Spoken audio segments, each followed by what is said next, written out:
There's the necessary kind, like having an agent in Hollywood. And there's silly drama, like the drama around my percolating pectorals. And then there's the drama you can skip. Skip the drama that comes with not having your high school diploma or equivalency. Find free adult education classes near you and finish your high school diploma. Visit finishyourdiploma.org. Or text diploma to 97779. Message and data rates may apply. Reply stop to opt out. That's diploma to 97779. And leave the drama to actors like me. Brought to you by the Dollar General Literacy Foundation and the Ad Council. Adopt U.S. Kids presents Multiple Choice Parenting. Your daughter just had her first breakup. Do you A, put yourself in her shoes? How could he do this to you? And for Sheila, she has split ends. B, console her? Oh, sweetie, this is going to happen a lot. 4, maybe 5 more times before you get married. C, take charge? Got to get this all straightened out. Give a little talking to, man to man, mano a mano. Hey, Steve! It's now a good time? No? Okay, no problem. Bye. Or D, help her find a new boyfriend? I know a great place to meet boys. The internet. Nice, single boys. Never mind. How about some ice cream? As a parent, there are no perfect answers. But you don't have to be perfect to be a perfect parent. Thousands of teens in foster care will love you just the same.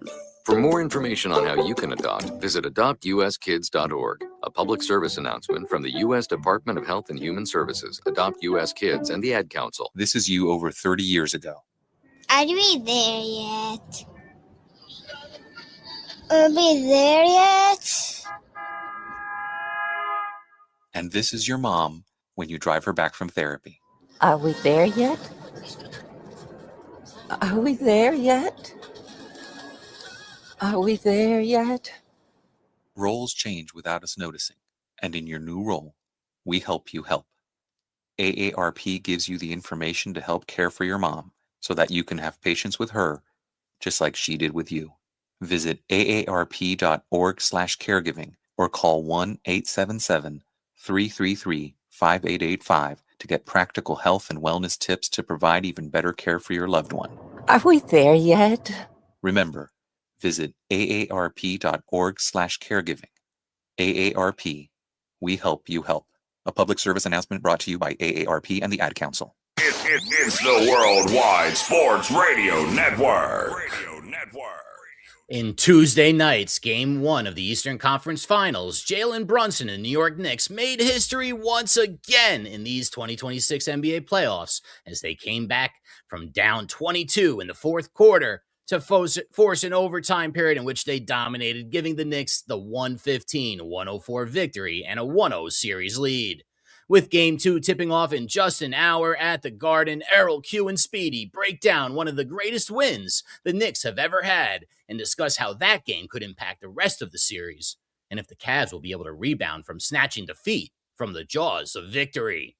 And last night, back-to-back MVP Shai Gilgeous-Alexander got back to his efficient and winning ways as the Oklahoma City Thunder evened the series with the San Antonio Spurs 1-1 with a 122-113 win in Game 2 of the Western Conference Finals. Shai led the way with 30 as the Spurs lost their second point guard to injury this series as Dylan Harper is set for an MRI in his hamstring after going down in the third quarter in a game the Thunder controlled for much of the night. Can Wemby, Castle, and crew rebound back in San Antone, or will injuries present too much of an obstacle for the Spurs to prevent the Thunder from continuing their quest for back-to-back titles?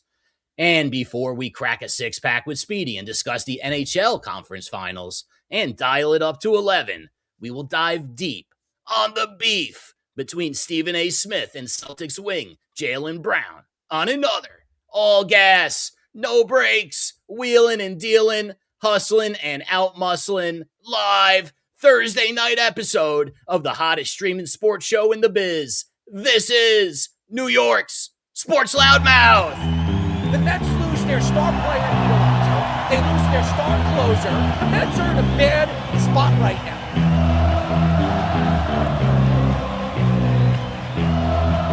I've never seen a Ranger team quit before the Olympics. We're going to be looking at Aaron Judge and saying that he can't win the big game. Michael Jordan said, I played 82 games. You don't see LeBron doing that. What Jack Hughes did after getting his teeth knocked out and played every single shift, he got back in the game. I'm gonna fight them all. A seven-nation army couldn't hold me back. They're gonna rip it off. Take it down. This kid is going to be the best defense. And I'm talking to myself at night because I can't forget. And back and forth through my mind behind a cigarette.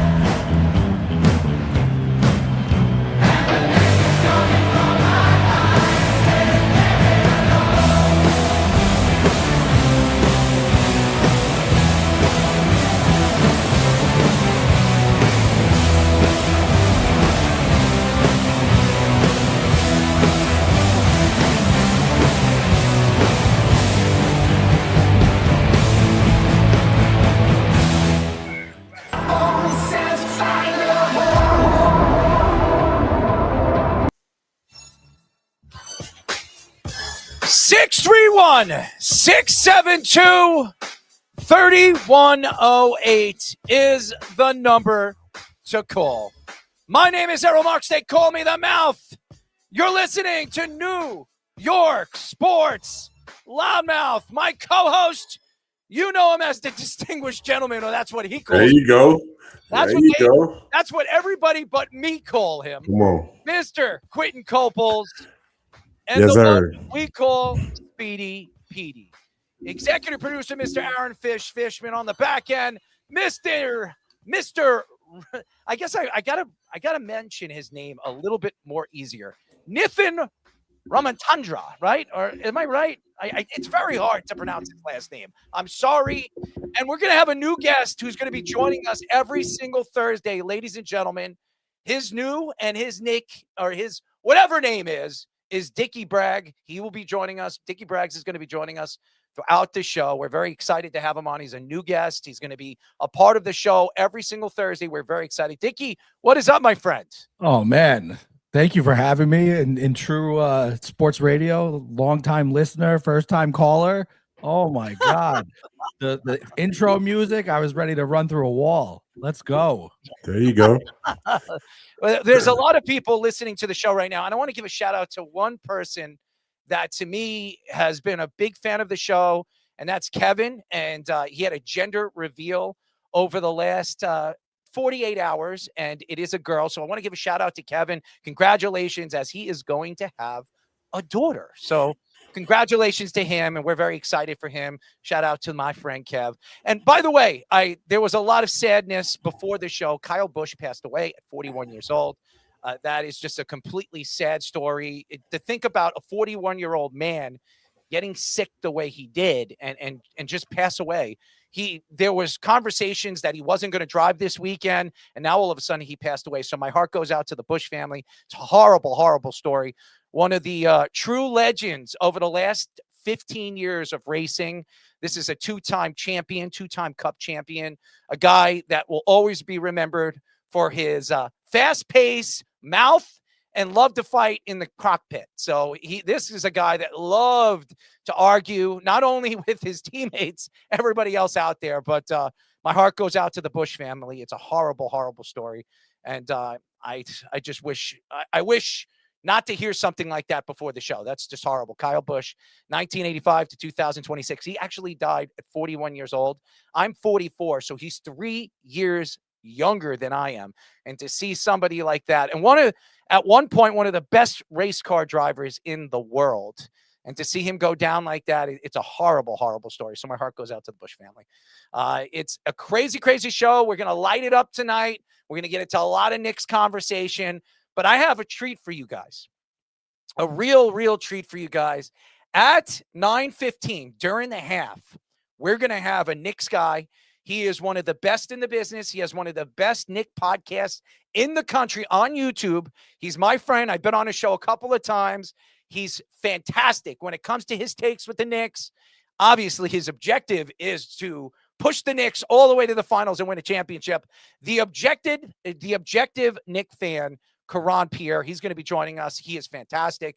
His content is one of the best in the business, and I'm just excited. He's always wanted to come on the show. I've been on his show like 3 times. I was in his War Room show, and we went back and forth talking about Knicks, and he's just great. He really, really is. So what are we going to get into first? Of course, we're going to get into the Knicks, as they historically came back against the Cavaliers in game number 1. The Knicks came back to beat the Cavaliers 115-104 in overtime in a game where they trailed 93-71 with just under 8 minutes remaining in the game. The Knicks then went on an 18-1 run led by Jalen Brunson, having 11 points in that stretch, and Landry Shamet making multiple three-pointers, which cut the Cavaliers' lead to 94-89 with 3 minutes and 30 seconds to go. After Evan Mobley made a three-point shot on the next possession, the Knicks went on another 10-2 run, led by 2 three-pointers from Mikal Bridges and another three-pointer from Shamet to tie the game at 99. James Harden made a jumper to give the Cavaliers the lead with 31 seconds left.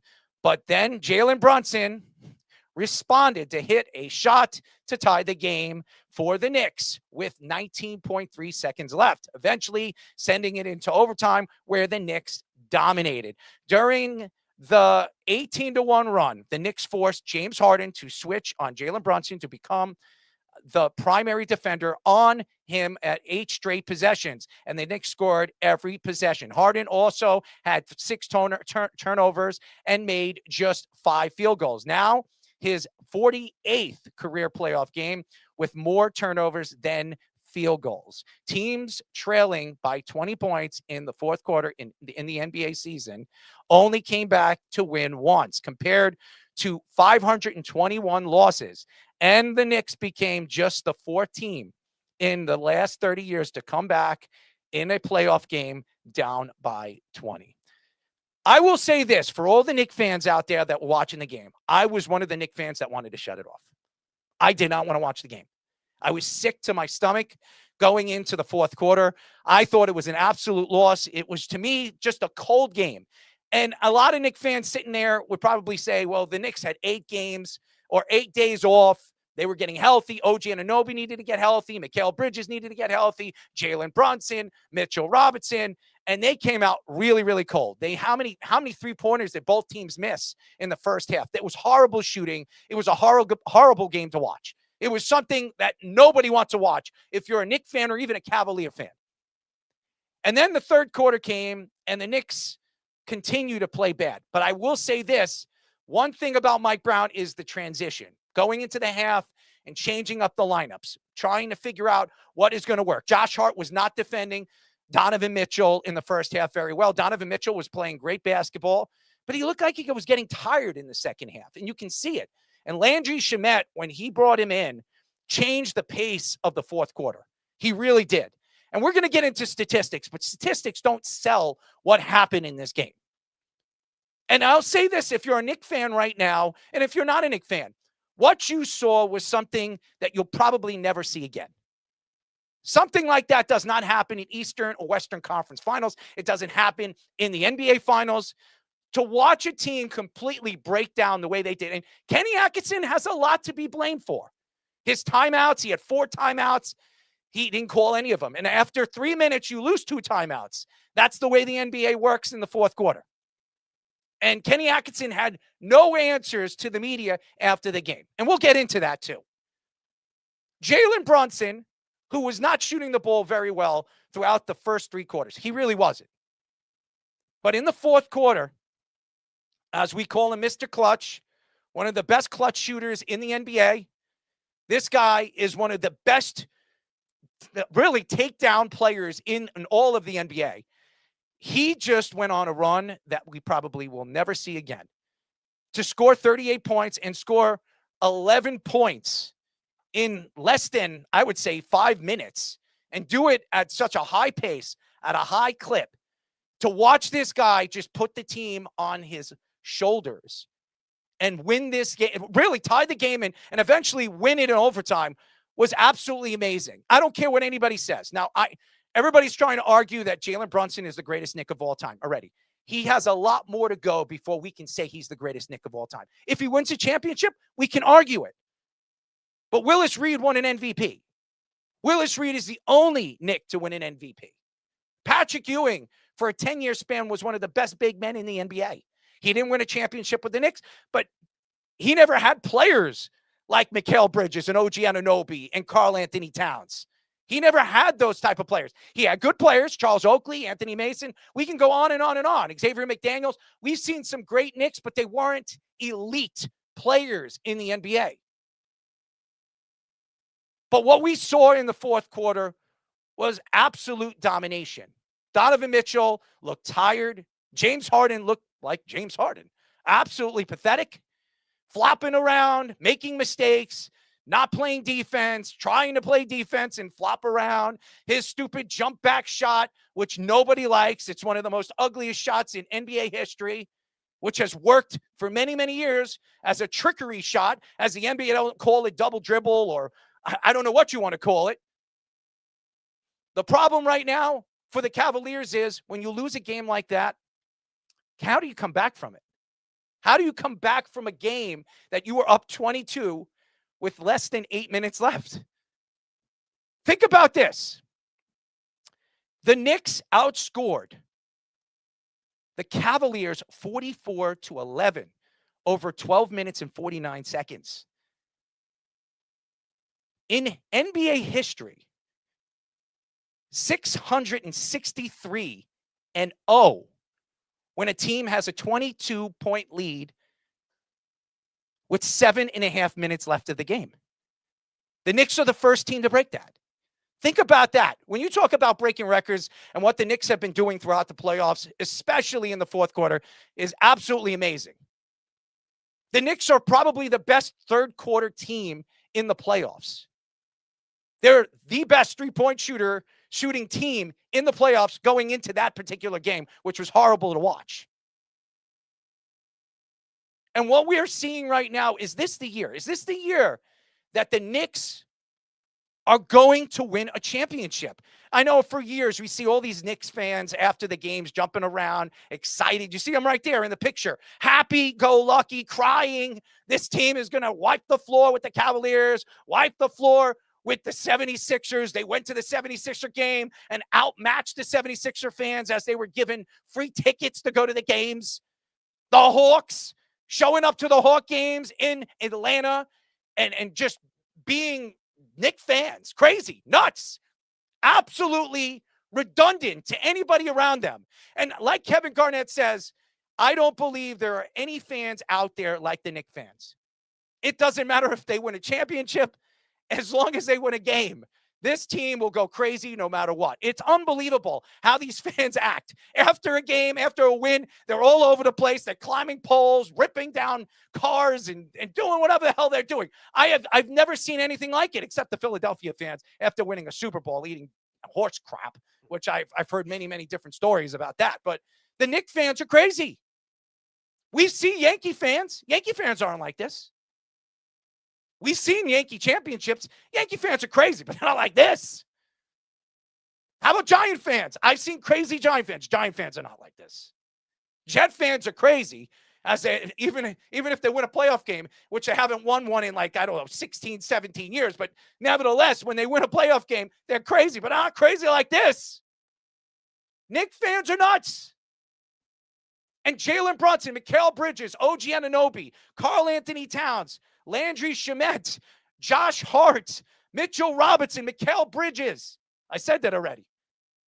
Every single player on that bench, and Mike Brown, they're going to make you believe that this team can not only win this series, but win an NBA championship we haven't seen since 1973.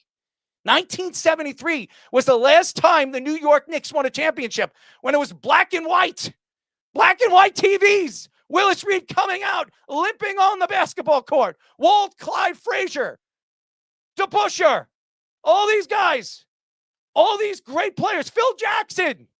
We all remember Phil Jackson, not the coach Phil Jackson, the player Phil Jackson, who won 2 NBA championships with the New York Knicks. When you watch this New York Knicks team, you have to be excited, but it's not over. And Knicks fans like to believe that, oh, we came back from a 22-point deficit. This series is over. Anybody would believe that you really drive a stake through the Cavaliers' heart. And Kenny Atkinson, who is a New Yorker, a true New Yorker, a Long Islander, a guy that I look up to. He does a lot of camps out here in the Hamptons in the summertime. The guy is such a good person, good-hearted soul. He was like a deer in the headlights, ladies and gentlemen. A deer in the headlights after the game, making excuses, pointing fingers at players, not figuring out the pace of the game, calling timeouts when his team was tired. None of it made any sense. And his opinion and his argument to it was absolutely ridiculous.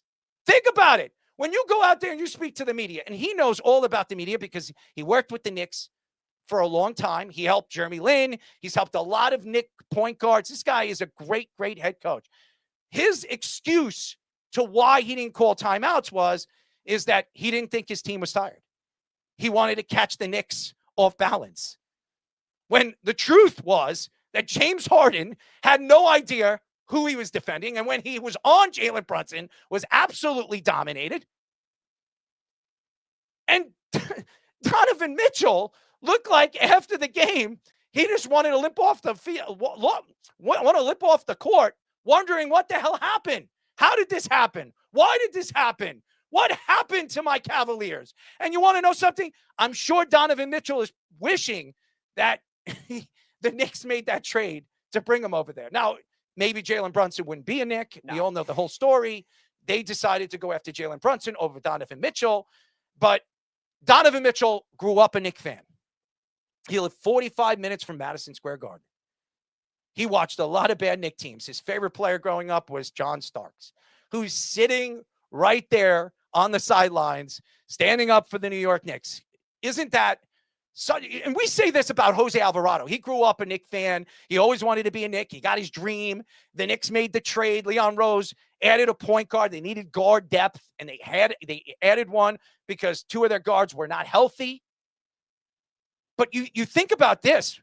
The real truth, if this team wins a championship, everyone wants to give it to Jalen Brunson. Everybody wants to say Mike Brown's a genius and all this other stuff. The real guy that people are going to have to give a lot of compliments to is Leon Rose. Leon Rose came here to the New York Knicks and changed this organization. You could say whatever you want. He was the one that decided to bring Jalen Brunson in and extend and give him a 3-year deal. He also extended him after that. He gave Mitchell Robinson a 4-year deal, which has been a big part of the growth of the youth of this team. Then he made a trade RJ Barrett and quickly to Toronto to bring OG Anunoby. And we've seen what OG Anunoby has turned into. Then everybody was complaining about the 5 draft picks that they give up for Mikal Bridges. You see why now Mikal Bridges is such a big part of why they decided to make that move. And then the Karl Anthony Towns trade, which a lot of people thought, was it too much? Julius Randle, Dante DiVincenzo, a pick, and all this other stuff. How did this make sense? It was called friggin' Anthony Towns. Karl Anthony Towns, the best offensive center in the NBA. Now, we haven't seen Karl Anthony Towns play like this. And even when he plays bad, he doesn't show up and pass the ball, share the ball, and show people what type of game he can have as an NBA player. Nikola Jokic has changed the game. He has become the big man that not only shares the ball, dominates when he needs to dominate.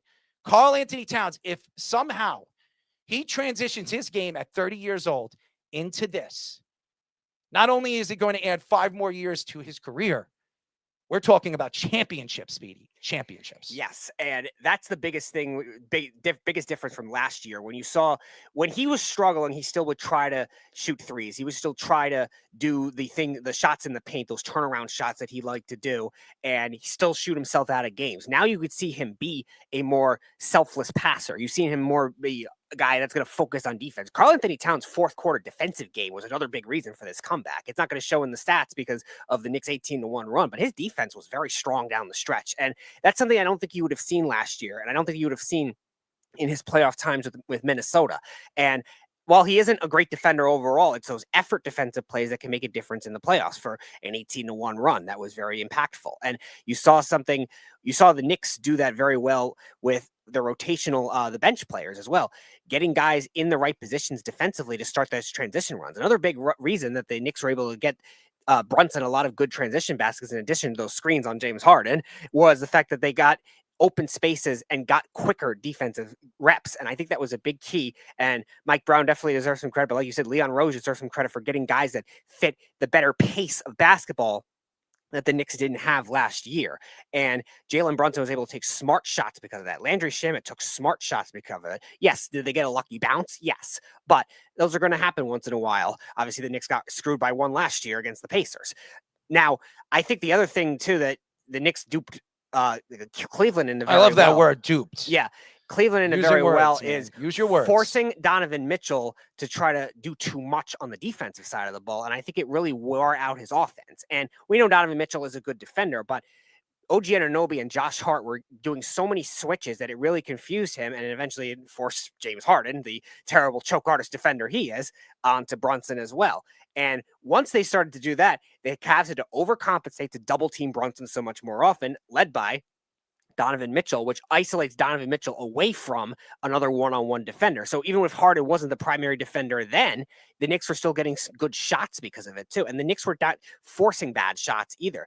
Even down 22, the Knicks had the mindset to still take smart shots. Now, I think it took them a while because Jalen Brunson, I think in the first quarter, adjusted to that teardrop shot very well in the paint, where they scored, I think, 7 of the first 10 points the Knicks had in that game. But then they kind of deviated away from it. And I think they were trying too many threes at that point after that. And you were even saying it too, like, why are the Knicks shooting so many threes in the second quarter? They looked horrible. Absolutely horrible. Both teams look horrible. Yeah, Cleveland struggled to shoot threes early in the game too, but in the second and third quarter got it going there, and the Knicks still tried to do it. But it's once they started to adjust more away from that, even at the start of the third quarter when the Knicks were still kind of exchanging baskets before their big runs, they were at least taking smarter shots offensively. They just needed to get stops, and eventually they started to get stops. They started to pick on James Harden, and I agree with you about Kenny Atkinson too.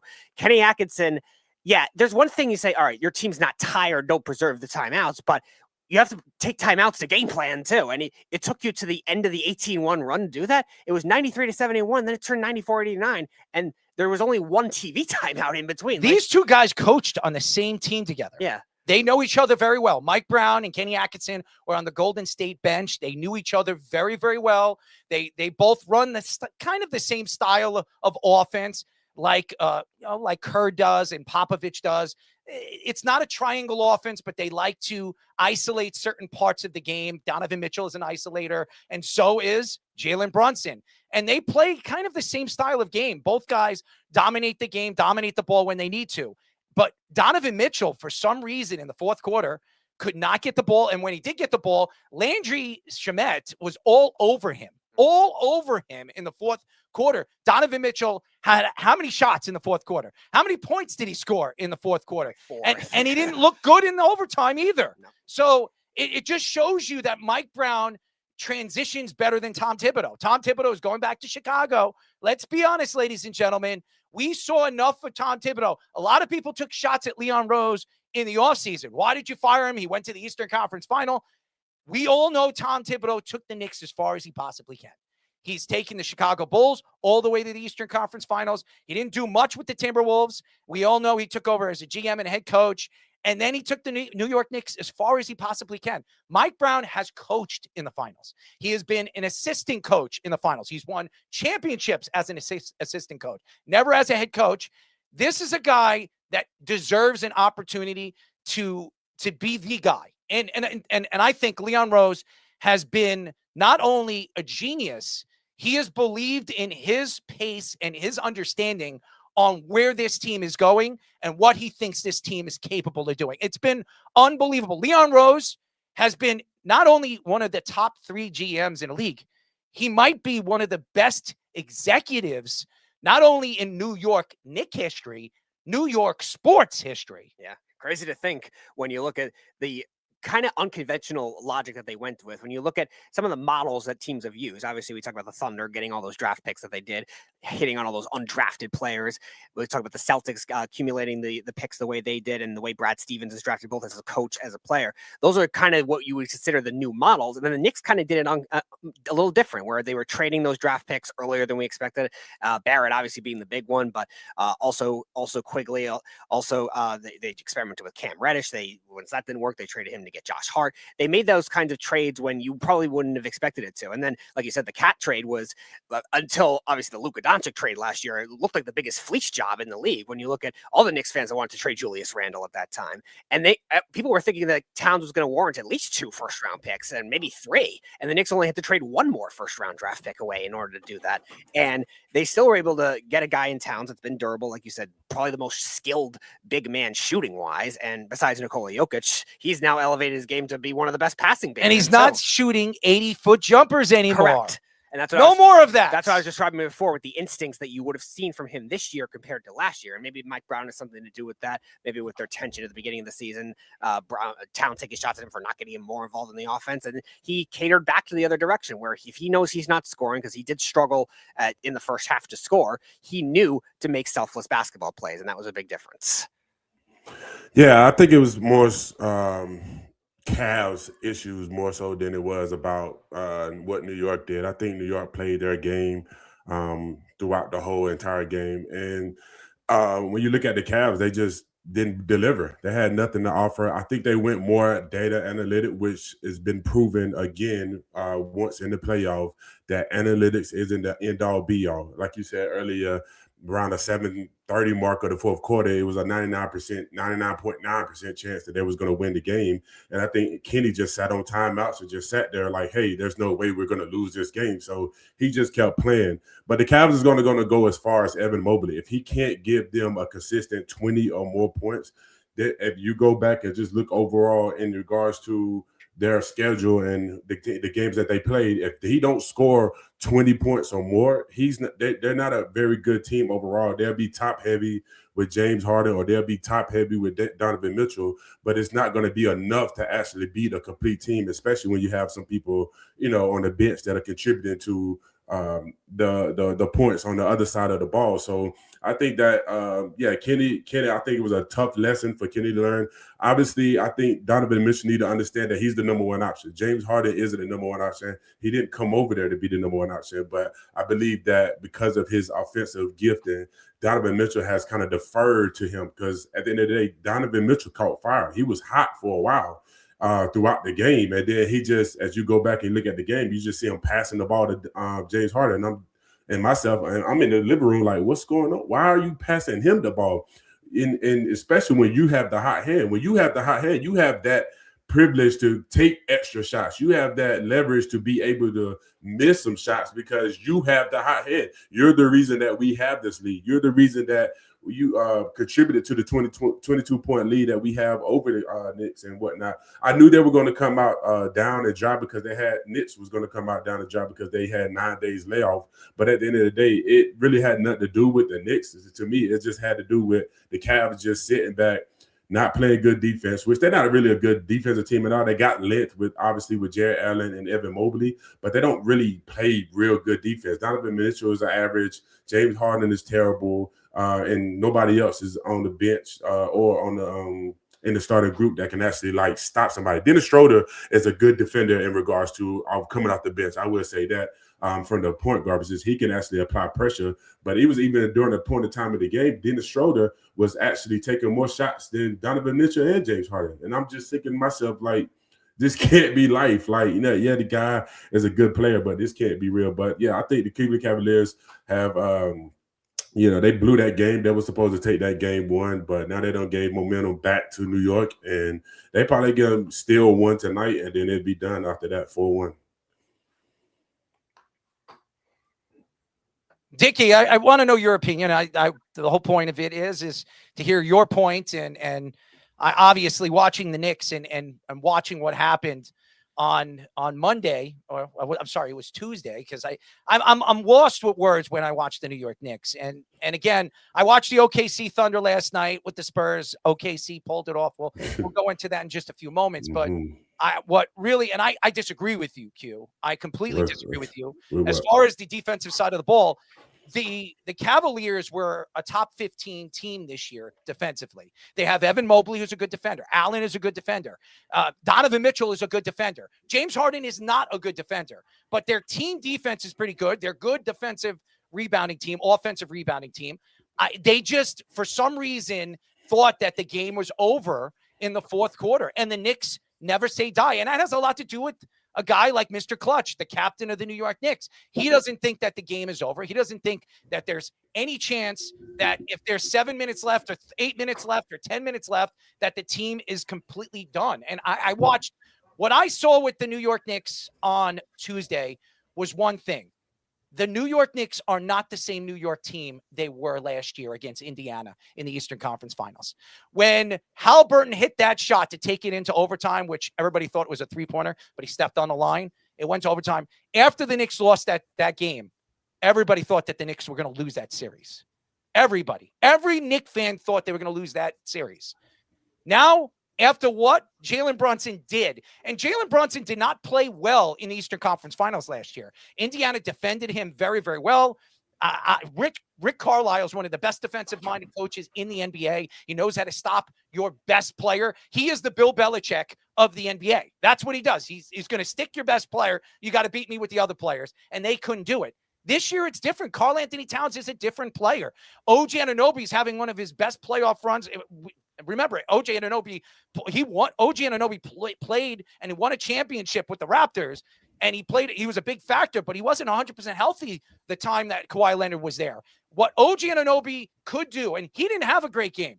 If OG Anunoby is 100% and he plays at a high level, if these guys, Mikal Bridges, OG Anunoby, Karl Anthony Towns, it doesn't matter what Josh Hart does. If these four guys are playing at a high level, nobody is beating the Knicks in the playoffs. Not OKC and not the Spurs. You're crazy. They done. The championship go be in the West this year. You can bet that. Yeah, you celebrate the finals, but the championship come out of the West. You can see a big let off when you look at the Western Conference Final and the Eastern Conference Final. You can see a big let off. I think you're seeing a lot fresher of a Knicks team than you did last year, and I think that's the biggest difference.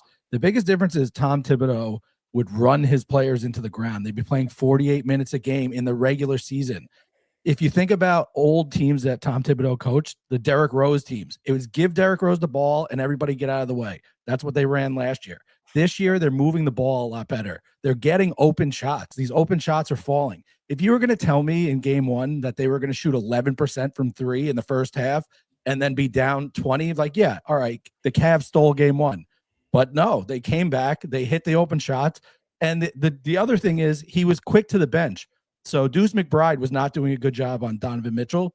He didn't make his first couple shots. He wasn't playing well. He moved on. He moved Josh Hart onto Donovan Mitchell. Now they're similar size, but he's not as athletic as Donovan Mitchell. He moved on to Landry Shamet. That's what he did. And Landry played great with his ability to be agile and quick and stay in front of Donovan Mitchell. He made it difficult for him. And you saw he folded. He started passing the ball more to Harden, and they weren't getting easy shots at the end, and they were turning the ball over a lot. Yeah, there were four players in the top 8 last year for Thibodeau on the Knicks that had the most minutes played per game, and you definitely could see the difference there. And you're right, they kind of rotated different bench players, bench guards to make it work. Alvarado defensively at the start of the fourth quarter was very good as well, and then Shaman, like you said, on both sides of the ball. It was an important factor. And Q, the reason why you can't count the Knicks out yet either is because a lot of the Spurs, if they play the Spurs, a lot of those prevalent guards that they have are guards that the Knicks have enough defensive guards against them. And here's another thing. If you look at all 4 teams that are still in the playoffs, who's the most healthiest? The New York Knicks. They were number one in the Knicks are the healthiest team right now going into the Eastern and Western Conference Finals. OKC just lost Jalen Williams. He could be out of significant. They ain't played with him all year. He's been going 60 games. That's why the playoffs are different. It's all about depth. Basketball, yeah, they got depth. That's the reason why they can win. That's the reason why they won last night. They don't have as much depth as you think. Of course, they don't have just as much. They don't need that much. They just need some. I think it's a different offensive player coming off the bench for the Knicks. I think they're bucket getters. Jordan Clarkson gets buckets. Landry Shamet, if you leave him open, he's going to hit it. Deuce McBride, you saw him get hot in the sweep game. I mean, if OKC doesn't have that coming off the bench. No, they got Caruso. They got Lou 31 last night. 21. That's 31 to White first and 21 last night. All right. So you're going to tell me right now, because Caruso's having a good series, correct? He's going to continue doing this. Yes, that's exactly what I'm going to tell you. I don't think that they're going to beat the Spurs. I think the Spurs are going to win that series. Even if, if you say they gonna beat it, the best team in the NBA defensively. That's true. They're the defending champs until they're not. I agree with you. What does that mean? We speaking of hypotheticals over here. Like they'll go back to 1977 where they played and be like, but the New York Knicks beat them in '77. The hypothetical here is you're talking about a team that was the best defensive team in the NBA all season long, and that was the New York Knicks, and a top 5 offensive team in the NBA. Mike Brown is a different coach than Tom Thibodeau, and I'm going to tell you this right now. It doesn't matter if it's OKC or the Spurs. They got to get through the Cavs series. And if they get through the Cavs series, I'm not worried about OKC, and I'm not worried about the Spurs. And the reason why is because I think the Knicks have the size to beat the Spurs, and I think the Knicks have the depth to beat OKC. And you say they don't, but what makes you think that they don't? They don't. They don't have one person over there that's going to stop You're the one that's saying the Atlanta Hawks were going to beat You don't have a point guard. You Who's are going to the stop one Castle? to say that. Castle's not playing. Who's going to say when Harper come back? Who's going to stop Harper? Harper looks good. is a good role player. In game 1, but Champagne is a good role player. He's good. Aaron Fox will be back. What are we talking about? Like you keep trying to overlook these guys like they just some average Joes. These guys, the West is thick over there. All right, it's tough over there. That's where the championship goes. Dylan Harper, first of all, has a worse hamstring pull than OG Anunoby does. It's a grade 1. So he could be out for the rest of the playoffs, Big Mouth. He could be. Yeah. The rest of the playoffs. Same thing you said about OG. He could be. Then OG came back. And then you said, Dylan Harper? That's what you're pitching us? Dylan Harper? It's just added. It's just the depth. It's just a depth part. It ain't the superstar. I didn't give him as a superstar role. I just gave him as a depth role. You know what I mean? You still got Derek Fox. You still got Castle. You still got Wemby. You still have all these parts. You keep making it seem like these guys are slouches. This is not that great. They're good. They're going to make it to the finals. We're going to celebrate them going to the finals. They're going to get swept, and we're going to live on. It's going to be. They're going to continue to drought. Gentlemen swept or either swept. Yes, one of the two. You're out of your mind. Guarantee. I don't know about guarantee. Guarantee it. I don't know about that one. If you're watching the game, you can see you can see it because they're not going to be able to keep up with that pace as they're doing now in the Western Conference. The Knicks ain't got that type of pace. If the Knicks, I think it's a repeat of the Spurs Knicks playing championship this year. NBA Cup, baby, NBA Cup, the Emirates Cup. I think Emirates. But I think that's what you're going to see, and Mitchell Robinson is going to be key in that. But are you saying the NBA, the Knicks have the script writers on their side because the NBA will be like, let's hope our NBA Cup. To be honest, I thought the script writers were on our side last year, and I thought it was going to be Timberwolves Knicks. But, we won the NBA Cup. That's a big difference for them. I'm sorry, I'm not going to sell myself. If it is a rematch and we win the championship, you got to hang a banner for the NBA Cup too. It's at least probably the only time that ever happens. That's amazing. It's very low around here. Standard is low. Q, I don't know. The Knicks were undefeated against the Spurs this season, including the I don't care about regular season because the same thing happened with San Antonio. Why am I worried when they have no point guard? Because at the end of the day, y'all said that too. They swept them in the regular season. And OKC win last night. Now we got to change that narrative. Did you not just say that the Cavaliers throughout the year were one of the worst defensive teams? No, I said they're not a good defensive team. I didn't say they were the worst. You put that into my mouth. And if you go back and look at the games, it's only inside the paint defense. It's not around the perimeter. Go look at the stats. Go look. They guard well in the paint with Mobley and Jared Allen. Yes, in the paint. Go dive a little bit deeper into the details, Errol. That's what I'm trying to tell you. You're looking at the surface stuff. You know what I mean? I'm telling you, inside the paint, they are good defenders. when it comes to outside of the paint, they are not good defenders. And it's okay. They're average. They're good. And it's okay. But we're not talking about a league that leads with defense. Donovan Mitchell is better than average as a defender on the outside. Say He what? is better than average. Who? For you to say that Donovan Mitchell is an average defender just shows you how dumb you really are. Yeah, I'm dumb because you can't defend Donovan Mitchell. You've never heard somebody say Donovan Mitchell is a great defender. Yes. And you just said something about it earlier, and your take said that he wasn't a good defender. He looks tired. He looks like he can't. But Donovan Mitchell is more than an average defender. This guy came into the league from Louisville as a top defender. We're talking about now. We're not talking about the Louisville. Tell you right now. Talk about now. All right, I'll talk about right now. Top 5 defender at his position this year was Donovan Mitchell. Top 5. Based off what metric? Go look it up, Big Mouth. Based off what metric? Go look it up. Go look it up. Who's the 4 in front of him? Who's the 4 in front of him? Donovan Mitchell is. Who's the 4 in front of him? Stop talking about him. Who's the 4? Alexander. What Who?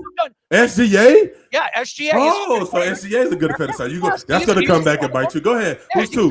Who's 2? That's going to bite you. That's going to bite you. Who's 2? He's going to pull me. What do you mean he's going to bite me? Who's 2? Who's 2? What does it matter? What happened to know you my said head? it's top 5, so we want to know. He is a top 5. You're looking at the screen. Tell us. What do you mean? You pulled it up. Top 5. Tell us. I didn't pull anything. So you just made it up out of the top of your head that he's a top 5 defender. Top 5 defender. Tell us the 4 that's in front of him. I don't know. Get the producers to do it. Okay, what do so you want you me to just do it looked at for? top 4. I'm hosting a goddamn show. You're going to ask me to do it? You knew it was top 5, but you didn't look at none of the list. You didn't look at none of the list. I know he is. All the fans, they want to look it up. Look it up right now. Donovan Mitchell is a top 5 defender at his position this year. It's not even an argument. And he got worn down by double teams because the Knicks were smart in their game planning. Yeah. There is a difference. Jalen Brunson struggled when he had the 6'10" guy on him, but the 6'10" guy is not a great defender. He's just 6'10". You know what I mean? And that's what the Knicks figured out. That's why they started doing the high ball screens so that they could get him off of, so Jalen could do his thing. And then in the second half, they found James Harden everywhere. It was like every highlight was like James Harden was getting scored on. Correct. Yeah, that was good. You know, you hate to see that from somebody that plays at that high level for so long, but like, to be honest, they literally took advantage of the weakness that they had in front of them, and every time they found James. Before we move on to the Western Conference, just want to say, like, one of the games within the games, you know, that the coaches are doing. Kenny Atkinson came out ready for the Karl Anthony Towns point center stuff. They shut it down immediately. Towns turned the ball over 7 times in the game because they did it from the high block and they put a smaller guy on Towns. I don't think he made any adjustments after when they started after the hack of Mitch, and then they took Mitch out. After that, he stopped making adjustments. They realized that they're not going to stop Brunson. So they went to the old Brunson offense when they couldn't do the Karl Anthony Towns point center thing, but they did it from the top of the key. I was listening to a couple of guys, and I said the same thing while we're watching the game. Like, this guy, he's got a 6'6" guy on him. He had that wing that they have, the Strus and the other guy they throw at him. I think Strus was on him for a little bit, and Wade as well. They're a little undersized for guarding Towns, and he could just bring him to the post. If he has him set up in the low block. Harden was on him 4 times, and I thought he was going to post him up, and he didn't. So just set him up in the low post, the low block instead of the high block, and do the same stuff. And I'm pretty sure they're going to start doing that. And that was, but it's really nice to see a coach. And you were mentioning it earlier, Dickie, with Tom Thibodeau. Thibodeau didn't do anything other than just put that offense out there and just run those guys and just try to out-hustle people. And there was no adjustments. Watching Brown coach this team and kind of tinkering with the lineup, as you guys mentioned, and then go with some of these different schematic things, it's kind of awesome to watch, on top of having a guy like Brunson who can just dominate at the end, man. Awesome. Yeah. Executive producers pulled up the top 5 and top 10 shooting guards, and Donovan Mitchell isn't in either one of those guys. So, yeah, he is. Okay. He is. That's all right. Yeah, you want me to give you the list? Because they pulled it up for us. Go ahead. You can pull it up. He is. So Dyson Daniels for the Hawks is number 1. Lou Dort from Thunder. He's in Cancun. 2. Derek White with Celtics was 3. Drew Holiday was in Cancun 4. too. Casey Wallace 5. Yeah. So. How many of those guys are still playing? I'm cool with it. I'm just saying he was a good defender. I didn't say he went on to say he was the best defender. I said he was average. So we covered it. We covered it last year. He had a really outstanding defensive season last year, but once they traded Harden to him, the defense, you can't like cover up Harden's defense if you're playing both of them at the top. Like it's just really hard. You to can be do good. your responsibility. You can play your part. Well, you say that, but James Harden. as a football player, it's a lot easier to play tackle when you have a stud nose right next to you, as opposed to a guy who's average. It's still 5 across the board, so you still got to beat one. But I'm not wrong. You're eating more if you got a better guy next to you. That's how it works. You still got to beat your one. So that's You're just right. like saying, You're right. I can't get excused because he get double team. I still got to beat my one, and that's all I'm saying. I'm just saying it's easier to be good when you have good guys playing. I'm saying it's basketball. So if Donovan Mitchell shut his man down and James Harden get 8 alive like he did game 1, then it don't impact his stats. James Harden always gets eaten up alive. Everywhere he's gone, he's been eaten up alive.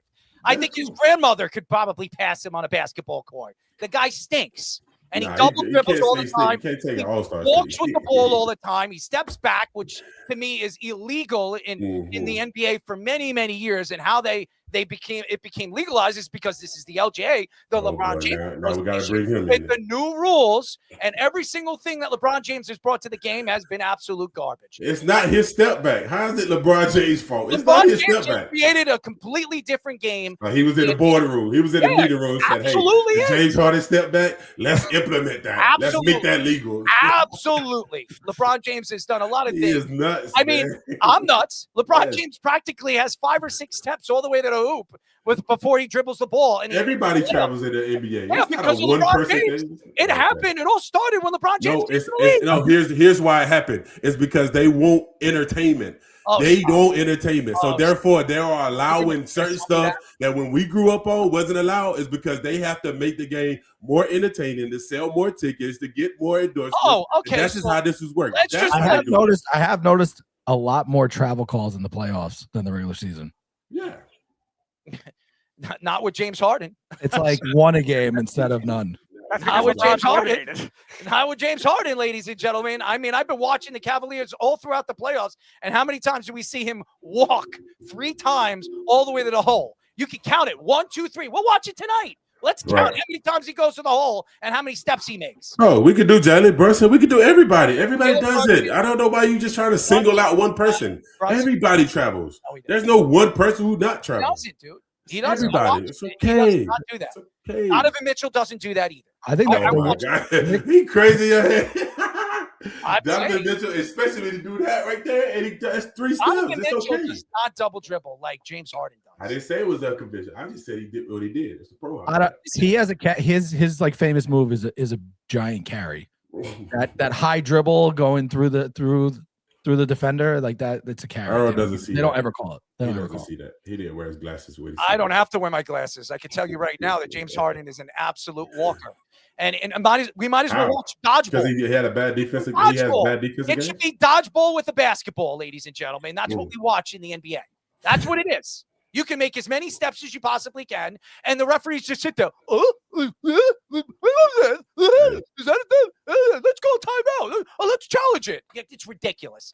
Speaking of challenging, the Western Conference Finals tied 1-1. The Spurs and the Thunder are tied 1-1 in their Western Conference Finals matchup after the Spurs won Game 1. The Thunder won Game 2. The Spurs won Game 1 in overtime, led by Wembanyama. That had 41 points and 24 rebounds. He became the first player with a 40-20 game in the NBA playoffs since Shaquille O'Neal, and the youngest player ever to record that stat line. The Spurs also contained NBA MVP Shai Gilgeous-Alexander, holding him to just 7 for 23 shooting in that game. The Thunder bounced back in game number 2, 122-113, led by SGA, scoring 30 points on 12 for 24 shooting. And 6 other Thunder players scored in double digits. Isaiah Hartenstein stepped up big after struggling in game 1, finishing with a double-double and holding Wemby to just 4 points in the fourth quarter when he was a primary defender. Jalen Williams left the game in the first quarter with hamstring tightness and did not return. And De'Aaron Fox has also yet to play in the series as he recovers from an ankle injury. Both players' Game 3 statuses are still unknown. I will say this. This series is going 7 games. I expect this series to go all the way to the grind of the 7th game. And obviously, we all know OKC has home court advantage. They were the best team in the NBA. Wembanyama is the best player in this series. He is the best player in the series. As good as Shai is, Wemby does everything for his team. Everything for his team. He's a defender. He's a rebounder. He's a passer. He's a shooter. He could play point center. He's one of the best ball handlers in this series. Everything Wembanyama does for his team. And we saw it in game number 2. Wembanyama was not on like he was in game number 1 because they sat him a lot in the first half. They really gave the ball to Castle. Castle was running the offense when he wasn't in. And Castle's a good player. Some of the baskets that he made and some of the dunks that he made were fun, electrifying. He's a good young player. It was a great find by OKC. Dylan Harper going down is a significant loss. A significant loss. And Dylan Harper, what we're hearing about his hamstring is he might be out a significant amount of time. So if Dylan Harper doesn't come back, you're going to have to get more from the secondary players. Wembanyama is going to have to play even harder. Shai is a great player. We all know he can take over a game. He's an offensive phenomenon. He is as good of an offensive option in the NBA. Here's the problem. When Shai is not playing at a high level, his team does not get enough secondary offense. We saw that in game number 1. And if Jalen Williams is not healthy, which he has not been. Even last year, he was on and off. He couldn't stay healthy. He played a big factor in the championship games against Indiana, but it really was Haliburton versus Shai, and that's what it was. It's different now. And the Western Conference, and you could see it in his face after game number 1, Shai was not happy. He spoke to the media. He really had no answer about Wembanyama when the media was asking him, how do you stop this guy? How do you stop this guy? He's almost impossible to stop. He's 7'5". He can move as fast as a point guard. He can dribble just like a point guard. He can shoot like a shooting guard. The guy's almost impossible to defend. And if he gets into the paint, he doesn't even have to jump. He just has to let the ball go. Hook shot, whatever he needs to do. Bank it off the boards. He is an amazing player. He's a great player. The only thing that worries me about Wembanyama in his career is the blood clots and injury.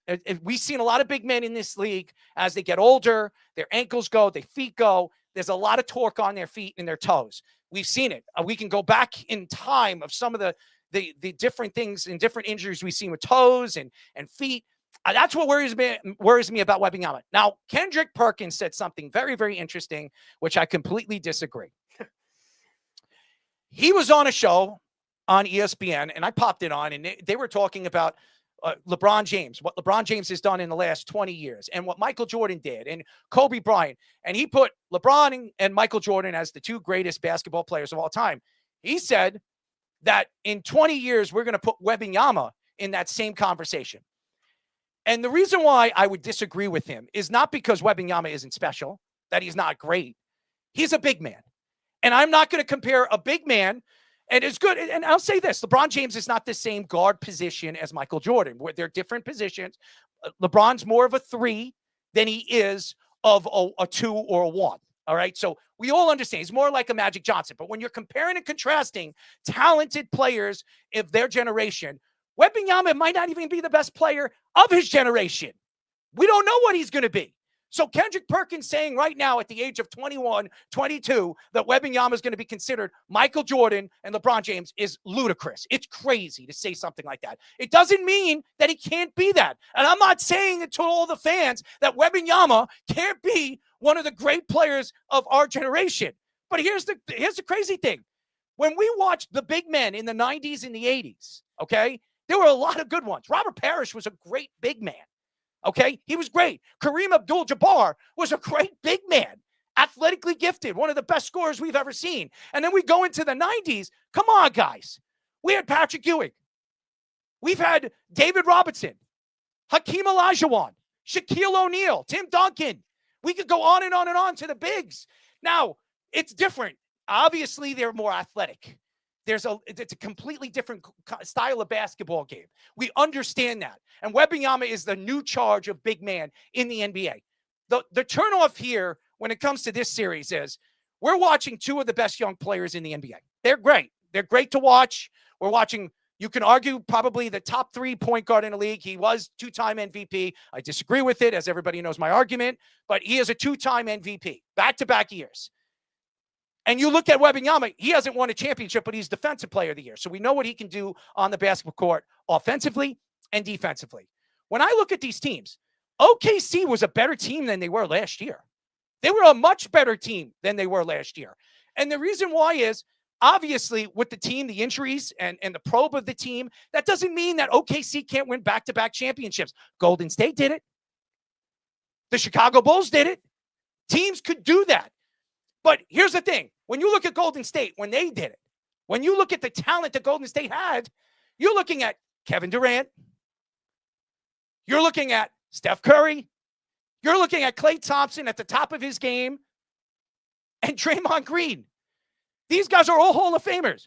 If you look at this team right now, you're looking at Caruso. Caruso's having a great series. I'm not taking it away. This guy was a second-round draft pick. The LA Lakers decided to pass on him. Okay? Is he having a great series? Is he a great defensive player, two-way player? He's good. He's good. He's a good player. Is he an elite player? No, he's not going to average 30 points a game every single game of this series. And anybody that thinks that way is an idiot. Anybody that thinks that way is a complete moron, because he is not that type of player. He's a two-way player, second-round draft pick who can play two-dimensional basketball, but he's more of a six-man off the bench. You're not going to get that kind of offense because Jalen Williams is hurt. It's amazing what he's doing right now, and I got to give the coaching staff a lot of credit with OKC. But if OKC thinks that if they get through this series, and if it is the Knicks, or even if it's the Cavaliers, it's probably not going to be the Cavaliers because we know the depth that they have. But let's say it's the Knicks. I'm not going to jinx them, but let's say it's the Knicks. What we have seen with OKC over the last 2 seasons is growth. And they've stayed healthy, fairly healthy throughout the playoffs. They're not healthy right now. And the Spurs are not healthy right now. Dylan Harper, that's a massive loss. You could say whatever, and stop with De'Aaron Fox. De'Aaron Fox hasn't played in a series in the last 2 of them. He played the first game in the last series, or the second game in the last series? He got hurt in game 5. He didn't play a lot. And now they're saying he might not be back next game. He might miss another game after this. De'Aaron Fox it's not just 2 ankles. It's not just 1 ankle. It's 2 ankles. His left and his right ankle are hurt. If you watched him play when he was playing, he was wearing 2 ankle braces on both legs. So what does that tell you? This guy his game is practically going to the hole, going to the hole, drawing fouls, and being that point guard option. Now you lose him and you lose Dylan Harper. Who's the point guard? Who's playing point? Wembanyama? Is that what you're going to bet on? Wembanyama? Castle's not a point guard. He's not, but he's playing. You asked who's playing. You didn't say who. Who's the point guard? You said who's playing. They're going to have to either move Jesus or the other kid, McLaughlin, that was getting time. You're going to sell me that. If you think you're going to sell me that, you're out of your damn mind. Because I ain't trying to sell you that. You don't never believe anything that I sell. I do believe for some of the things you say. Some of the stuff you say is bogus and absolutely crazy. But it just turns out to be right. That's it. No. You're just out of your damn freaking mind. That's what I love about you. But the fact here is, I look at the OKC Thunder and I look at the Spurs. If they were at full strength, I mean, it's going to be hard for a team like the Knicks to play them. They're not going to be at full strength. Even if Dylan Harper comes back, even if Jalen Williams comes back, they're not going to be at 100%. They're not. So there's an advantage here when you look at the Eastern Conference. When you look at both conferences, you say, oh my God, the Western Conference, the top 4 teams are way better than the top 4 teams in the Eastern Conference. But when it comes to injury and you come to depth and you look at what the Knicks are doing right now, and pretty much all the guys coming off the bench, and we're getting consistency from the bench, that's a championship way of winning. Think about it. OKC won their first championship last year. Why? Because their depth off the bench. Caruso coming off the bench, their depth. And if you remember the Nuggets when they won the championship, why did the Nuggets win the championship? Brown, the depth. He was the 6th man of the year. The depth off the bench. Aaron, getting Aaron and all the different players that they had. It was depth. Winning championships, it's all about the bench. It's all about the depth. And the Knicks have it. OKC really doesn't have it right now, and either does the Spurs. And that, to me, you can make all the faces you want. When you look at the injuries, you have 2 of your best players, 2 of your best point guards sitting on the bench right now and could be at a significant amount of Jalen time. is a starter. You said a bench. What are you talking about? What are you Jalen talking Williams is a starter. You said a bench. I'm talking about their bench. What guys like Caruso coming off the bench. Caruso's starting right now, and even with that, they're not getting enough off their bench. And that's going to be a problem when they play teams like the Knicks that are going to right now. If you look, who has the best bench in the playoffs right now? It's the Knicks. Okay, see. The Knicks. It's been proven. The Knicks have hype the with best, New York. The Knicks have the best bench right now in the playoffs. They're getting more from more optional players than any team in the playoffs. They're getting blocks from guys like Mitchell Robinson. They're getting guys like there's Shamet. He's coming on he's scoring points. He's playing defense against, and you don't. The problem with UQ is you look at offense. You're not looking at the defensive side of the ball too. No, I do. I look at both sides. Well, the both sides. Like that's how I was able to call you out on your BS about Donovan Mitchell being Donovan Mitchell's still a top 5 because I look at both sides. It's you okay. can say whatever you want. You can go look up at numbers all you want. I watch the games. I don't know what else to do. I tell you, the numbers tell you. I don't know what else to do. Dude, you can look up whatever you want. I'm not looking it up. I'm telling you what I watch. Donovan Mitchell is one of the best at his position defensively. You can say whatever you want. Yeah, it could be. I think what I'm seeing in the Western Conference final right now is OKC is every clip that you're seeing of Wemby scoring. It's not Chet or Hartenstein on him. It's Lou Dort trying to guard him. And you're talking about a 7. How tall is he? 7'5" on 6'8", 6'9" Lou Dort. I mean, that's not even that big. He's 6'7". Yeah. It's huh? I said Dort's a good defender, but not for Wemby. Yeah, and you keep seeing it. It's like I think they're like, oh, if he doesn't score 40, we'll be okay. You know, if we can limit him to like 30, we'll be okay because there's not enough scoring or to go around. And they're like living with the SGA. Like it's just like a battle of wills, right? But I think I don't like to go too far ahead. You know, I think the Knicks are going to be in the finals. But I think what the difference is the length and athleticism of Cat and the weight. Cat is a big, heavy guy. He's not going to get pushed around by Wembanyama. But he plays soft. If you have Wemby, he plays soft. It doesn't matter though. He still outweighs him. Yeah, dude. Because I don't know if you watch it, Wemby is dunking on people. Yeah, he's tearing the rim off. He's not like, fit to be. He's not down there playing. He's 220 pounds, 7'5". Correct, but he's dunking it. That's what I'm saying. He's 7'5". He's dunking on top of your head. Lou Dort on him. That's what I'm saying. He's got Lou Dort on him. Even Hartenstein, even last night, he gave Hartenstein 21. Chet Holmgren weighs 190 pounds. Who? Chet Holmgren. Yeah, but I'm just but Cat ain't nobody that's gonna bang. Is what I'm trying to say. Mitchell Robinson is. When we discover Cat as one of the ones that go to Mitchell Robinson is. Well, he gonna give you on offense.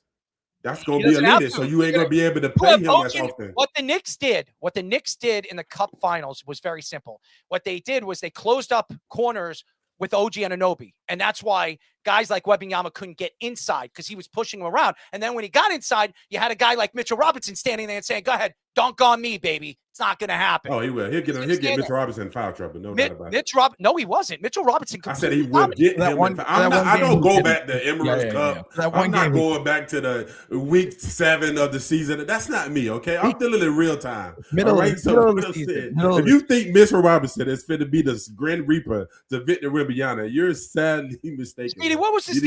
I don't care. I don't care about going to the Cup. See that this is what you're discrediting too. The wingspan, the length of the wings of the Knicks. OG has a there's nobody in the league that has a wingspan. Huh? There's nobody in the league that has a wingspan that could stop Wemby. I mean, yeah. All they got to do is throw it up there. There's nobody that's going to do it. So the best thing for them to do is to use their weight and push them out of the paint and make it difficult and give them hard fouls. That's the only way you can stop. You have a bunch of young players on the Spurs. You look at the Spurs right now, they're one of the youngest teams in the NBA. And you have a veteran team like the Knicks. They're big, they're built. You have OG Anunoby that's built like a rock. That guy, it's very hard to push him. You have He's hurt. No, he's not. He's 100%. He's 100% healthy. He gave you 13 points last game. Yeah. That wasn't great on offense. He's a 20 guy. I like OG, but I'm just saying he's a 20-point guy. You gave him 13. He's not all the way there yet. And he's a shutdown defender. He's a shutdown. Not right now. Not with that. When he went for that dunk, I knew he wasn't hurt. But, yeah, we were happy with the dunk. I mean, he got fouled. He got He fouled. got fouled. He got fouled. That's what happened with the really dunk. He went for the dunk. They He called went for it, the but dunk I and he wouldn't got say he fouled. got fouled. They called it, but I wouldn't say he got fouled. He got fouled. Come on. I'm a fan of OG. I think so. I look at OG as I look at Mobley for the Cavs. Like if OG don't show up for the Knicks, then the Knicks ain't going nowhere. And if Mobley don't show up for the Cavs, they're not going nowhere. The So I look at it the same way. The difference is you need Mobley to score 25 to 30 points to win the game. You don't need OG. You need OG to score 15 points. 15 to 20. Because you don't know what you're going to get from Cat. Not if Mikal Bridges is scoring. You never 18. know what you're going to get. Get out of here. If Mikal Bridges scoring 23, we're fine. We stay in the West.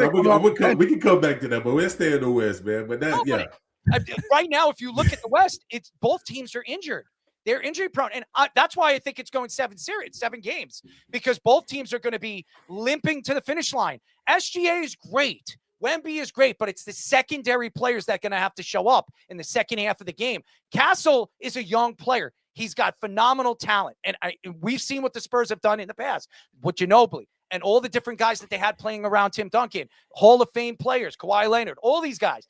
But Tony Parker, when you look at this team, they don't have those options. They don't have those optional guys that are going to take over games. Dylan Harper's a good player. He's a good player. He's a young player. They don't have that other guy. If Wembanyama is not having a good game, well, we're going to have Castle take over the game. Oh, we're going to have De'Aaron Fox. De'Aaron Fox was given up. The Sacramento Kings gave up on him. They gave up on him. They traded him. They didn't think he was any good. He's overpaid. They're going to get rid of him in the offseason. They can't hold on to him. So Castle can take over a game. So I don't know what she's talking about. I think the best case scenario as a Homer Knicks fan is for OKC and San Antonio to go to 6-7 games and it'd be an absolute war, and the Knicks don't play with their food and get rid of the Cavs in 5. And I'm not That's what I think. And Dickie, I'm not even talking about the Knicks. Now I'm trying to move away from the Knicks because I'm looking at both teams, and I love the coaching. They're two great young coaches. They've proven themselves. One of them won a championship. The other one was picked by Greg Popovich to take over this organization and be the guy. It's great to watch what these two young coaches, and they're going to be OKC and the Spurs. We're going to see this a lot in the Western Conference Finals. These guys are the future of the West. But when I look at all the way when you look at the NBA and you look at the contracts and salaries and all that other stuff, all these guys are not going to be able to be saved on these teams and these organizations. It's just not going to work. I will say this about OKC. They know how to relinquish draft picks. They got 2 first-round draft picks this year. They can move up on a player if need be. Hartenstein's not going to be back next year, but Isaiah Hartenstein can't stay healthy. He's never 100% healthy. As a Knicks fan, a lot of people were questioning, why didn't the Knicks give him an extension? Why didn't they extend him? They offered it to him. He decided to take a little bit more money and go to OKC. Did he make the wrong decision? No, he won a championship. But when you look at Hartenstein in his career now, OKC is going to be looking at him and saying, you know what? We don't need him. We can go and draft a big man from Michigan or whoever they want to go, Mar or anybody. They can go into the draft and they can say, okay, we're going to go with this guy. We'll ride or die with him. And to me, when I look at the Spurs, as good as the Spurs look, and they have so much talent, the Spurs got lucky with Wembanyama. They're not going to get top first-round draft picks anymore. It's not going to happen. This is a team that's going to have to find players in the later rounds, like the Knicks have done, like OKC has done. Look at OKC's team. They've got, I think, if I'm not mistaken, in their lineup, they've got 3 or 4 guys that are second-round draft picks. And some undrafted, And some undrafted. I mean, you got to really find these guys. Yep. And to me, the Spurs haven't proven that to me. They haven't shown me that they can find guys outside of the first round. Dylan Harper is a top 3 pick. Castle's a top 4 pick. That's what you're looking at. Wembanyama's a top pick. Those are 3 guys that were top 3 picks. So if you can't find the guys in the later rounds, good luck. And that's why I look at the Spurs. There's a lot of questions with the Spurs. Their ownership is great. Their GM has been there for how long? I think he's been there for like 30 years. He's been there with Greg Popovich. He's done such a great job. We've seen Sean Marks go to the Nets and absolutely screw everything up. It seems like all these executives that leave the Spurs can't do anything on other organizations. One went to the Pelicans. The other one went to the Grizzlies. The other one went to Miami. They all go everywhere and they don't do anything. But what we've seen. Except for Becky. Yep. How about Greg Popovich? Greg Popovich's tree. Everybody looks at Mike Brown. They look at Steve Kerr. They look at all their trees. There are trees that stick out. But look at where what Mike Brown has done in the years that he has become an assistant coach in the NBA. He took over Sacramento. He had one good season. He was coach of the year. He was unbelievable, but he couldn't get along with any young players. He got fired. He was let go. With the Cavaliers, after LeBron James left, or when LeBron James's time over there was gone, Mike Brown was let go. Mike Brown they decided to part ways with Mike Brown. Mike Brown has hopped from one team to another, and a lot of people believe because he can't handle the youth on some organizations and teams.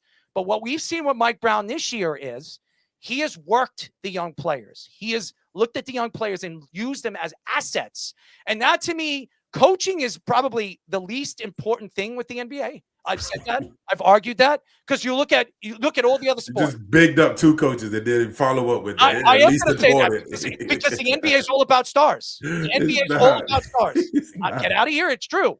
It's 100%. That's how you not watch the game, because you can tell the difference. Really? I don't watch the game? Yeah, I you don't can think tell the any of the difference. 4 coaches left in the playoffs you could say are elite coaches. They're good coaches. I mean, Okay. They don't got to be elite. They good, but they got a system. They got a game plan. What do you say, Diggy? Atkinson, he blew it by not using his timeouts in the second half. Yeah, but I'm talking about So just coaching being very important in that game. Correct. Well, but then you look at the West, and both of them are just killing it on both sides. Like you're seeing it. This is the reason why it's a battle, and it ain't just a high pick and roll who got the better talent. And everybody when you start scoring 50 and 60, and everybody else contributing 5 and 10. That's what I'm telling you. Like there's actually offensive sets being ran. There's strategic timeouts. There's strategic challenges. Those different things. That's coaching. That ain't I got a good star on my team and it's just happening. Like no, you have to be intentional about that stuff. And here's the thing, though, Q. I think while I think Dagno is a good coach for OKC, I don't think he would be magnified to this elite stat if it wasn't for the Sam Presti probably being the best executive in the NBA right now and building up this team the way he has. You were talking about the bench production that OKC has. They have so many versatile guys that they could play. And because they had all those injury issues during the season, all those guys can be trusted because of that. Even when Jalen Williams goes down, they have the amount of combined production to make it work. And the one thing that I think they do well is they know when to take guys out. Dickie, you were mentioning that with the Knicks, like taking McBride out and putting in Shaman and putting in those guys. OKC did a lot of the same thing. Kason Wallace at the 3 and the 4 position, Jaron McCain, who they traded for at the trade deadline, making those guys impact. That's why they had 7 guys that scored double figures in this game. That's where I don't know if the Spurs have that to the same level of position versatile guys to make up for both Harper and Fox being down. And my attack to coaching in the NBA is pretty simple. I look at the NHL. And I look at what they do as NHL coaches. You need to be a coach. It's completely different. There's no timeouts. Everything is run by the bench, defensive and offensive. You see them calling. It's different. And there's line changes and everything automatically within 30 to 40 seconds in the playoffs. It's completely different. And when you look at the NFL, it's all about coaching. Say whatever you want. If you don't have an elite coach, you're not winning a championship. I'm sorry. You're not winning a championship if you don't have an elite coach. Those coaches have to call. They have to put the right defensive and offensive coordinators and special teams. And that guy is running the whole team, 54, 53 players on that roster. And then I look at baseball. As important as the manager is going to the executives. He's going to the GM. They have all these analytics. They're following analytics on where they're making calls and stuff like that. So the managers, as much as really it's the manager working the bullpen, that's the most important thing. If the manager knows how to work his bullpen and keep his bullpen fresh, they're a good manager. They consider it a good manager. Why is Tampa winning right now? Why is Tampa right now ahead of the Yankees by 4 games? Because of their bullpen. They have a coach that understands how to keep his bullpen healthy and not pushing them out too much where they're going to get worn down early. And we'll see how it works in 162 games. When I look at the NBA, it's all about stars. It really is. You could say, yes, you have to have a coach that's going to call plays. To win a championship, not just to win a game. Honestly, if you look at teams that have won championships in the past, not necessarily needed great coaches. I honest to God, all right, I'm going to tell you this right now. Let's go down the list. Tell me where there was no coach involved. Miami, when LeBron James and Dwayne Wade and Chris Bosh left. Yes. How many championships did he win? 2. How many championships after they left? After they left, did he win? How many championships did he win? They win 1 with D Wade and Shaq. He did not win it. That was before. That was before. Okay. That was Pat Riley, by the way. That was Pat Riley. Yeah. So went to the finals once with the COVID year. COVID, yes. And they went the year after, or a couple years after too. But how many championships did he win? None. He won no championships without D Wade, Chris Bosh, and LeBron James. If you go back and you look at teams and you look at elite players, you need the elite players to win championships, not necessarily elite coaches. Now, there are teams, Phil Jackson, when you look at Michael Jordan didn't win a championship until Scottie Pippen and Phil Jackson came around. But how do we know that Michael Jordan in the 90s couldn't transcend into Michael Jordan like he did in the 90s without Phil Jackson? We don't know. He would have never did it. We don't know. We don't know. We can say he did it. What I'm saying here is when you look at teams, even the Celtics in the 80s, and you look at their dominance and stuff like that, they didn't have elite coaching. They didn't have elite coaching when they won championships in the 80s. They really didn't. They had elite players. Robert Parrish, Kevin McHale, Larry Bird. They had elite players. Elite players win championships in the NBA. That's a fact. No. It doesn't matter. Steve Kerr. If Steve Kerr went to the New York Knicks, he had a decision to go to Golden State or the New York Knicks. If he went to the New York Knicks, does he win championships? With this team that he has now, does he win championships? Yeah, no, I'm talking about right when he was going to the Knicks. Does he win a championship with that New York Knicks team when he decided to go to Golden State? Yes or no? No. I don't know who was on that team. No, it doesn't matter. He doesn't. He doesn't. He decided to go to Golden State and take over Mark Jackson's team because he had a young Steph Curry, he had a young Klay Thompson, and he had a young Draymond Green. He wasn't stupid, okay? He didn't have Draymond yet. He had David. And it would have been Steph Curry too because coaches don't matter. So they did have Draymond Green, by the way. Draymond Green was the same draft as Klay Thompson. Yes, he was there. Yeah. Draymond Green was there. Second round. So the fact here is, and my argument here is not that you can't win with great coaching. You don't need great coaching to win an NBA championship. You need great players. That's my argument. It doesn't mean you don't need a. So why was LeBron and Chris Bosh and Dwayne Wade missed those 3 years? They didn't win the championship. Why was that? What do you mean they didn't win championships? When they lost to the Spurs and they lost to the Mavericks, why they couldn't did it? They obviously was the better team. They obviously was the better team. They were in the finals. No, they weren't. No. There was no team better than Chris Bosh, Dwayne Wade, and LeBron James in that era. There was no team better. Kawhi and Tim Duncan wasn't better than that Heat team. Nobody. And the Heat, when they lost against the Dallas Mavericks, that was their first year together as a team. You said talent. And they had honestly in that series, the way Dirk Nowitzki was playing, he was the best player in that series. You laugh, he was. He was nobody in there. Even Dirk Nowitzki would never say he was the better player in that series. He performed better. He was not the better player. He was the better. You're not going to line him up versus Dwayne Wade and LeBron James and say, "Oh yeah, Dirk Nowitzki is better than both of them." In that series, he was the better player. He was because of what? You have to say it. You have to say it because it ain't athleticism. It ain't nothing else. What I'm talking about. It had to be coached. It had to a system. It had to be ran.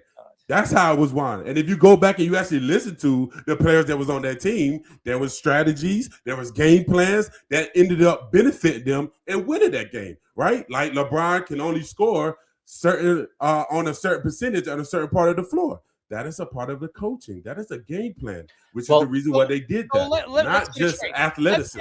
Let's get it straight because Kyrie Irving has been all over the place, and he said that LeBron James was a great leader, and I couldn't imagine what it was like being a leader when he went to the Celtics. And he says, now I could see what leadership is. LeBron James, when he was on those Cavalier teams, he was calling the offensive plays on the basketball court. Not the coach. He was calling the What did they get him? And what do you mean what did he get him? He got him to the finals with nobody on the team. Larry Hughes is the second option. And what was the East looking like as far as talent-wise? Because everybody was in the West. So what did the East look like talent-wise? So wait a second. So now we're going to go through the East. How about what I'm saying? If there's no talent on the East, you can run through it. Did they beat the championship Detroit Pistons in the Eastern Conference Finals? They absolutely did. Do you remember that? I remember it. I remember. How many guys were hurt on that Detroit team? Wallace played in that game. So did Rick. Wallace is the first option. Rip, Prince. They all played. Billups still played in that series. They all played, and it doesn't matter who's hurt. No. They were playing in those games, and LeBron James took over those games. Say whatever you want. When LeBron went to Errol makes an excellent point about Dirk. Dirk had that. Well, I'd like you to listen to it because I think it's pretty good. because this is a guy that you can't coach the one-legged fadeaway shot that he hit that no one else could hit in the history of the NBA the way that he did it. Because you can't teach what he does. Not the way that he did it. And not that year. He did it first, though. And I'm he not saying he innovated did it. it. Yeah, I'm just saying KD I'm do just it. So you saying. can't say nobody can't do it. But Q, you're not listening to the argument. The argument is the guys in the NBA. Jason Kidd was the coach on the floor for that team. Jason Kidd was making sure the plays were being run. Jason Kidd is is a now unemployed coach, but he was literally a coach on the floor for that team. Coach, by the way, third highest paid coach who's on $40 million. Doesn't have to coach for 4 years. Pretty nice job for them. It's pretty good. But you know what I mean? Like, I think Errol's point, compared to the other sports, it's more about, not all about, but more about how talented the guys are playing together than what the coaches can do for them. I think that's a decent argument for basketball. But it doesn't translate to championships, because when you look at it, what you guys are saying I'm not is saying the anything leaders, about championships. Yeah, that's what I'm trying to tell him. He's saying that the talent can get you a championship. And what I'm trying to say is that if a guy is on the court and he's leading and he understands basketball and he's able to put guys in positions to be successful, that doesn't mean that he's not paying attention to the play calling. He's not paying attention to the game plan. He didn't sit in the office during the week and come up with a strategy to implement on the game plan. So you can't disregard all that preparation. You can't disregard all that coaching for the sake of you had a good player that bought into the system and actually implemented it on the court, and then just go out there and do pick and roll. I got a question to ask you, Q. In the last 10 years, how many coach changes have there been in each sport? Who's had more coach transitions in each sport? Because I'll tell you this. What does that have to do with anything? The NBA, because the NBA, you can transition more with coaches than any other sport. We're not comparing the peaks of every professional level. We're saying that coaching matters. You're saying it doesn't matter. I don't You're think saying that as long as you have an elite talent, you can win a championship. I mean, I'm telling you, you're wrong. You have nothing to prove that you can come out here and just have the best talent and lose. We gave you LeBron James and Dwayne in that era. We've given you Giannis was back-to-back MVP. Let me ask you a question. Once. Let me ask you a question. I gave you one with Miami. Yeah. How many championships did Greg Popovich win when Tim Duncan and Manu Ginobili? I'm just asking you, how many championships? You went on a 5-championship run. There's going to be time. It's not undefeated. It's not like if you can coach, it's undefeated. It just means that it plays a part. When Tim Duncan retired, they didn't win nothing.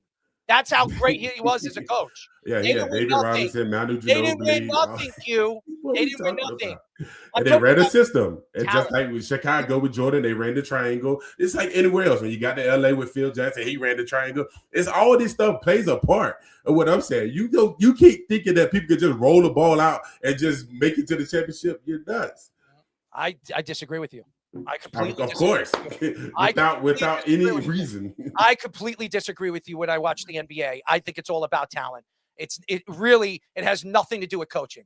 In sports, I've said it. I played hockey. Hockey, you need a good coach. If you look at all the teams that have won championships, they're all great coaches. All great coaches. And you can see why they're great coaches. If you look at the NFL, look at the championship teams. I mean, you can't be blinded by that. The reason why they won the championships is because they got great coaching. Everybody says it's the quarterback. It's all about coaching. If you look at some of these quarterbacks. Who's won without the quarterback? What? I'm sorry? Who's won without the quarterback? Who's wrong without the quarterback? Who's won without the quarterback? I'm just saying. The Ravens have won without a good quarterback. Tampa Bay won without a good quarterback. Didn't he win MVP with that year? No, Trent Dilfer in 2000. Brad Johnson. Yeah. I mean, they weren't great quarterbacks. Yeah, I'm not saying but I'm saying with they had talent, all right? world defenses. I mean, correct. Yeah, that Ravens team, that defense was, you can arguably win, one of the best ever. You can win championships if you have great defense and you have a great running game. We've argued this before, and we can go into that some other time. But the fact here is, when you look at basketball, I just think of all the sports, I look at coaching and I'm like, you can win without great coaching. You can win with just great talent around. And if you put the right guys around and you have the right player that is running the offense, like a LeBron James, like a Michael Jordan, like a Kobe Bryant, because I got news for everybody. Everybody loves Phil Jackson. Everybody loves Phil Jackson. And this is not a shot at Phil Jackson. I think he was a great coach. They win championships without Phil Jackson. They do. They win. Shaquille O'Neal, Kobe Bryant, especially when Kobe Bryant got his feet wet, They win championships with Kobe Bryant and Shaquille O'Neal. 100% do. And if you look at, if you can make jokes all you want. When Scottie Pippen went you're there, not paying attention to the spectrum. yes, I am. When Right. I look at Michael Jordan, Scottie Pippen, and Dennis Rodman or Ron Harper and those guys, they're winning a championship too. As good as Phil Jackson is, they're gonna win those championships as well. It's called dominance. Hey, this is what I want you to do. When you look at that timeout and you see them bring that whiteboard out and they're putting X's and O's up there, that's strategy. That's coaching. That's what they're doing. And the players just go out there and implement it. And that's the reason why. You know what I mean? That's the reason why they're great. Because it was actually in the system. And this is the reason why Phil was able to go from Chicago to LA and implement the same thing with Kobe and Shaq that he did with Jordan and Pippen. And he was such a great coach that he wouldn't coach the Knicks. Exactly. Another good point. He knew it was a failure from the He beginning. knew that was a bad team, and there was no way he was going to coach that team. No way. No, Are you saying he would be able to coach college graduate J.R. Smith? Instead, he goes to the combine and falls asleep and picks Frank Ntilikina. Thank you very much. Eric, I learned from him. Thank you very much. And trades for Bargnani. Come on. Yes, thank you very much. Thank you very, very much. Thank you, Phil, for all the stuff that you've done. All right, let's go to my deuce of the day. The deuce of the day. You log. Not a log. I don't have a log, but I mean, you know.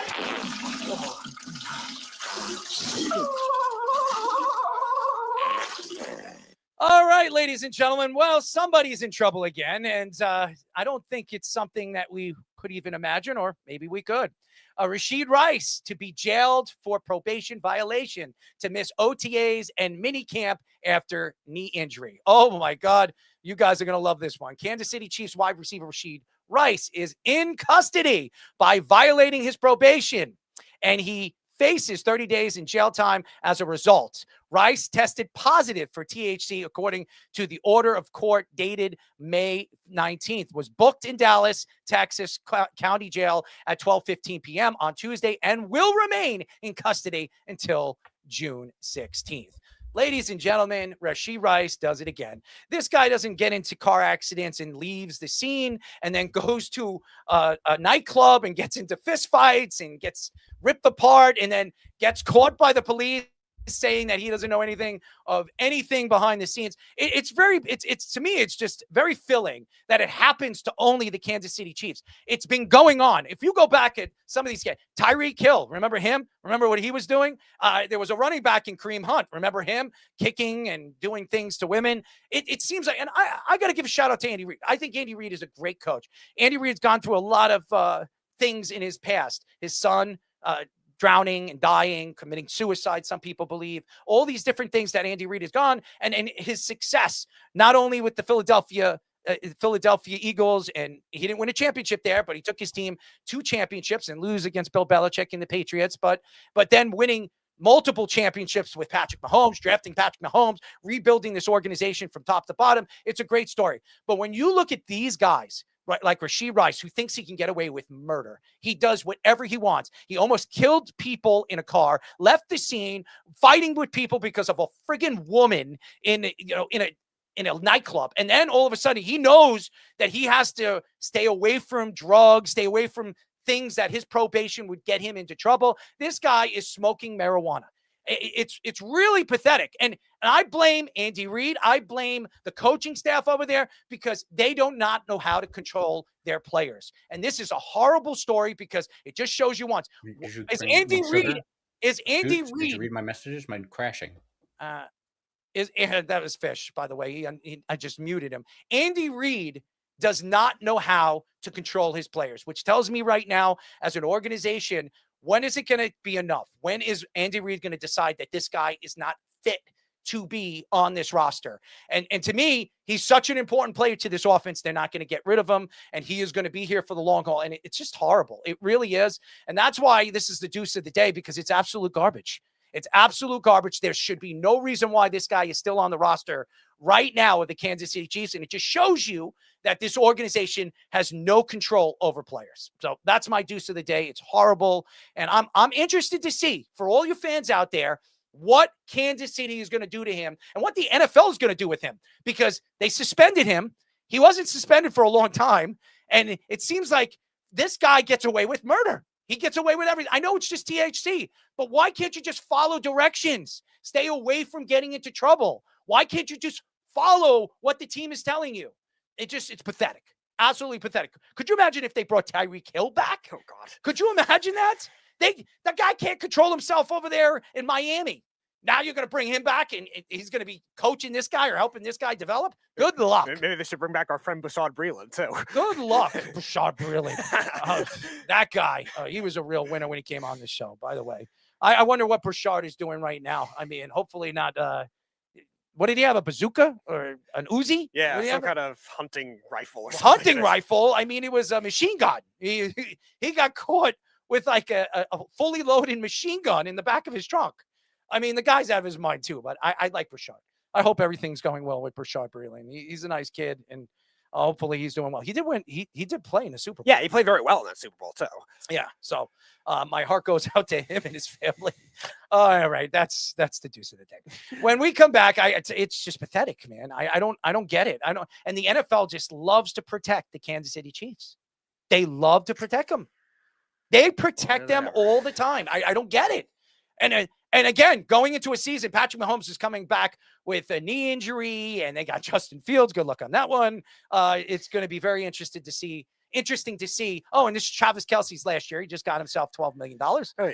Wonderful. Thank you very much. Anyways, when we come back, we have Alrighty Then. I have a Shador Sanders article you guys are absolutely going to love if you haven't read it. And we have a segment that we call Beef.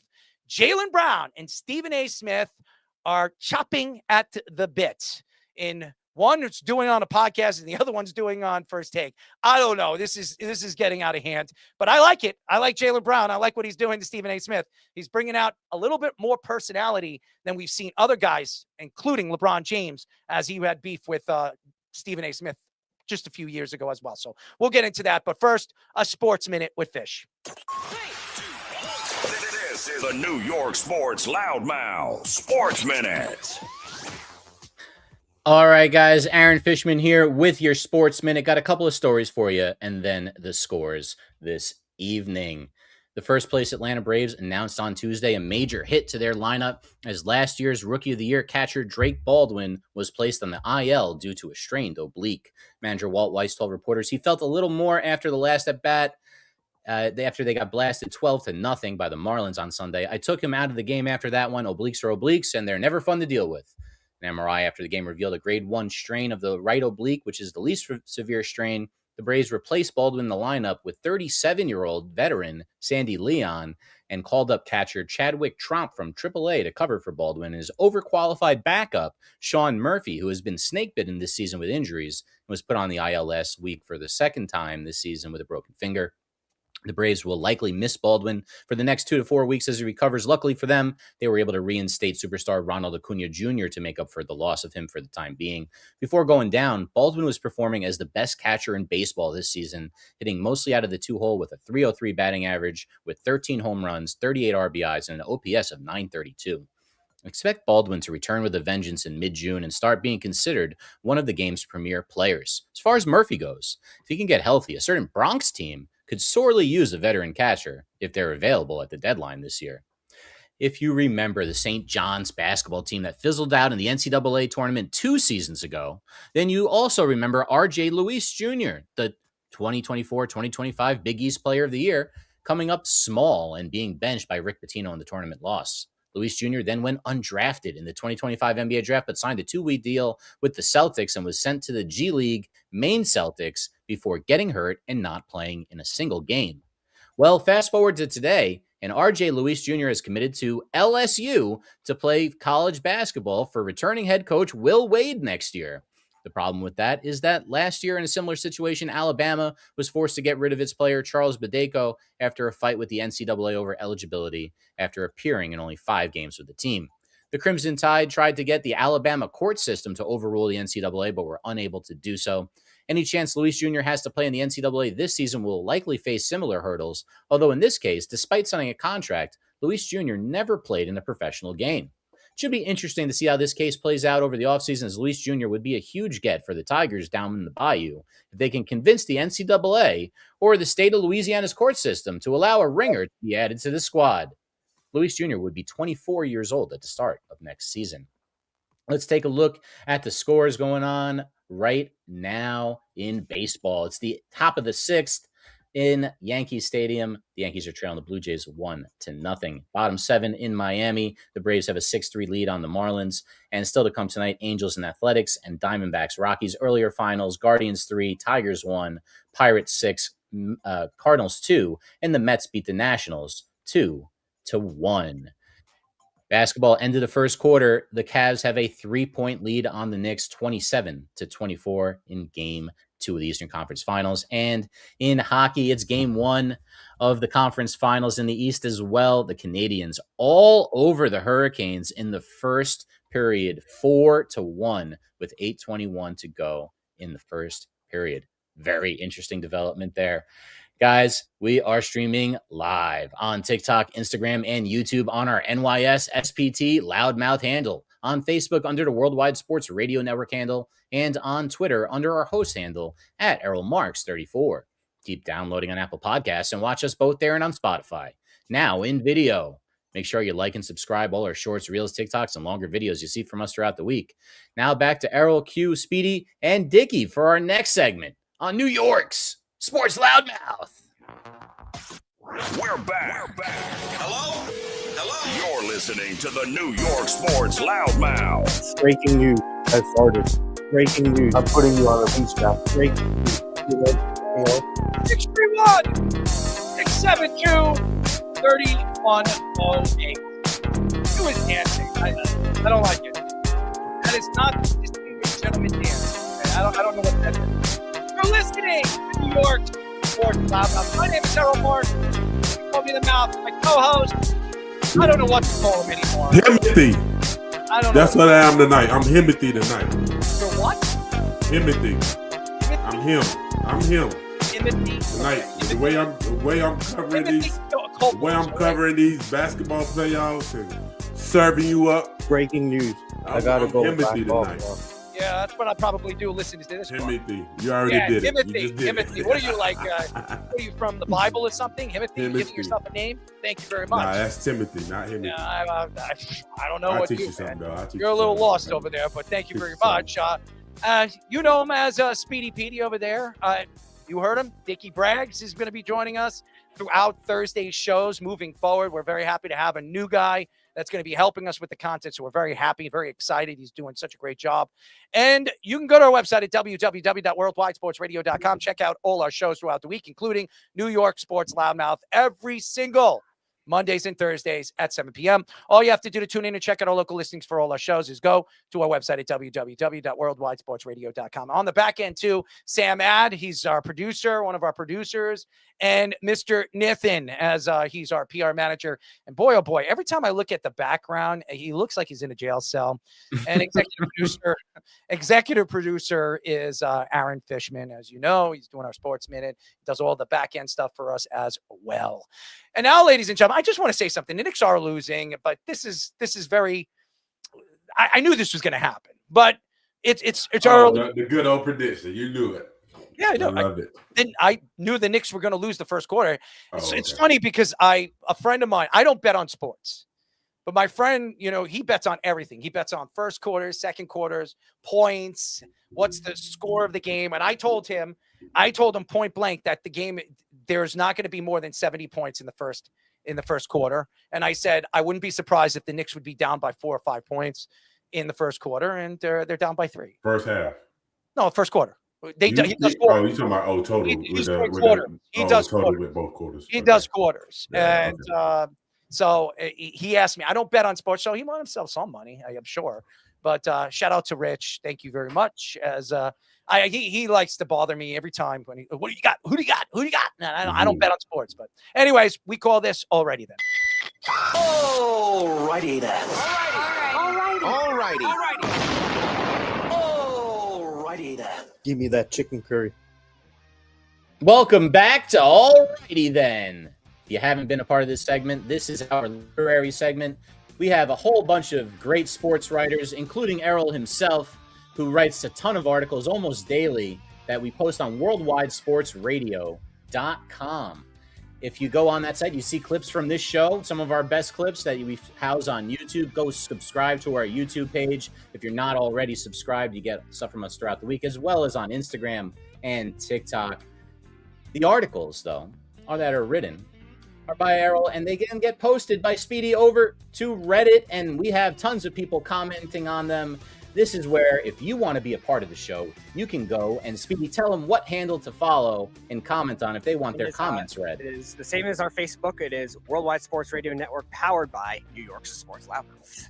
All right, so that's where you go if you want to hear your comments. Speedy's going to read a few comments after I read an excerpt of Errol's article about this guy right here, Mr. Shedeur Sanders. Here's the title: The Scars on His Back? Shedeur Sanders acting like he survived Gladiator when all he survived was ESPN cameras. So let's take a look at the article. Somewhere right now, there's a rookie offensive lineman eating tuna out of a gas station wrapper after getting cut for the third time.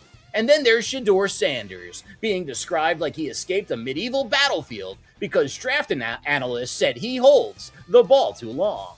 According to Deion Sanders, his son endured hell during the pre-draft process. Hell? Brother, relax. This man talks about the NFL draft like Shedeur was crawling through the desert carrying shoulder pads while Mel Kiper chased him with a flamethrower.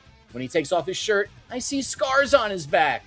Scars from what exactly? Too many NIL photo shoots? Heavy jewelry? The emotional trauma of not getting drafted top 5 after ESPN spent 2 years treating him like football royalty? You would think Shedeur got drafted by the Cleveland Browns straight out of a coal mine in 1912. The funniest part of this entire story is that Shedeur hasn't done one NFL thing yet, but the media acts like he's already a combination of Tom Brady, Patrick Mahomes, and a Marvel superhero. Speedy? All right, so most of these comments are coming from the actually main Cleveland Browns group on Reddit. We'll start with an optimistic one, literally from a guy with the title, One Optimistic Prime. Dude, it's pick 144. He's remarkably good for pick 144. I think that he could even be league average. Starting guard of pick 144 is a substantial win. And he mentioned the Browns quarterback history. Thank you, Mr. Optimist Prime. I will say this.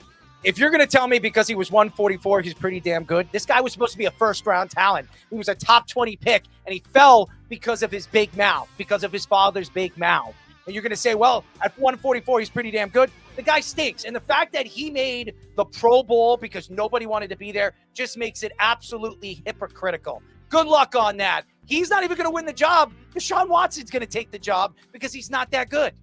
All right, well, speaking of Deshaun Watson, this one is from Gleaming the Cube. He doubts that he will be the franchise quarterback for the Browns. He hopes he's better than Watson, but he's not betting on it right now, even as bad as Watson was. He was mentioning as well. He thinks he'll be a great backup. Gleaming, he might not even be the backup. He might be a third string. He might not even make this roster. The fact that everybody is thinking that this guy is something because he's a mama's boy or a daddy's boy or whatever the hell he is. I know Shedeur Sanders. He barely can speak. When he goes out there and speaks to the media, he makes himself look like an idiot. What was he doing after the first round after he wasn't drafted? He was in a booth rapping. The guy's pathetic. And you're going to sit here and you're going to tell me, well, he's a good backup. That's what you're selling? That's what you're going to sell. This guy got a contract. This guy got sponsorships, multi-million-dollar deals, and he was the 144th pick of the draft. Good luck on that. All right, this one kind of more of a pessimistic Browns take from Rattlesnake Master. Lucky for us, we're the guinea pigs in this great Shedeur Sanders and Deshaun Watson are they garbage experience. Rattlesnake, you're absolutely right. I mean, you're definitely the guinea pigs. Thank God the New York Jets aren't the guinea pigs, but the New York Jets have been the guinea pig for many, many years when it comes to quarterbacks. I mean, remember Browning Nagel? I remember that guinea pig. I could go back and back. Mark Sanchez, as Pete Carroll said, they shouldn't have drafted him. He should have stayed in college one more year.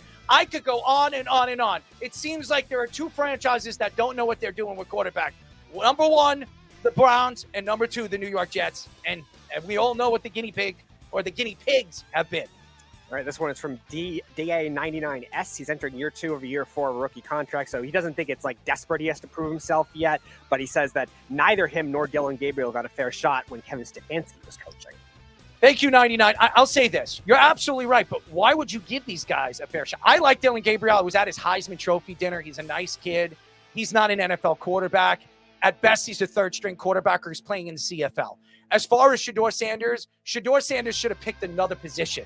Maybe he should have played corner. or safety like his brother, because he's not a quarterback in this league. The guy is not accurate. The guy steps in the pocket, holds on to the ball too long. He's horrible to watch. We've seen enough of him. I don't want to hear from his teammates or anybody on his defensive side of the ball says, he's really good. He's really good. He sucks. All right, and last one from Rodiciat Jr. So he's kind of a mixed bag here. He doesn't think he's a franchise quarterback. And anyone that's watched him play for the Browns have said he's a franchise quarterback, but he still thinks he's the best quarterback on this roster. He's out of his mind. Thank you, Brodsy. And I'll say this. If Deshaun Watson is 100% healthy, and he goes out there and he practices and he keeps his hands in his pants away from everybody else.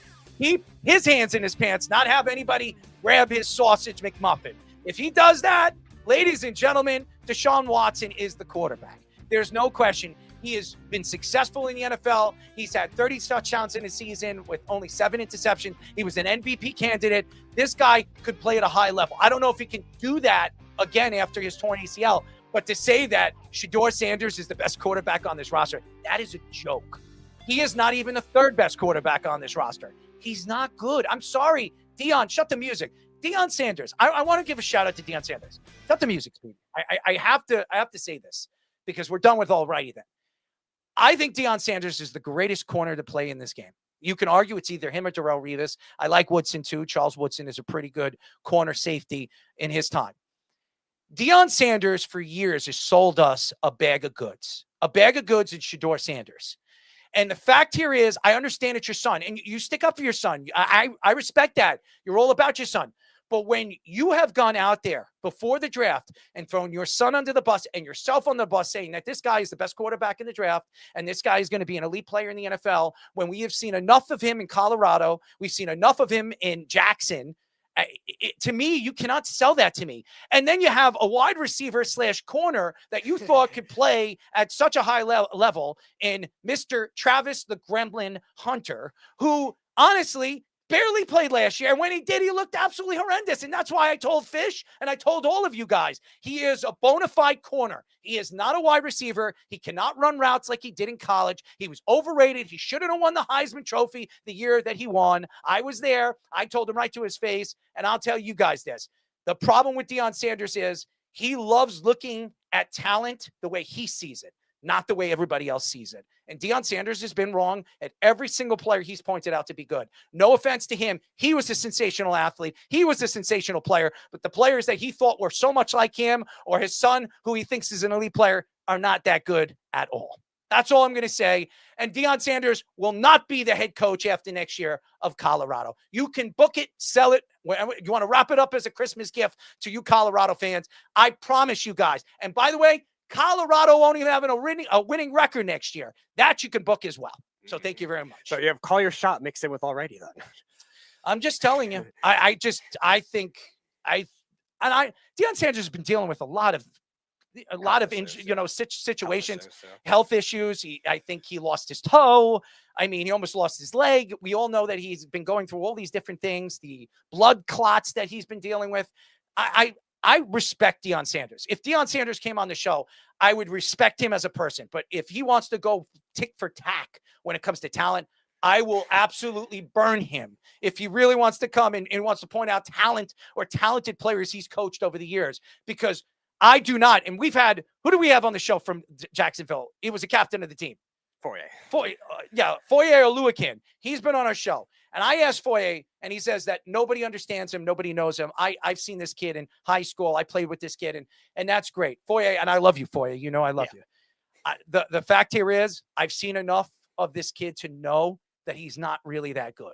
He just really isn't. And we're going to see this year when he just plays corner that he's really not that good. He's a slot corner at best, and he won't even be the best slot corner in this league. So he'll be lucky to be in the NFL for more than 4 years. And that's my sell on that one. And we should call it buy or sell, because that would be a sell on that one, or a buy, whatever you want to say. Sell. Why you think he's a good player? He's a better corner. Yes, he's a great corner. All right. You're going to find out this year that he's a great corner. I don't know why you let your personal experience with him impact your position in regards to his talent. Okay, the kid is talented. He's gifted. He's supposed to be a full-time corner. He jumps out there and wants to think that he's going to rewrite history and play wide receiver in corner. And he found out the hard way that the NFL is not Colorado or not Jackson State. And so now he's going back to his natural position. Let's make it bad. I don't make it down I like on it. the, All right, on the field. you do your little dance. I'll do my little dance too.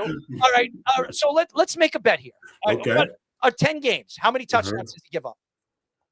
10 games, how many touchdowns he gives How many up? touchdowns he give up? No more than he in Jacksonville, the NFC with South.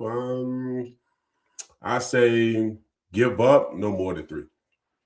Okay. If three, but I say he gives up more than 5 to 7. All right. Okay. I'm between 5 and 7. He's going to give. Do I get what? Do I get an Omaha steak or what do I get? We'll do something. We'll go out to dinner, man. I'll take you out to dinner. There we go. That's what I like. If I win, you got to take everybody out to dinner. How about this? Like You win, Errol has to eat his steak medium rare with no barbecue sauce. Come on, with no barbecue sauce. There you go, Speedy. There you go. Yeah. No. You don't dictate that, okay? We're going to eat a steak without I am not eating a steak. honey mustard. I'm not doing that. Anyways, we call this What's Beef. I'm a nut. Do you know what beef is? Do you know what beef is? Put him up. Which one are you first? I'll fight you both together if you want. I'll fight you with one paw tied behind my back. I'll fight you standing on one foot. I'll fight you with my eyes closed. Check this. What's beef? What, are you scared? Watch your mouth. Bring it. Beef is when I see you. Guaranteed to be in ICU. One more time. What's beef? Beef. All right, let's go. Give it to me. Give me everything. Put Dickie in there. I'd like to add him. Here we go. And we'll bring Fish in here because he's got to start it up. Oh, no, Speedy, you got the segment. So I'll talk about this is beef. We're going to get into the beef between Jaylen Brown and Stephen A. Smith that's been going on for the past week. We have a couple of clips that we're going to play for you. And then Errol's going to react to them one at a time, and then we're going to have a discussion about the beef. All right, so this one will start with Jaylen Brown's first statement on it. With Stephen A., where he was vocal about what he thought I needed to do. Jason Tatum showed up on first take before he showed up on your dance. What does that have to do with anything? What? This is journalism. This is why I started streaming, chat. What does that have to do with basketball? What does that have to do with performance? What does that have to do with anything relative to like the game? You know what I mean? It doesn't. And this is where, why people call him out, because he uses his platform and his nature. And this causes issues. This is what Stephen A. is using his platform for. The first order of business is that he needs to be quiet and like just say I needed to be quiet. Be quiet for who?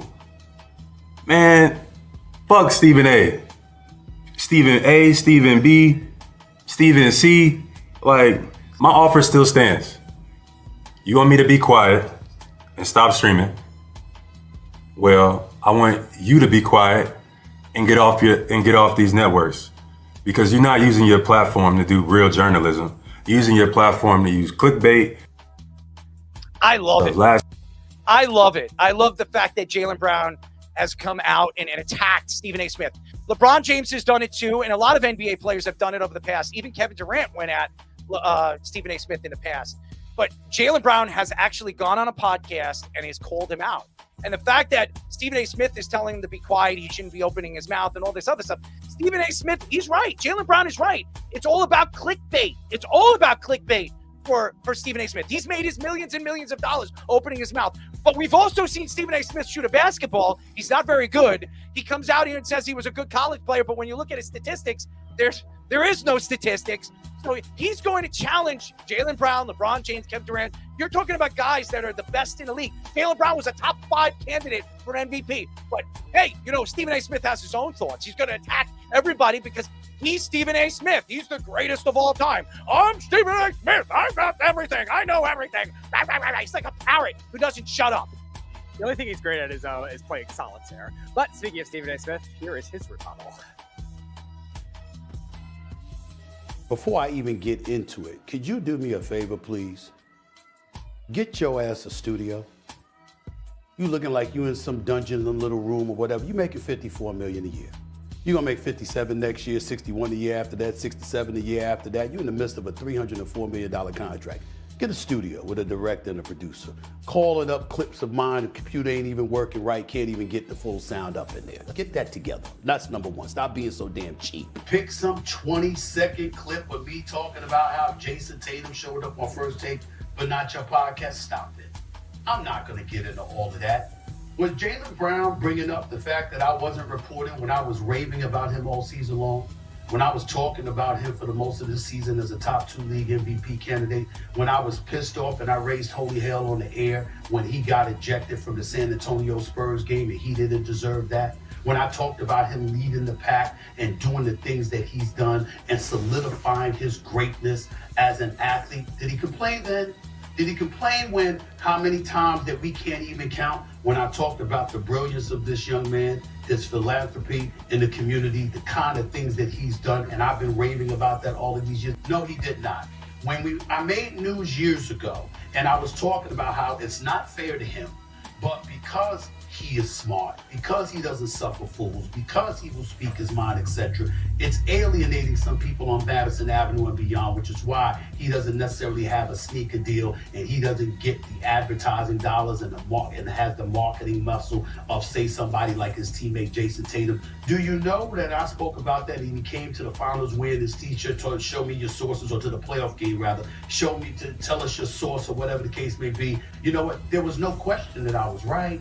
You know, and the bottom line is that his own family came up to me in Dallas and thanked me for talking about him the way that I did, because they recognized the fact that I was showing him respect. Here he is complaining now. Oh, my God. First of all, I got to attack him on this.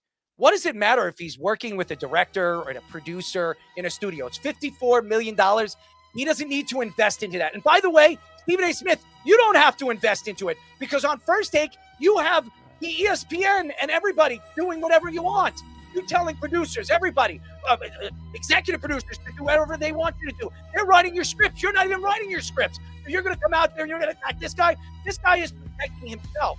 And as far as what you've done and what you said about him personally, yeah, you have come out and said that he's a top 2 player in the league at some point last year, but you've also taken shots at him on First Take, saying that he's not the number 1 guy. He might not even be the number 2 guy, that they need to get rid of him, that he doesn't know how to control his temper on and off the court. How many times have we heard him say that? He wants all the praise when he says good things about people, but when it comes to somebody attacking him when he's saying bad things, oh no. Stephen A. Smith is not going to allow that. No, he's going to go at you. He's going to attack you. He's going to say whatever you want. The problem with Stephen A. Smith is he should stick to basketball. But guess what? I don't even think he knows as much as he thinks he knows about basketball anymore. He's got Kendrick Perkins giving him great takes. By the way, the most ridiculous. You have Cam Newton going out there giving you sports takes, football takes, basketball takes. He's got the ugliest hats. He doesn't know how to wear his hair. I mean, you go on and on.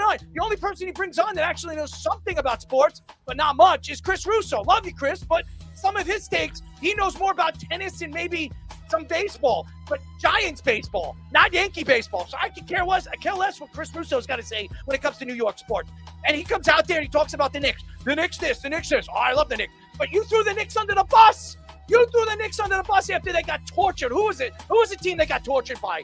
I remember in the regular season, they got tortured. Detroit, that's right. Detroit kicked their ass. And he says, the Knicks are done. They're not a championship team. I am done with the Knicks. They got rid of all the players. This guy's got emotion and only emotion to every single one of his takes, and he's taking shots at Jaylen Brown. Guess what? Jaylen Brown was a top 5 player in the league. Jaylen Brown has his own take. Jaylen Brown should have made the Olympic team. He should have, but the LeBron James, the LJA, didn't want him there. They didn't want him there because he had something to say about Bronny James, because Bronny James sucks, and that's why he got a $3 million contract. He's the only second-round draft pick that, after he gets signed by an NBA team, gets $3 million. Why? Because of his daddy. Oh, daddy. Oh, daddy. And then he takes shots. And then he takes shots at Bronny James after the fact. Yeah, Stephen A. Smith and LeBron James. And that's why LeBron can't stand him. He doesn't shut up. He just opens his mouth and he likes clickbait. He's right. Jaylen Brown is right. Clickbait. Hey, speaking of not shutting up, we got one more, don't we? Yes, we do.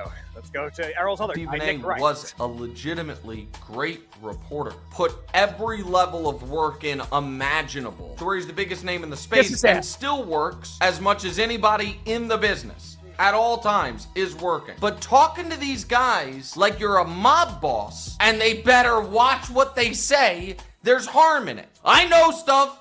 I know technically it's my job to report the things I know, but I know it and I just keep it in my back pocket in case I ever have to use it like the big joker in a spades game. Give me a break. If you have real information about Jason Tatum's feelings about Jaylen Brown, you should report it. If you have real information about the Celtics organization, how they feel about Jaylen Brown that you're just sitting on, yes, you should report it. The answer is not. Go to the mattresses and escalate. And it makes all of us look bad. And also, here's the other thing. You're the only guy who does it. Really? He's the only guy that does it? Hey, let's go. Let's attack Nick Wright here. Wasn't Nick Wright the one that came out about LeBron James? LeBron James is better than Michael Jordan, but he can never come up with points that even sells it. He comes out here and he takes it. Then he's a Kansas City Chief fan, and when Kansas City got their butts whipped against Philadelphia, he hid under his desk. He had nothing to say about it. But he, for years, he was saying, Kansas City can't be beaten. Patrick Mahomes is the greatest quarterback since sliced bread. But now he's going to come out and he's going to say, he's going to attack Stephen A. Smith. I'm going to stick up for Stephen A. Smith. Nick Wright is the biggest doofus. He doesn't know anything that he's talking about. That guy is afraid to come on this show because I'll wipe the friggin' floor with him. He doesn't know nothing. If he wants to come on the show, I told him at a summit, come on the show. I got my take on LeBron James. You got your take on Michael Jordan. You beat me. I'll pay you $1,000 to whoever you want me to donate the money to your organization. He would not come on the show. You know why? Because he knows what's going to happen. I'm going to wipe the goddamn floor with him. As far as clickbait, that man is the biggest clickbait genius of them all. He's on Fox Sports, opening his goddamn mouth. It doesn't matter who's on his show. The guy's a complete dork. Look at that nose. He probably grows like Pinocchio. He lies every single time he's on the show. He's an ass whip sucking son of a you-know-what. I'm done. I'm done with Nick Wright. Nick Wright's an idiot. He doesn't know crap. And as far as I'm concerned, I can't stand Nick Wright. And of all the guys that we talk about on the show, that guy is a clickbait phenomenon. He only cares about himself, and he thinks he knows everything about sports when he knows crap. And Dickie, you know it. I'm going to tell you, he's a big piss ass. That's it. All right, I want to just, before we move on, I wanted to also bring one up from our comment section from Y'all Shut This.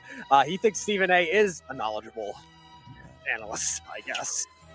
Yeah, I think he is too. I just think that he gets carried away when it comes to his personal relationships outside of the game. And I think that's the reason why Jaylen Brown has the issues that he has with him. It's the fact that if I go tell Stephen A. something now, he gets on air and act as if me and him is the best of buddies, and he'll say everything that I said or that I told him in confidentiality. He'll speak about that publicly and then won't reveal the name. So then the audience is like, well, who is it? Or what did he say? And XYZ. And I think that Jaylen Brown is just kind of fed up with the fact that now, with the way he's trying to separate him and Jason Tatum. I don't agree with that measure in the way that he's approaching it. But then again, when you make a man mad and angry, there's no rules in regards to how he's able to respond. But overall, I think that Stephen A. has a point. I do think he's right in some aspects. I just think that it's the personal style where he makes it seem like he has this exclusivity with NBA veterans and NBA Hall of Famers where he gets all this information about personal players or whatever. He has no idea how Jason Tatum feels about Jaylen Brown.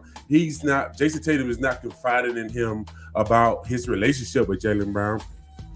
Somebody in the Celtics is probably leaking some information because every professional locker room has that. But at the end of the day, he's not actually engaging with the stars and people that he's referencing. So it leads us to believe that he knows what's going on the inside, but in reality, he don't. And I think that's what athletes get mad with him about is because, bro, you don't understand what's going on, but you're just assuming it but also positioning it as if you know or you in the locker room. And I think that's what Jaylen Brown has a bigger issue with. But at the end of the day, some of the stuff that he was saying is right. He wasn't the number one option, but, that's neither here nor there. You don't have to say that in regards to the defense. But Jaylen Brown is kind of sensitive about it when it comes to Stephen A. So we'll see how far this goes.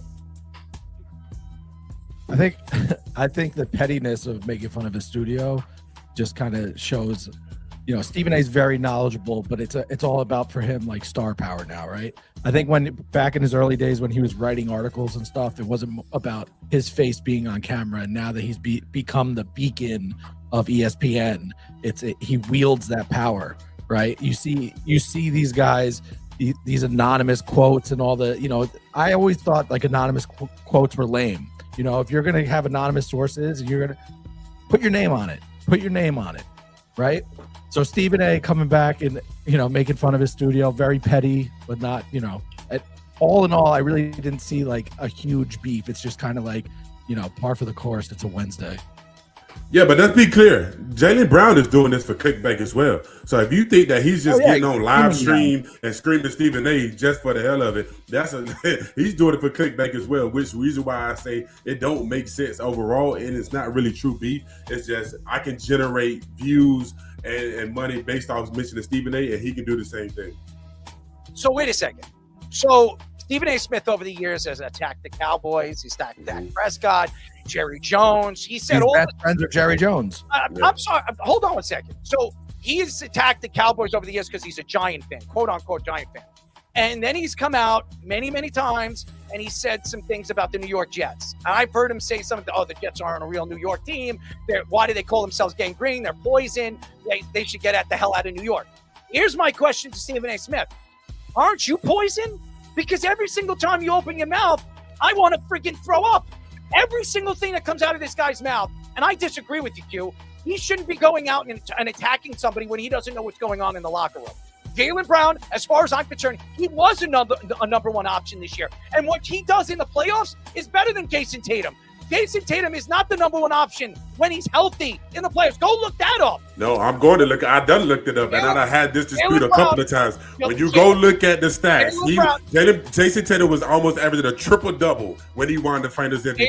Okay, he was the one that they were game planning. This ain't talking about this year. This year he was the number one option because Jason Tatum was out. And the reason why he was out of the top 5 of the MVP races because Jason Tatum Brown is a better playoff player than Jason Tatum. He don't have no responsibility. He has to be. If I'm the guy and you're the second guy, it makes sense for you to be the better player because you don't have the weight that I have to carry. Who was the MVP when they won a championship? Jaylen Brown. I rest my case. Yeah, exactly. Who had the better stats? That is media voted. That ain't about performance. That's about media voting. Touchdown! Did you know that? You're in the media. You should know that. It has nothing to do with performance. It's media voting. Just like Andre Iguodala is better than Steph Curry. We've seen it over and over. It's media. It's not about the performance. So you're telling me right now when Andre Iguodala won the MVP, it was because of the media? Yes. He was nowhere near better than Steph Curry. He was way better than Steph Curry when they won that. He was way better. Okay. No. You said he was way better. He was way better than Steph Curry when that. Clip it, Speedy. Clip it. It was way this better. gonna go viral right here. He was more valuable in that series. Hence the MVP. And LeBron averaged what? Thank you. That man said he was defending LeBron. I'm sorry, buddy, but you're wrong. You're wrong. How much did LeBron average that series? You're wrong. Fish, can we get that? How much LeBron averaged versus Iguodala? Fell on Q. It fell on Q. Yes, it did. It fell. Well, you know what? You know what, guys? I'll look that up in a second, but we actually have our guest in the backstage right now that we're bringing in. Let's get him on the show. All right, ladies and gentlemen, if you don't know this man, I've worked with him. I've done Knicks War Room with him. He's one of the more talented New York Knicks broadcasters. Me and him were working on some things after the season. I'm excited to have him on. We want to go tick for tack. He's the diehard New York Knick guy. And ladies and gentlemen, if you don't know him, go and check him out. He is one of the best in the business. And ladies and gentlemen, his name is Karan Pierre. Karan, what's up, buddy? What's going on, y'all? Hopefully y'all having a great night.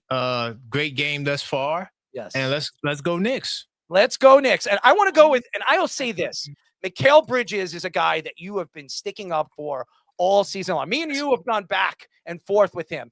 But what he's doing right now in the playoffs, what he did in the 76ers, and what he's doing right now is incredible. He's defending every single number one option on each team. He did it with the 76ers with Maxey, and he's doing it right now with Donovan Mitchell. Tell us a little bit about why you think what the Knicks did, giving up 5 first-round draft picks to land this guy, was the right move? Well, I mean, first of all, Leon Rose and what they're doing with this New York Knicks squad is very phenomenal. It's just phenomenal. I mean, Mikal Bridges was somebody who was a capable scorer in Brooklyn, and his role, a lot of times people get confused because of the role. They think that he's supposed to get 26 a game the way he did in Brooklyn, so he's not doing that for us. So they look down on him and say, well, he's not living up to the hype. This is exactly what they want from this kid. They want this kid to be a defender. He's the 4th option on this team. If you could get buckets out of him like he's getting buckets tonight, then that's perfect. But the goal for Mikal was for him to be a defender at the point of attack, which he's been doing, and he's the best 4th quarter defender. He has the best defensive field goal percentage throughout the season. And in the clutch, there's no one better than him. And I think that while you may say the picks are too much, I think that when we get this championship, it's going to be all worth it. And by the way, if anybody hasn't seen this guy, his show is called The Objective Knick Fan. He has a tremendous following. He's fantastic. And anybody that hasn't seen what he is doing right now, and by the way, his girl, Max, is one of the best in the business when it comes to social media. I love her. I love him. Funny thing is how I bumped into him. One morning, he did a 24-hour Knick show. And it was late at night. It was 2:00 in the morning. I pop on. I'm like, what the hell is this? And I'm watching him. He's going tick for tack. He's got all these guys attacking him on social media. And I'm loving it. I'm like, I reach out, who is this guy? And then Maxine hit me up the next day. We were on the phone for 2 hours. We were talking about social media and all this other stuff. And I was like, I got to get on with this guy and talk to him. And we've done a couple of shows together. It's been absolutely superb. And he is just amazing when it comes to his content. He really, really is. I give him a lot of credit. I check out all his stuff. And I want to go into what the Knicks did in game number 1, which was enormous. And they shot the ball really, really bad. This is one of the best 3-point shooting teams. This was the best 3-point shooting team throughout the playoffs. And they go into the game. They were completely cold. I told Speedy they were going to be cold because they missed 8 days of basketball, playing at a high performance. And then we saw what happened, which nobody expected. 8 minutes left of the game. And then all of a sudden, I don't know what happened with Kenny Atkinson. I think he's a great coach, but he lost his mind. And he just let him completely torch him. Jalen Brunson was getting defended by, James Harden, which made absolutely no sense.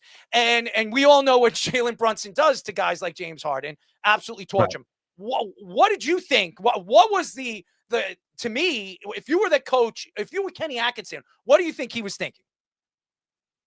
Well, he argued that James Harden was their best defender, and believe it or not, I mean, the numbers. If you're an advanced stat person, the numbers kind of showed it. But here's the problem: he normally guards the worst defender on the opposing side, so you can't take his prowess against the lesser defenders and think that it's going to hold up with James Harden. And then when he said, "Oh, I never thought about removing him from the game," I was like, "Oh man, I guess you just wanted to lose," because he was getting torched consistently. They targeted him, and they made no adjustments. He didn't call the timeout. He said he wanted to have an extra timeout. I mean, it just was a terrible decision that literally costed them a game to help extend the series, because if they lose tonight and they're down now, man, this series will be over 4 or 5 games. I want to shift to Cat for a bit, because I think we've seen something very unique with him. I kind of took shots at him when the Hawks beat the Knicks in game 2 of that series. I was saying he was very passive. He wasn't getting to the free throw line enough. And then last series, you saw him kind of transform as a passer too, almost to the extent where in the beginning of the game 1, he was like sticking his arm out all the time, trying to just say, all right, I'm going to throw the ball one hand and hope it goes somewhere. And he kind of wrapped him for a while. But what have you seen from talent this playoffs that are different from last year? Definitely his ability to be effective as a passer is very impressive. It worked really well because the Philadelphia 76ers defense was just pretty much trash, with the exception of a little bit of Edgecombe and Maxey on the perimeter. And PG's, he's solid, but he's not like what he was. And so when it comes to the flex options, which they were running all of them back screens and picks and things of that nature that was catching them off guard, there was nothing that they could do for it. And the fact that, Embiid is just oh my goodness, he's a shell. He could barely move. And it just was a perfect scenario for Towns to be that hub, that as they call him. But in this series against Cleveland, it's going to be a little bit different because Mobley is a really good defender. And, he's going to press up on you. And some of the lanes that was there, Cleveland, they are a really good paint defensive team. They close those things out. So this series, it might be a little different, but, I think that you may still see some flashes of the Magic. We call him Kagic on my show, which is a combination of Cat and Magic because he says Magic is his favorite player. But at the same time, I think like tonight, how he's playing, he's going downhill and he's taking advantage of Mobley and the mismatches with the little guards. I think that's what he's going to have to do more so this series. How have you seen like a difference this year versus last year? I mean, we talked about it earlier between Thibodeau and Mike Brown, and kind of like Mike Brown's like usage of like the bench and having a quick hook too. Like, game one, Deuce McBride didn't have it, he pulled him quick, and when Josh Hart was getting exposed a little bit by Donovan, he moved Landry into the lineup. How have you seen that and transition? Well, you saying what's the difference between the 2 years? Would I say would be the big difference? Yeah. Well, last year we struggled with the whole concept of an identity. I think this year our identity, and this is something I said on my show, we are a versatile two-way team that can beat you in a variety of ways. We could play fast, we could play slow, we can hit the three balls, we could go to the paint, we get on the glass. Literally, there's not anything that we can't do. I think last year's team was limited, especially our defense was not really good. I'm not going to say trash, but it just wasn't good enough for us to get over the hump and get to that next level. I think this year's team, if you put us in last year's scenario, I think this team would be the favorite to win the East, and probably definitely I would put us over OKC. I think this team has that ability to defend at a very high level. And that's something that last year's team, they struggled with. As everybody knows, we're talking to the host of the Objective Knick Fan. Caron Pierre is a good friend of the show, good friend of mine. He does such a great job right now with his product, guys. Check it out. He'll be doing a show right after the Knick game. He's going to give his take on what happened after the Knick game. It's going to be fun. I'll probably sneak right in and call the show and pick on whatever is said by some of the guys that call his show. It's funny. He's got some great guests on his show, and some of the guys that call his show, some of the girls that call his show. It's very, very funny. They're great Knick fans. They follow him, and it's really superb at everything that him and his girl does, Maxine. They do such a great job. I look at the New York Knicks, and there's a lot of things about the Knicks that really turn me off over the years. But this team is a completely different team. I look at this team. They're together. You could see it. OG Anunoby, Mikal Bridges, Josh Hart, Jalen Brunson, Karl Anthony Towns. We saw some problems going on with Tom Thibodeau there last year. At the end of the season, there was a lot of questions. Who wanted Tom there? We all know that Jalen Brunson wanted him there. We all know that Josh Hart wanted him there. But everybody else, there was questions. Mikal Bridges didn't like him and everything. So there was like a crossover in that locker room. But now Mike Brown's been a good leader. He's transitioned better. He's worked the players better. He's using a rotation of guys that makes sense. Landry Shamet has been phenomenal, what we saw in game number 1 defending Donovan Mitchell. What are your thoughts to Mike Brown to Tom Thibodeau? I think it's night and day in a lot of ways, because Mike Brown, he did a lot of experimenting, and it may have cost us some moments in games and stuff, but the big difference with Mike Brown, I think this is what's going to get us to the championship. We've never seen this before in a long time. It's the ability to adjust on the fly and make changes that will win you games and series. That's what we've seen in Atlanta, how they went with Cat at the hub. Now, Cat may not be at the hub as much now. Maybe the next adjustment will be this. And that ability to change and still be effective, we hadn't really seen Tibbs do that.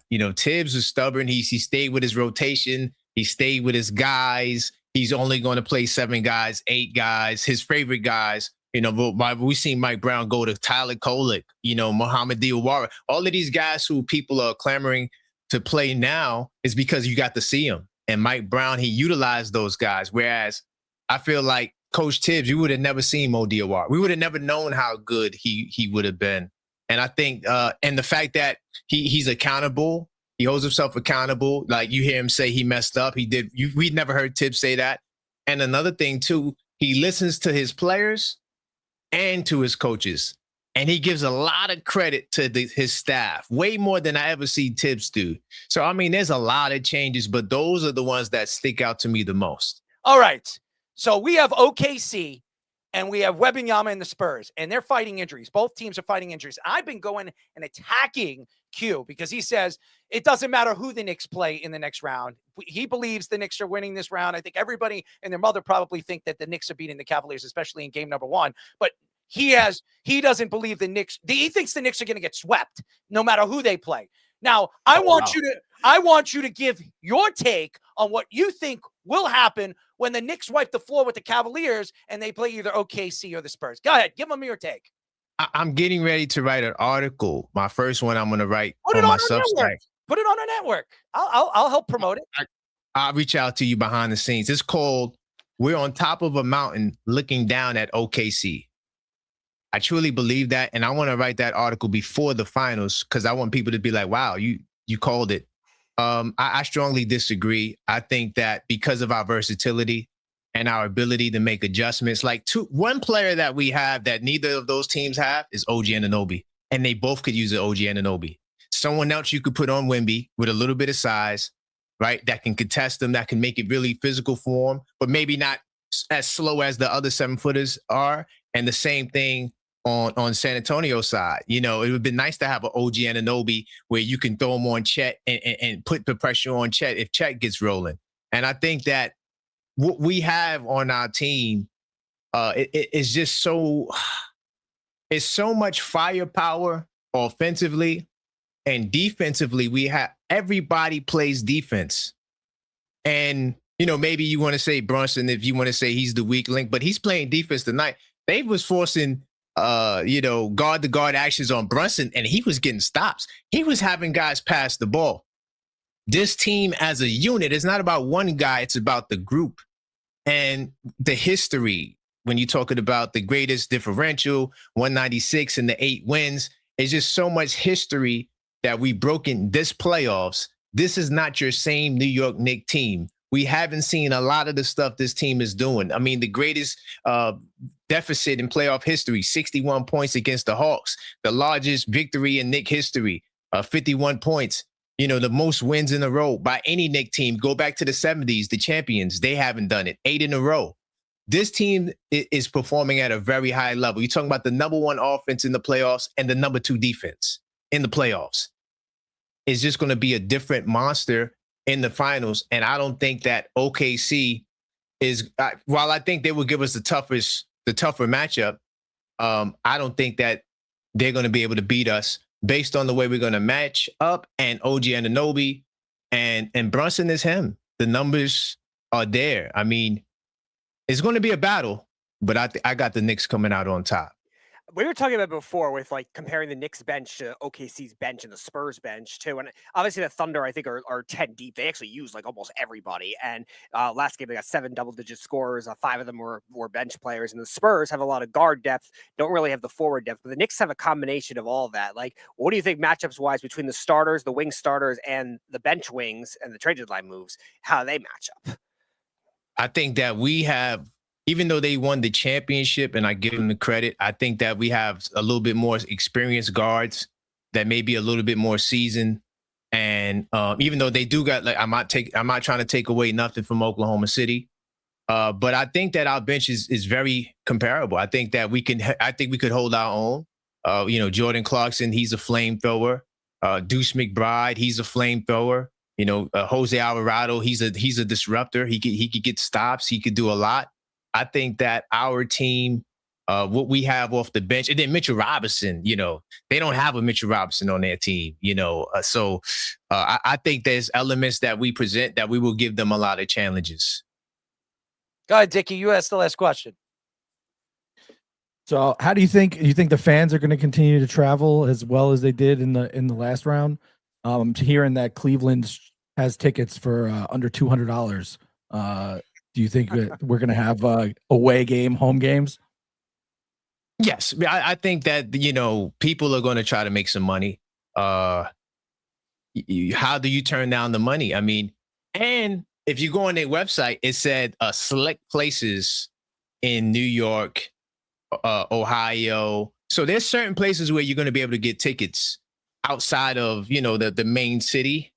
And I think New Yorkers are resourceful, and the resale market. There's always going to be a way to get.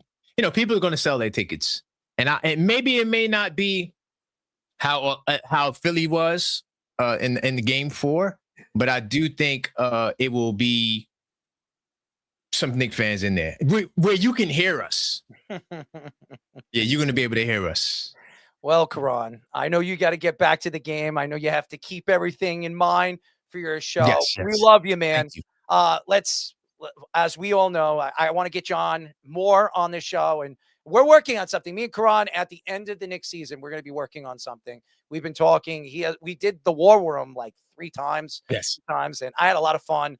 His fans are crazy. They're great. They're funny. And they loved us. Me and him going back and forth. So it's great. Thank you, Karan, for joining us. Thank you, guys. I appreciate you guys. Have a great show and have a great night, y'all. Take care. Ladies and gentlemen, the objective Knick fan, Karan Pierre. He's fantastic. I've been telling people about this guy. He has a great following. And by the way, he is growing fast on social media, especially on the YouTube channel. His girl is one of the best at social media. I'm going to have her help us out on the back end too in the very near future. She's doing such a great job right now. She's making a living doing it. So we love what she's doing. So thank you to Karan, who's always been so gracious. And me and him, we hype each other up. He's like, he watches my show and he's like, you're the best. And I think he's the best. And we go back and forth. And when we're on the show, we argue the best. So, and now he'll have an article that you can send to Quentin to enlighten him about the Knicks bench. Yeah. I had to do that because I know, first of all, when you look at what the Knicks are providing and you look at this roster and you look at the team, the Knicks are, to me, they're the healthiest out of all 4 teams right now, and they have the most depth out of all 4 teams. And me and Karan have talked about this, texting each other.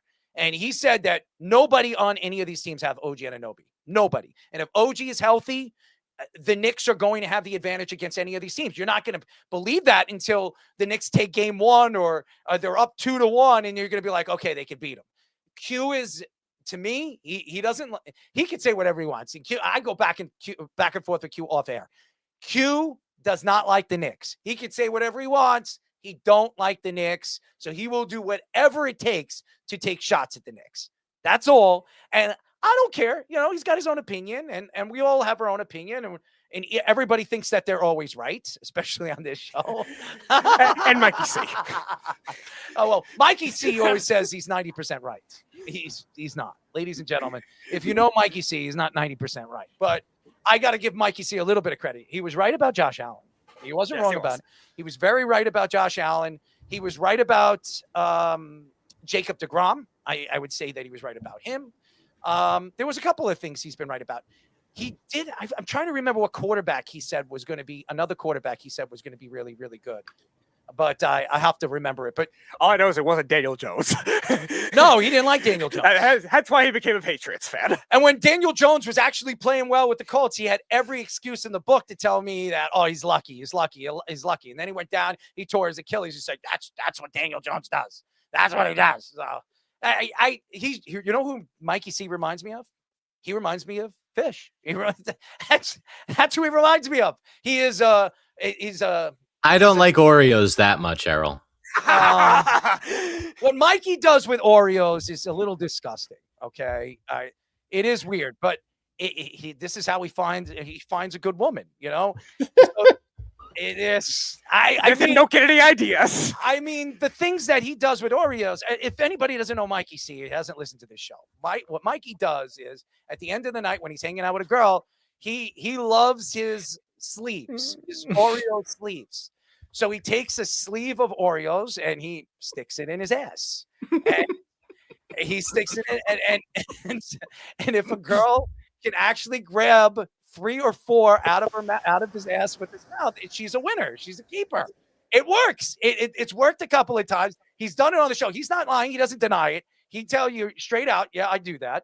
And it's kind of creepy, but yeah, that's Mikey C, man. Certain things you shouldn't share with the public, you know. Oh, well, Got to keep some of those things to yourself. well, he's probably listening now, Mike. The things that you think out loud, you know, don't have Well, to really. Dickie, if you met Mikey C, he's one of the most laid back people.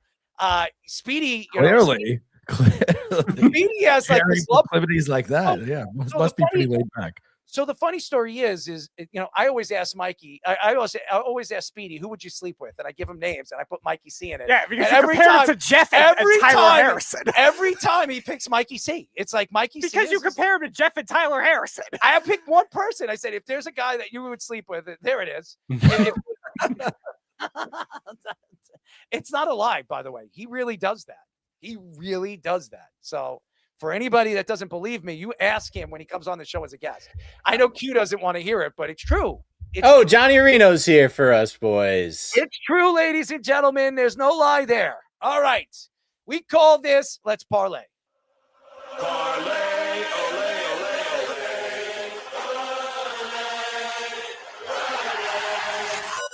It's time for Let's Parlay. Breaking news. I want to hit it.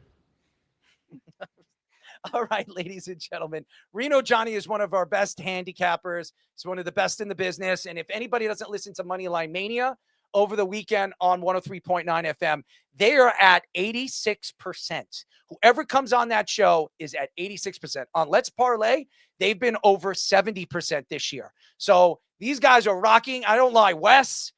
Reno Johnny, if Wes comes in, I'm telling you, these guys are great. We have Chaz, every single horse race, this guy wins money. Every single horse race, this man wins money. All right. So what we're going to do, if anybody hasn't seen this show, it's very simple. He's going to give you his top 3 picks for the weekend, and he's going to give you your 4th for a parlay. So ladies and gentlemen, Reno Johnny. And he's muted.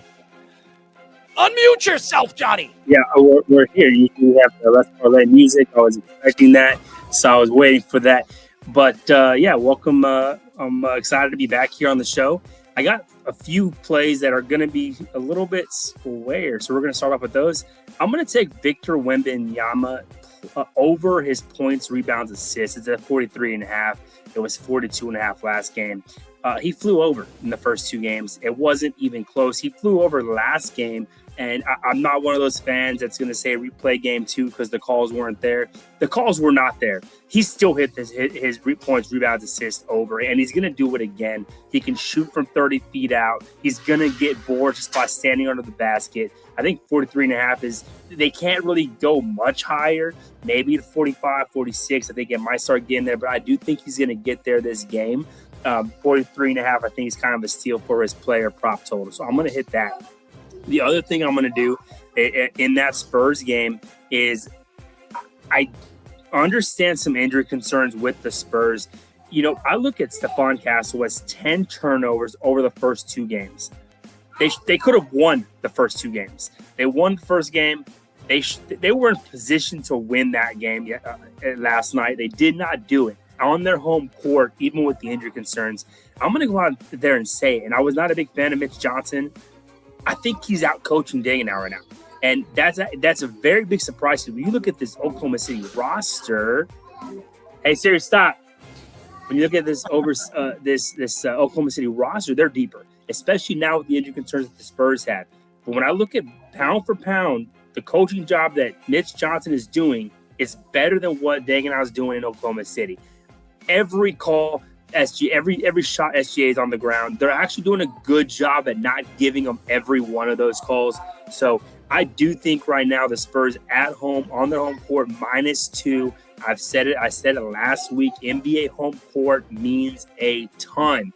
NHL home court does not, and that's where we're going to go for our next play. I want to say I was very adamant. Me and Wes went back and forth. I text him after this show to give him the numbers.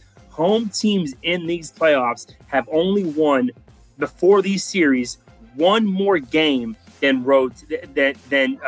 their opponents while being on their home ice. If they're lane 1.5, you are down about 15 units on just one unit place betting on home teams because there's so much favoritism and they're always going to be -1.5. So home teams are not the play. And we're showing it tonight. I think it was plus 175 for the Canadians on the road. A big layoff there. They're down. I think they're 4-1. Las Vegas last night. We're going to stick to what's paying us right now. It's going to be the road team, Vegas. I will say taking them again to go 2-0 is a real big stretch. However, I'm looking at, like, I'm already kind of up in this series, so I'm going to play with house money here. Back them again at plus 170 tomorrow on the road. Again, I don't expect a lot of home ice to mean that much. I wouldn't be surprised if game 3 I'm back in Colorado in Las Vegas. So I just think when you look at what's going on in NHL hockey playoffs, I think it's really tough to not back the road teams, especially catching so much money. Our last play of the game is going to go back to the NBA. It's probably the play I like the most. That's going to be the over in the Spurs game. I think when you look at this series, game 1, they lucked out in that over with double overtime. But the overall pace and shot volume that you're going to get in game 3 is going to be very similar to what you saw in game 2. Overall, pace is back and forth. Both teams can shoot threes. Both teams are efficient from 3. Both teams get to the free throw line. So they're making a lot of points with no time running. I think 217.5. And in the NBA, we really do see where that spread really sticks around the same. They're not going to not be a whole lot of movement throughout the series. Like we might see a 217 in the NBA, and the next night it's 244. This is not the way that in the NBA playoffs. It really sticks around that 217. It's actually 2 points less than it was in Oklahoma City. I think the Spurs at home are going to shoot a lot better than they did in Oklahoma City, and I think that the overall pace shot volume, this game goes over. You're going to see a really fast-paced game tomorrow night. All right, my friends. You're doing such a great job, and I'm probably going to check out where these picks are going to be. But it's sensational. Keep up the good work, and we'll get you on. The king. Yeah. It is his redemption. You might need your redemption. I mean, hopefully you don't do something stupid and you say that Kevin Durant isn't a good playoff player. He's not. I stick by that. Knicks are on a 14-0 run though. Yeah, they are. 15-0 run as we speak. So not good for my money line play here. I took the Cavaliers money line. So it's not good for you. So, but it's all right. We love you still. I know you're not a Knicks fan, but that's okay. It's not. It's never about the Knicks. I know. The value. I know. The value. Everybody, the value for Reno Johnny. He did explain that very well in the 2024 Orioles that he was against them a lot. The value. Yeah, and it did well. Yeah. It did well. They're not a good team. This year you can make a little money because they're kind of underdogs a lot. They're not a good team. Disappointing when you have that 1 year that I thought they were going to be back and they're not back. All right. So listen, I'd love to see Wemby and your Spurs versus my Knicks, so we can wipe the floor with them and win our first championship. I will say this. I think whoever comes out of the East is going to win. I don't see the Cavaliers or the Knicks beating either the Spurs or Oklahoma City. I just don't see it. We'll see. Definitely we'll see. But I think the West this year is just that much better. I disagree, but okay. We love you. Keep up the good work. Tell your son to, whatever he's on, maybe I should send him a nice box of Mike and Ike's. That'll really be jumping his ceiling. I mean, he don't eat candies. He don't even eat candy. That's the thing. Really? No. He's a cake guy? Does he like cake? Oh, yeah. So my son's kind of like, he'll eat, like, he wants donuts and cake. He'll eat like 2 bites and then he's done. It's kind of cool because, like, we don't ever have to, like, hey, that's your 3rd piece of cake, no more. He'll have a couple pieces and that's it. Oh, we got the 3rd kid in there. We got the 3rd kid in there. You got to send that to me so I can show my wife. Send it to Reno Johnny. That's perfect. It's perfect for him. His wife will love it. Anyways, Reno Johnny, thanks, bud. Thank y'all. See y'all next week. Send that to me, Petey. Send it, Speedy. He would love that. That was the old fisherman, the old fish making these graphics. Anyways, that is Reno Johnny, ladies and gentlemen. He does give value. I disagree with him with the Spurs and the OKC Thunder. The injuries are going to catch up to them, and I think we all know the Knicks are going to win this series. I don't think anybody's going to argue. The Knicks are almost up by 20. I think the Knicks are going to pull away, and they're going to win. I said they're going to win game 2. And no matter what, they're going to lose one game in Cleveland. I expect them to lose one game in Cleveland, and the Knicks will win. I think 6 games, but hey, we'll say 5 because Fish added 5, so we'll go with that. So did you. So we'll go with 5. I don't want the Knicks to sit too long because we saw what happened in game number 1. We want the Knicks to be hyped up for that whoever they're playing, OKC or the Spurs. So they're not, both teams, they will not have home court advantage. The Knicks, they will be there's another easy bucket for the Cleveland team. So I'd call a timeout very soon. Anyways, so that was the old Reno. All right, when we come back, we have Speedy's 6-pack of the week. We're going to get into some hockey, a lot of hockey, so get ready. And maybe we'll get Q in here. Maybe we can, have a little fun with Q, with some hockey. I don't know. Q. I don't want Q to have a heart attack when it goes back and forth. But anyways, we will be back after this. This is the New York Sports Loudmouth Sports Minute. All right, guys. Aaron Fishman here with another Sports Minute for you. A couple more stories than the scores this evening. The Vancouver Canucks fired their entire coaching staff on Tuesday after finishing the 2025-2026 season in dead last in the NHL with a 25-49-8 record, good enough for only 58 points. Head coach Adam Foote was let go after only one highly unsuccessful season. His assistants, Kevin Dean, Brett McLean, and Scott Young were also canned. Canucks general manager Ryan Johnson explained in a team press release, "We would like to thank Adam, Scott, Kevin, and Brett for all the work they did for us this season. It was a challenging year on several fronts, and truthfully, Adam and his staff were dealt a very difficult hand. That said, as we head into a rebuild, our group feels new coaching voices are needed to chart the path forward. Establishing the proper environment and culture is a vital first step, blah, blah, blah, blah, blah. The process to bring a new staff in begins immediately." I'm sure it does. After embarrassing your franchise with the worst season it's ever had. The flaws for Foote were many this year, from a bad relationship with the local press to playing aging veterans over his young guys to losing a strong defensive identity they had the previous year under Rick Tocchet, who was let go, by the way, with 2 years left on his contract for this. Well, they're paying both of them now, and with next to no positive development from their young guys outside of Liam Ogren, Foote was left with no foot to stand on. See, Rangers fans, it could be worse. Then again, the Rangers do have a habit of signing former Canucks coaches. Next story. So new Mavericks team president, Masai Ujiri, has already begun to throw his weight around in the organization. As ESPN's Shams Charania reported on Tuesday, the Mavericks have fired head coach and Hall of Famer Jason Kidd. Kidd leaves the Mavericks after getting multiple extensions in the last 2 years. First, after the Mavericks lost in the NBA Finals 2 years ago, and second, before the start of last season, after the Mavs turned down the Knicks' request to interview Kidd for their own head coaching vacancy ahead of hiring Mike Brown this offseason. While no one in New York is going to be upset about the choices the Knicks made, people in Dallas may have some issues with the decision by Ujiri, as Kidd is considered a very good coach in the league and has 4 years, $40 million left on that deal of his. In a statement, Ujiri explained his decision to move on from Kidd. "As we evaluate the future of our basketball program, we believe this is the right moment for a new direction for our team. We have high expectations for this franchise and responsibility to build a basketball organization capable of sustained championship contention. We will conduct a thorough, disciplined search for our next head coach and continue to evaluate our entire basketball operations staff to ensure we compete at the standard Mavs fans expect and deserve." Ujiri, who was sued by the New York Knicks in 2023 for his actions in allegedly stealing Knicks proprietary information, we hired away a video operator from the Knicks when he ran the Raptors. After 2 years, both teams agreed to dismiss that case with prejudice.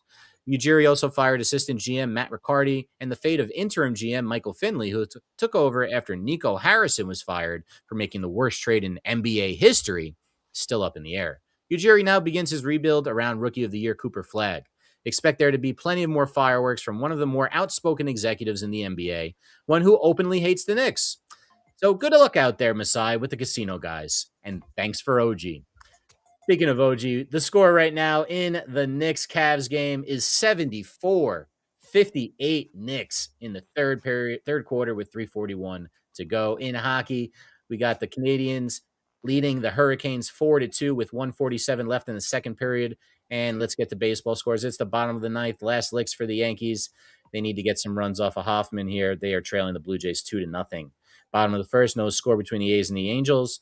And same thing with the Rockies and D-backs. All their games are final. Guardians 3, Tigers 1, Pirates 6, Cardinals 2, Mets beat the Nationals 2-1, and the Braves beat the Marlins 9-3. Guys, we're streaming live on TikTok, Instagram, and YouTube on our NYS SPT Loudmouth handle, on Facebook under the Worldwide Sports Radio Network handle, and on Twitter under our host handle at EarlMarks34. Keep downloading on Apple Podcasts and watch us both there and on Spotify, now in video. Make sure you like and subscribe all our shorts, reels, TikToks, and longer videos you see from us throughout the week. Now back to Errol, Q, Speedy, and Dickie for our next segment on New York's Sports Loudmouth. We're back. Hello? You're listening to the New York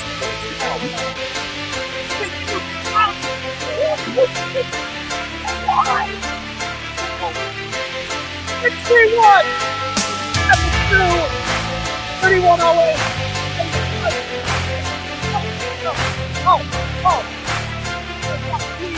We're listening to Sports Loudmouth. My name is Errol Marks, and my co-host is hiding back here somewhere. Mr. Distinguished Gentleman, Mr. Cookie Poles, Mr. Speedy Petey, Dickie Braggs, Executive Producer Mr. Fishman, and PR manager himself, ladies and gentlemen, Nathan Ramatandra. But he looks like he's in a jail cell right now, ladies and gentlemen. He definitely does. I mean, with the thick beard. Bring Nathan in for a second. I got to look at this guy. Look at Let's go, Knicks. Come on. All right, Nathan, what hot lady told you to grow out that beard? All the hot ladies told me to do it. Let's go. Come on. Lisa Ann did too. Oh, really? Circle jerk. Make her squirt, make me jerk. Ladies and gentlemen, Nathan Ramatandra. Yes. And by the way, very good worker, hard worker, does our PR work, gets all the guests, does such a great job. So thank you to Nick. Thank you, guys. You guys are killing it right now tonight. Thank you very much. And we got a new guy in Dickie Braggs, so let's bring him in, ladies and gentlemen. He's been great. He's been just fantastic. His first show on Thursdays. He's going to be joining us every single Thursday. And we're very excited. He's a great personality. He's done a lot of work on the back end in many different areas of the industry. So we're very happy to have him. So get ready, ladies and gentlemen. Happy to be here. You're very kind to me. I'm just okay. You're good. You're good. Stop playing with yourself. You know, we have Q doing that enough. We don't need you. And we have Carl, according to this thing. He plays with himself. You know what's funny about Q? He puts these smirks on. He is very quiet, but he is an assassin. He will bite your head off. He will find a way to just sit there and make it seem like he's such a nice guy, but he really is. Very nice, man. I'm probably one of the nicest people on this panel by far. He is not very nice. I'm telling you, ladies and gentlemen, he's not. But good dad. He is a good dad and a good husband. Yeah. Good husband, but pain in the ass partner. I appreciate that. Yes. I can take the rest. If you can give me that, good husband, good father, everything else is minute to me. Ass liquor. Oh my God. God. Gotta stay away from this butts. You've been dealing with a lot of butt this show. I What's going ran. on with you? Squeeze the cheese. That's funny. Wow. Nathan looks like he's about to go to jail. Send him there. Anyways, we call this Speedy's six-pack of the week. Let's have a sixer. Hey, who wants to play Drink the Beer? It's time for the Speedy Six-Pack of the Week. Fish is not a panty dropper. I resent that. I got to ask your woman. She's got to tell me the truth. I don't believe it until I have to. You're going to get a chance to meet her this weekend for finally. That's going to be great. Errol's birthday bash, number fofo. Yes, Mohegan Sun. That's what we. And if Nathan comes, he'll be the ladies' man and Mr. Steal Your Girl. So be careful. I think Nathan's might be preoccupied. He might not be able to get out for this weekend. I don't know. Yes, especially Lee. She could probably escape from jail with that. Athletes, my rear end is burning. Oh, man. All right, Speedy, lay it on us, brother. All right, so we have been told to hold off of the Canadians until the next segment. So we got the other two each for the other three teams. And we'll start with the Vegas Golden Knights and how good their power play has been. It showcased in game one where Pavel Deforiev, who's the rookie that's actually leading the NHL in goals right now with 10 goals, is leading a Vegas power play with a differential in terms of expected goals of 98.97, meaning they're allowing that much more than they're giving up, or they're scoring that much more than they're allowing this postseason. Let's be honest. Look at this roster. You have Mitch Marner, Carter Hart, obviously the goaltending, Jack Eichel, Mark Stone, who's not healthy. I mean, this roster is loaded from top to bottom. If you look at this roster, you cannot argue that this roster is not going to be able to score goals on the power play. Mitch Marner was the addition in the offseason. Now you add a new coach before the season was over, and now they're on a run. They're up 1-0 against the Colorado Avalanche. I still think Colorado wins that series, but they've been amazing. They've been absolutely sensational. Speedy, you before the season, you had Vegas winning the whole thing. Yeah, I joked with Fish about that earlier. I did the same thing with the 2021 Braves. I said they would win at the beginning of the year, and then I deviated a shot into the playoffs, but because they had to come back just to even make it. And the same thing with Vegas with the coaching change. I didn't trust, but I always trusted the talent with them. Nikki, what are your thoughts? I think maybe the secret is Torts not for a full year. I think Tortorella beats up the players so badly in a full year. They hate him so much by the time the playoffs come around. They're so beaten down that they're just we can't wait to get rid of this guy. But you bring him in when the team's already good, right? And he gets a spell to get him through the home stretch. And maybe that's the key. If they beat Colorado, they're winning the whole thing. Because I don't think anybody can beat Colorado. Montreal, maybe because of what they're doing. I don't trust Carolina. I don't think Carolina is going to beat them. We'll get into that in just a few moments. I don't trust Rob Brind'Amour. If you look at Rob Brind'Amour's record in the Eastern Conference Finals, it's not very good. It's not very good at all. All right, moving on to Mitch Marner. He leads the playoffs in points with 19 and primary assists with 10. 10 of his 12 assists are primary assists. He's got the third most ice time, total ice time among forwards as well, only besides Juraj Slafkovsky with Montreal and his teammate, Jack Eichel. And it's just funny to think that he's another one like Nazem Kadri, like many others that have left the Leafs and just have done great things in the playoffs. He's great, period. Mitch Marner is a speed demon. He's a great kid. 245 goals, 576 assists, and 821 points in his career. This year, 24 goals, 56 assists in 81 games, 80 points. He averaged a point a game. This kid's special. He's sensational, and that's why Las Vegas was gunning for him in the offseason, and very well done, as I say. Yeah, he's a very talented player. I don't know how Toronto lets these guys leave. Poor Austin Matthews. Why? He's going to the Rangers. There's a lot of stories coming out right now that the Rangers might trade their number 5 Yeah, so pick. McDavid, right? I don't think McDavid's going anywhere. He's not leaving Edmonton. He's not Wayne Gretzky. He's not going to do that. But I think that Austin Matthews makes a lot of sense. On the interwebs about it yesterday.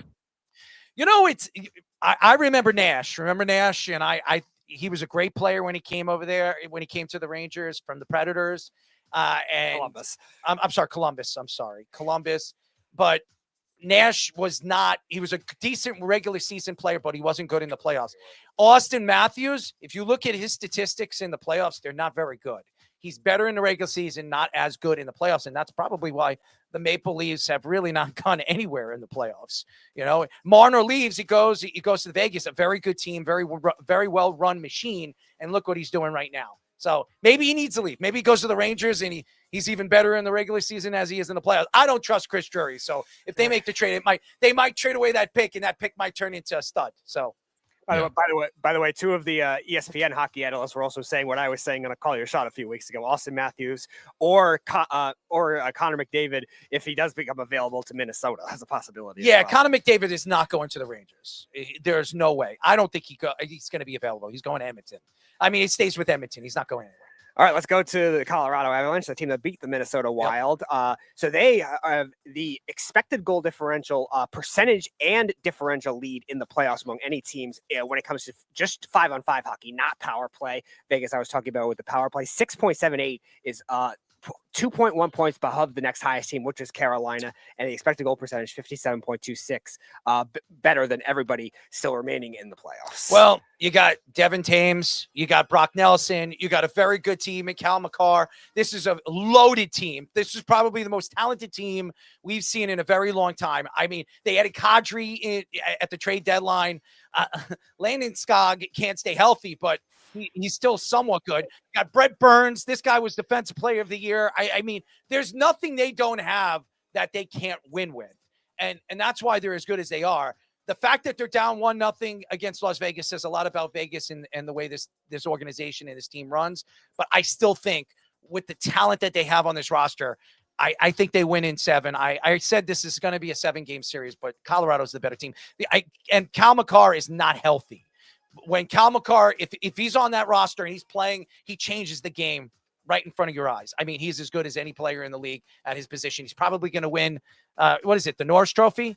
Best defenseman? Yeah. So I think he wins this year. He's a sensational player. Yeah, I agree with the Arrow. Top to bottom, probably most talented team, especially left in the playoffs. And yeah, I think it's going to be a deep series with Vegas, but I think ultimately the Stanley Cup winners coming out of the West. All right, you mentioned Landon Skog. He's actually the subject of my next part. So he's actually in the offensive zone on 28.8% of his ice time, which is the best by far among any player left. Nathan McKinnon's his teammate in second at 24.4%. Who cares? I mean, he's played 60 games this year. He has 14 goals and 21 assists and 35 points. He's the captain of his team. He's not been the same player since he's come back from his injury. He was out almost a year and a half.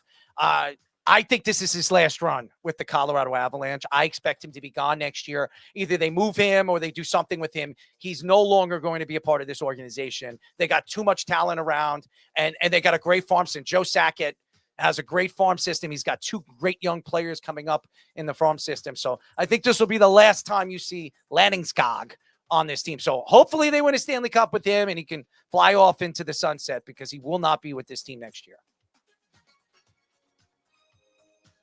You got anything before we move on? No, I got nothing to add to that one. I'll help you out here. I'll say this. I like Landon Skog. I think he was a great player at one point of his career. He's been so good for so long, so it's really hard to say anything disparaging against him. You know, it's like you don't want to see him play anywhere else. He's been there for so long. All right. So if you look at his career in the last, and I'll say this, if you look at his last 2 years, and I'm trying to bring up his numbers, they haven't been good. And maybe because of injury, maybe just because he's not the same player. He doesn't have the speed he used to have. But this kid is, and I call him a kid because I could say he's a kid because he's a lot younger than me. He's not the same player he once was. And again, when you're looking at a 33-year-old, he's not at the tail end of his career, but his prime is over with all the injuries he's had. So that would be my argument to it. I think he's probably on his way out after this season.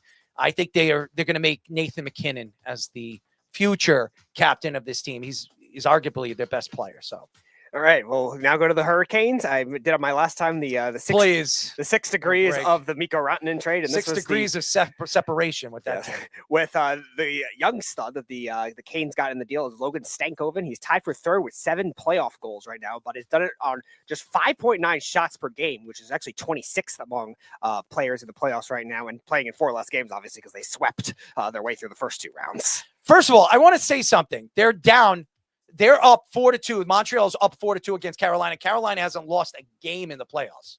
They haven't lost the game? Nope, they haven't lost the game. And I said, as soon as they bump into Montreal or the Sabres, that's where everything's going to crash down with them. As far as their team and their talent, I don't think anything can argue with the players that they have. They're the future of the Eastern Conference. I mean, there are other teams that have great players, but this team is loaded. And I always say I'm trying to Slafkovsky, right? Slafkovsky. He's a young player. He's a stud. And in what he's done, what he's done in the playoffs this year, in 14 games, he has 4 goals, 5 assists, 9 points, -8. He's been sensational. and he's a big guy, big kid. You can't push him around. When he gets the puck and he's protecting the puck, he's almost impossible to take the puck away from. And those are the kind of players you love to watch. He's sensational to watch. Any thoughts? Yeah, a ton of talent on Carolina. I hate Carolina as a Ranger fan. Also, just looking around the playoffs, how many ex-Rangers are still in the playoffs? It's really disheartening. Oh yeah. And our Rangers fans' favorite one of the last 2 years, Keandre Miller, still on. Yeah. And he's had and he's had a great year. In 82 games, he had 30 goals and 43 assists and 73 points. He's been. I didn't know. I forgot that he was the number 1 pick of the draft a couple of years ago. Because it was an unconventional year. Like, it wasn't like a year where it was like there was an obvious number 1 pick. Probably besides Buffalo's with Owen Power, where he wasn't the definitive number 1 either. It's the only year where you didn't have a Bedard or a Celebrini or anyone like that. So that's why it got lost in the shuffle. All right, the last one is based on their defense, which was historic in the first 2 series. 11 goals, only 11 goals allowed. Which is, I think, 3rd all time through a team's first 8 games. Only 36 medium danger shots, which are not the highest of potential, but still very good quality shots, which is 12 more than the next highest team left, which is Colorado. You're talking about Montreal. Talking about Carolina. Here's the thing. Carolina didn't beat anybody. Who did they beat? They beat Philadelphia? They beat nobody. Who did they beat? So you sit here and you're talking about Carolina, and no offense to Carolina for the Carolina fans. Frederick has played very good as a goaltender, but he's never showed up in the playoffs. He's never healthy. So think about it. Carolina, I don't trust. I love Rob Brindamore as a player. I loved him when he played for Philadelphia and Pittsburgh in his career. Carolina hasn't beaten anybody. They're finally going to play a team like Montreal, who's beating them 4-2, is probably going to spake them 5 or 6-2 by the end of this game. Carolina, you look at Rob Brindamore's numbers in the playoffs in the Eastern Conference Finals. They're not good, and they keep extending this guy. His nose is more interesting than his record in the Eastern Conference. His nose is probably more interesting to look at, by the way. So I disagree. I think hockey more than any other sport, like getting hot at the right time and riding that wave into the playoffs is what the champions normally do. I think Carolina is a very, very good team that's playing very well at the right time. All right, I'll do it. Well, I will give you some information about the Montreal Canadiens that people don't know. Montreal, to me, is first of all, Martin St. Louis is one of my favorite coaches, one of my favorite players to watch. I couldn't stand that he went to the Rangers. I'll let everybody know that. I'm not a Ranger fan. I'm an Island fan, so I couldn't stand Martin St. Louis when he was there. I felt bad when his mother passed away and he played through the playoffs and he did what he did. So I have a lot of respect for him, but I think he's one of the best coaches in the NHL right now. He's really working this young Montreal Canadian team. He's getting them to play. And they're fun to watch. They've got so much talent. This team is going to be good. They traded for Noah Dobson in the offseason. They gave up 2 first-round draft picks to the Islanders. The Islanders got themselves 2 really good players, but they got a great defenseman who's been sensational for them all season long. And look, they're in the Eastern Conference Finals. This isn't the last time you're going to see Montreal in the Eastern Conference Finals. And I'm going to tell you this right now. They beat Carolina in 5 games. Carolina is not good. And I've always thought they were overrated. The way the whole playoff sat with them, I just don't trust their goaltending. I don't trust their goaltending. Montreal's goaltending, on the other hand, they got a young kid. How do you pronounce his name? Jakub Dobis. Dobis, who has his S is like a dollar sign or something like that. It's like weird, I actually like the jersey. I believe he was the Czechia goalie in the Olympics. Yeah, he's fun to watch. He's been hot. He's playing at a high level right now, and they're getting great goaltending. And when you get a great goaltender and a hot goaltender, we all know what happens when that happens. So I think Montreal has a very good chance. You say that whoever comes out of the West wins, not the way Montreal's goaltending. Yeah, I don't think that's guaranteed either. I have them in 6 games. I have Vegas in 7. And I think Montreal could be Vegas too with their speed. And remember, there's a couple guys on that roster, despite it being a very fluky year with the COVID shortened year. They still have a couple guys on that team with experience from that run. So it's not impossible for them to win. I would probably favor Vegas more if that was a match of Vegas and Montreal, but I can't count out Montreal by any means. I just see the West as being more seasoned and talented. I think the East is a little younger. I think, like you said, Montreal's young. They're going to be there for a while. This isn't a fluke for them. You're going to keep seeing them. I just don't think it's going to be their year to finish it out. I think they were saying Montreal, I believe, is the 4th youngest in terms of average age to reach a conference finals. I just want to see the Knicks choke in this game. I'm going to tell you this right now. They better not choke this game. They better not do what the Cavaliers did, because that will really piss me off. And then I'm going to have to box with Q when I see him. I might have to move the 6'6" and give him a nice little few jabs, throw a couple jabs and uppercuts. Q doesn't want any part of this, baby. He doesn't want a part of this. He's real tall. You got to get him close. Dirty boxing. Got to get to the body, man. You get to the body. Little dirty boxing. Boom, boom, boom. Right into the uppercut. Oh, those nut sacks gone. Anyways, the Montreal Canadiens beat the Buffalo Sabres 3-2 on an overtime goal by Alex Newhook in game number 7. The Sabres forced a game 7 with an 8-3 win in game 6 in Montreal, tied for the most they've ever had in a playoff game, but couldn't find that same scoring success in game 7, despite outshooting the Canadiens 39-25. Lindy Ruff said the loss sucked, but is proud to be back as a Sabres head coach and believes their young core seemed like they like playing in the city of Buffalo all year. The Sabres also extended Ruff's contract another 2 years, keeping him in Buffalo until 2008 season. The Sabres were last in the Eastern Conference on December 8th and only lost 9 games in regulation for the rest of the season and finished with the 4th most points in the NHL. The Sabres will enter the offseason with about $12.9 million in cap space. $12.9 million is, they can add a player in the offseason. They can add a big star. And they do get more money, aren't they? Yeah, the cap should go up, so it might be a little more than that. So you could probably get 2 decent players or 3 good role players. Oh, the Knicks are choking. The Knicks are choking, ladies and gentlemen. They're choking. They're turning into the Cavaliers. I'm going to have a heart attack if they lose this game. Anyways, here's the thing. I wanted the Buffalo Sabres to win. I love the Buffalo Sabres. I think they're a good young team. I like I love Tage Thompson. I like Lindy Ruff. He used to coach the Florida Panthers, so he's deep into my heart. But the Canadiens are the better young team right now. They're the hungrier team. They've got a tremendous team. When you look at their roster, and the roster is loaded with some good young players. We just mentioned the goaltender. How about Caulfield, Suzuki, Slavkovsky? I mean, they've got some great young players, and they're only coming up. Montreal's been bad for such a long time since they went to the Stanley Cup Finals when they beat the Islanders. Since then, they've been chasing after win. They added Martin St. Louis a couple of years ago. He's helped develop these players. I love what I see with some of the players that they're being brought up. Gallagher, they have some new hook. All these guys that they have on this roster, they've got a future. And something that I said when Montreal went to the Stanley Cup Finals, they had Carey Price. They overpaid Carey Price. Yes. They have a tremendous core of young players, and they got the right coach there that's going to help these guys develop.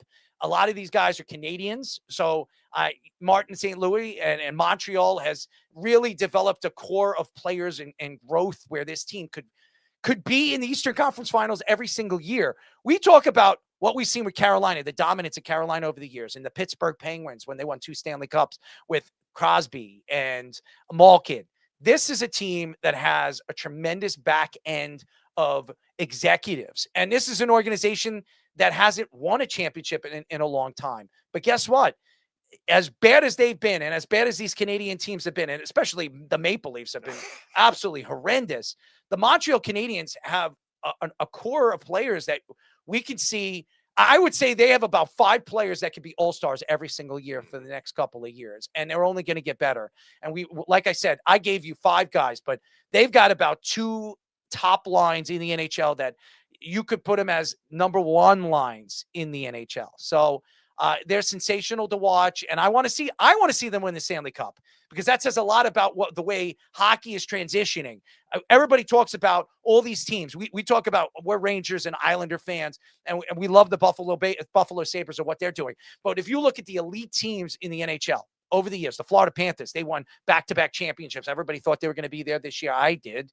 And then they got injured, and with all the different things that we've seen in at the end of the season with the Florida Panthers trading off pieces and all that other stuff. I look at the Montreal Canadiens. These guys are under contract. They're young. Who's the oldest player on this team? Gallagher, who's How- 34, I think 33. And something is like he that. the captain of the? I don't even know. Who the I think he's captain an is. assistant captain. Yeah, and he was a player that they added to the team. So I just think it's great to watch, and I want Martin St. Louis to have to win and stand out, because this is a guy that has won a championship. He did it in Tampa, and he has an opportunity to do it as a head coach, and he's just a likable person. A likable person. Yeah, and you definitely look at a team that was ahead of schedule last year, even to playing with a Washington team that was #1 in the Eastern Conference, very close last year. And Montreal, I think the reason I thought they were going to beat Buffalo is more their defensive depth. I thought more their center depth later on that I thought just was a little bit better than Buffalo's. Buffalo had, I think, more, I wouldn't say more of the top heavy stars, but enough of the top heavy stars were at all levels, with Darlene, obviously with Tage Thompson, who could play both center and wing at a very high level. And Montreal had that kind of thing with Lane Hudson, like you were saying with Noah Dobson. We've criticized Noah Dobson for his lack of defensive awareness sometimes when he was with the Islanders, and I think something that had to do with the system, but he got a lot better with that, with Lane Hudson playing with that in Montreal. I don't know if Buffalo had that level of it consistently yet with bringing in Byram. Byram played it very well at the end of the season last year.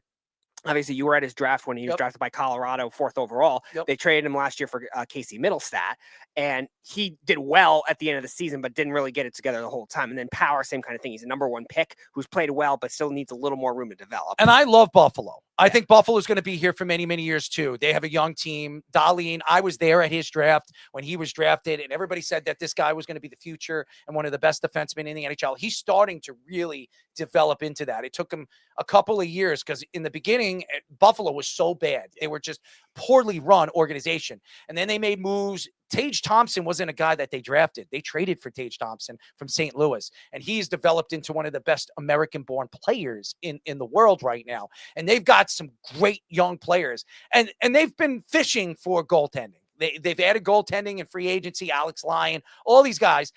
They've had great goaltending over the years that they drafted. We all know the talent that they had in the past. Dominic Hasek being another one. They had an American. Well, who was the American goalie that was great?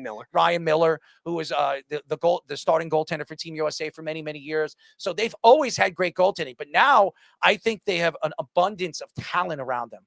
Defense and offense, and they built it through being bad for so many years. When you're bad for so many years, you put talent around, and you just got to make one or two really good moves and you add players, and that could really transition an organization, and you're seeing it now. Yeah, and you're seeing it with I like Landy Ruff was saying when I bring up those comments, a team that wanted these guys wanted to stay there. Last year, they were thinking of these guys are going to request trades. Like, who's going to want to keep playing in Buffalo? Like, it's another year where these young players, these #1 picks, are just not hyped up to be what they are. And you still saw that kind of distrust the trade deadline when Colton Parayko rejected a trade to go to the Buffalo Sabres. He had a no trade clause, wanted to go from the Blues. They wanted to give him an offer, and he didn't want to go there. So maybe if he's there, do they win? I don't know, but I don't think you're going to get that level of thing going into the next offseason, where now you're seeing Lindy Ruff establish that level of a culture there. You have veteran guys like Alex Tuck that I think is going to be wanting these players to come there. And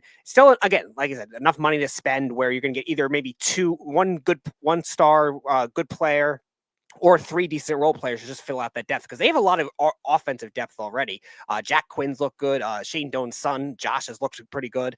I believe he had a goal in that game 6 as well. So they have enough pieces on the offense. I think they need to get the defense up more, because that's the biggest thing to help the goaltending, because we've seen teams win nowadays with these goalie platoons. Even a lot of the teams left, like Vegas, you have Carter Hart coming out of nowhere and playing well. Colorado's got as your favorite goalie tandem, the double wood, with both ex-Devils goalie with Wedgwood and Blackwood playing well. They're not like stars, but in a good system, they can make it work. They just need the defensive depth and the system to make it overall work, because they have the offense to make it work long term. They've got a lot of great young players, and these two teams, just like we've seen with Vegas and Colorado. Colorado's still.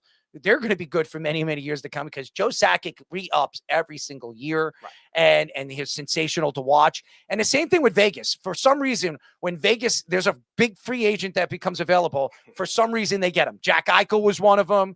They traded for Jack, and then they signed Jack. Everybody thought he was going to go. They signed him. So they find ways to get these players in, and that's why they're fun to watch. They're like the Rams of the NHL. Like it seems like besides the first year they existed, it seems like they never have a first round pick because they always traded. They traded for Stone. They traded for Hurdle at the last second. They got him at the deadline when I wanted the Rangers to get him. I remember that 23, I believe. But now that Buffalo and Montreal are teams that you want to play for. Yeah. And that's why I think they're going to be good teams for many, many years to come because they're young. They've got two. Lindy Ruff, say whatever you want. I remember when he was with the Devils. He was with the Panthers. Everyone wanted him fired with the Devils. Yeah, I know that. And he goes to Buffalo. He's been with the Buffalo Sabres before. He's been a coach over there at Buffalo. And now he's got a young team, a dynamic young team that he can coach up. Lindy Ruff is one of the more underrated coaches in the NHL. So I think this team has a chance to win, and Lindy Ruff is a good guy. And I think that both these teams have a very good chance to really succeed in the very near future. You know, Errol, I was in college in Buffalo when Lindy Ruff was there last time. The last time they were really good. They won the President's Cup. I think it was like either 06 or 07. I remember going to the playoff series when Yager and Nylander lost to Drury's Sabres before he came over. I was at that game 5 that they tied it up. It was a terrible moment in Rangers history. Of course, I was there for it. But I will say the fans in Buffalo, it's the same guys as the Bills fans. They're just as diehard about their hockey. They really know their hockey well up there. They all play hockey growing up. It's a big deal to them up there. And the fact that they have a good team is really special. Like they deserve a good hockey team. I think they're really happy for them. Speedy, we got to get Rob Ray on the show. Yeah, he wanted to come on last year too. I remember. Let's get Rob Ray on the show because Rob Ray is one of the nicest guy. But when he played on hockey with Matthew Barnaby, one of the nastiest fighters in NHL history, and he's been on the show a couple of times. Me and Rob have gone back and forth when it comes to arguments with hockey. But the guy is a sensational analyst. He works with the Buffalo Sabres, and just such a nice guy. He has no teeth still, but a guy that if anybody remembers fighters in NHL history, Rob Ray was one of the nastiest ones. I was trying to get him on last year. He said he was interested, but I never got a date in time from him. I also wanted to hear how he experienced because when he was reporting in the 2024 season, he got hit on the head with a puck and shook it off like it was nothing. Yeah, well, that's Rob Ray for you. I mean, and I'll say this. I met a lot of hockey players off air and guys that I looked up to when I was a kid. When you meet these guys, and I'll tell you this, they look a lot bigger on television than when you meet them in person. Sure. I will say that. And they're very funny. Hockey players are very down to earth. They'll sit down, they'll have a conversation with you, and they want to know what you think about them. So in basketball, if you go to LeBron James don't give a crap what you think of him. He really could care less what you think of him. He's got millions and billions of dollars. He could care less what you think. And in the NFL, as we have Mr. Q, who really could give a crap what you think of him. So, I mean, Jabba did care what you thought of him, but there's certain personalities that do care what you think of them. But I think that hockey players, out of all the players that I've interviewed probably 300 hockey players, ex-NHL players, great players, or even players in the league. I would say this, hockey players are the most laid-back, honest athletes I've ever met. They'll tell you straight up what they think about certain things, and they won't even beat around the bush. By the way, they get the hottest chicks, too. I'm not going to lie to you. Before we get off of hockey and get into, honestly, I have some of the craziest stories for you I think I've ever had and dial it up. But Carter Hart, you mentioned him a couple of times. Back. What a crazy season he's had, because if you remember, he was one of the 5 guys that were banned from the league because of this World Junior Hockey scandal. He was acquitted along with the other guys. He immediately got signed, brought back, and look at him now. I mean, what a whirlwind story. I think not enough has been made of it. Good for that guy. I don't know much about Carter Hart, but I know that he was one of the best young goaltending prospects in Philadelphia. And unfortunately, he got mixed up, or they got mixed up with the wrong woman, and you get in trouble. And the other guys are still not in the NHL. So Carter Hart got an opportunity because he was a great goalie. They gave him a chance. Vegas gave him a chance, and maybe Vegas wins a championship with him and relinquishes his career, and he turns something into nothing into something, and wins himself a big contract in the offseason. But congratulations to Carter Hart. I like I said, there are a lot of people. Look at Bauer. Trevor Bauer has been, thrown around. People beat him up. I write stories all the time to try to hype him up. And for some reason, nobody likes the guy because they think that he did all these things. But there is no information to say that the accusations were real. And those ladies that accused him owe him money. So everybody hates him because the league hates him because of what he's done, the crazy things on and off the field, and some of the things that he said to the media. But I'll tell you this. I met Trevor Bauer 3 or 4 times, and the guy is one of the most down-to-earth personalities you'll ever meet. So I don't get it. I don't get it. So that's all I'm going to say about that. You just don't know until you meet them, and you can't judge somebody until you have a conversation with them. And I'm one of the guys, people think I'm an asshole. Excuse my language, but that's what people think. They don't know me. So the first thing they say is, that guy's a jerk. I don't want to, he's an idiot. I read his stories just because I want to hear what he's got to say so I can pick on him. But the truth is, if you know me personally, if you're friends with me, I am one of the most down-to-earth personalities you'll ever meet. I'll have a conversation with you. I'm sitting at the bar.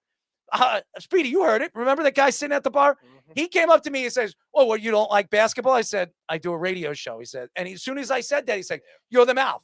You're the guy. I listen to your show. I love your show."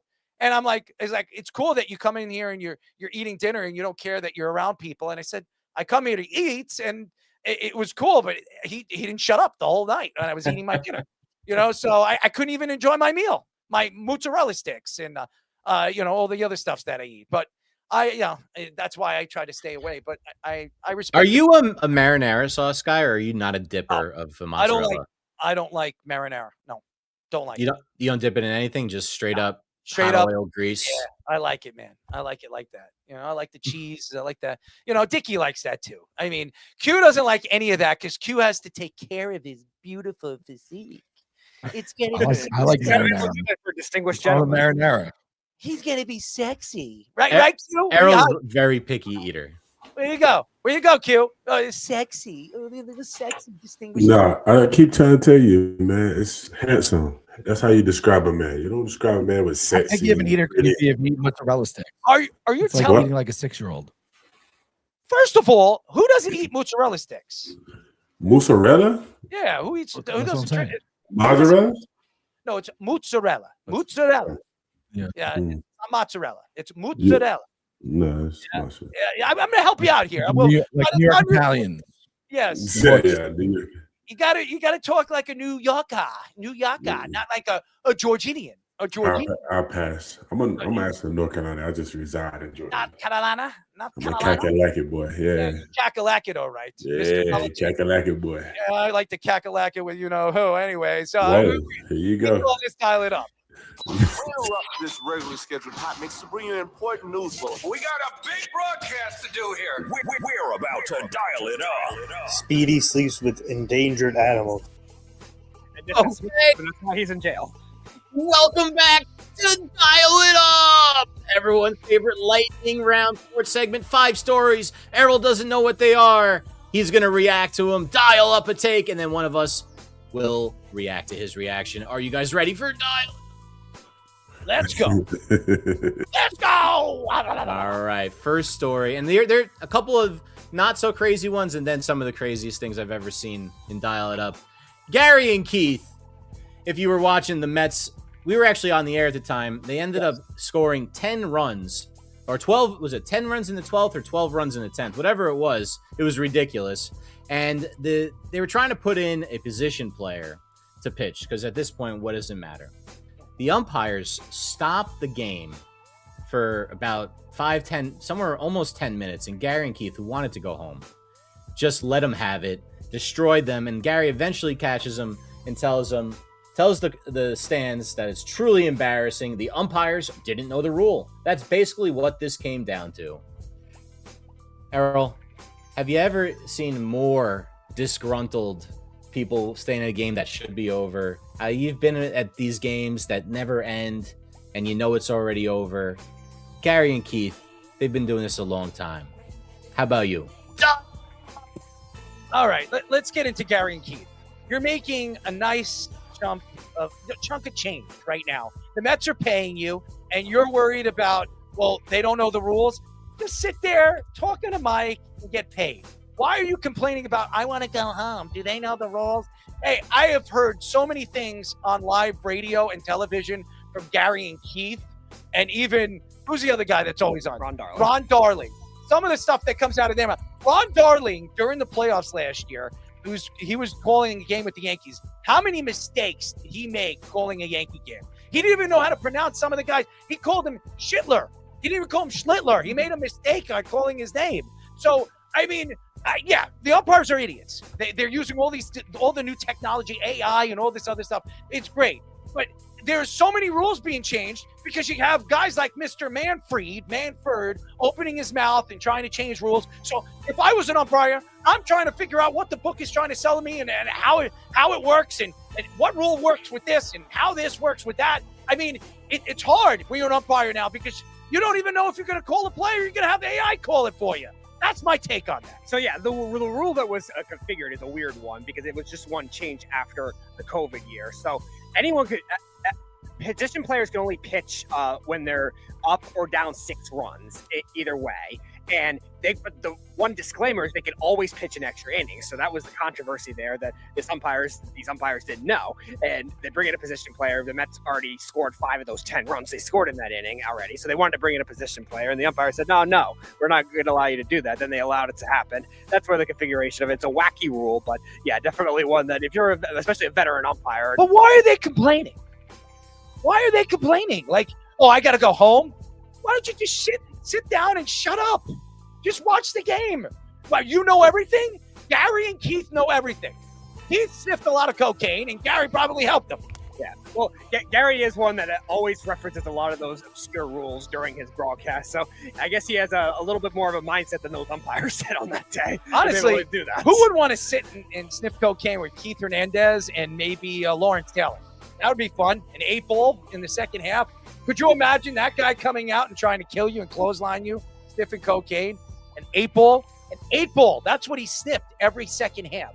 Could you imagine that? I mean, Q probably would have ran through a wall if he was sniffing an 8-ball of cocaine. Yeah, I don't think he sniffed an 8-ball. It'd have been OD. He would have died. No way, dude. Okay. I've seen every game at the second half, a whole 8-ball. I've seen it, dude. I've seen it. I've seen some people do some crazy ass stuff, and I don't know about dying. I've seen guys do something and then get on a dance floor and just torch everybody, spin on their heads and all. 8-ball. An 8-ball.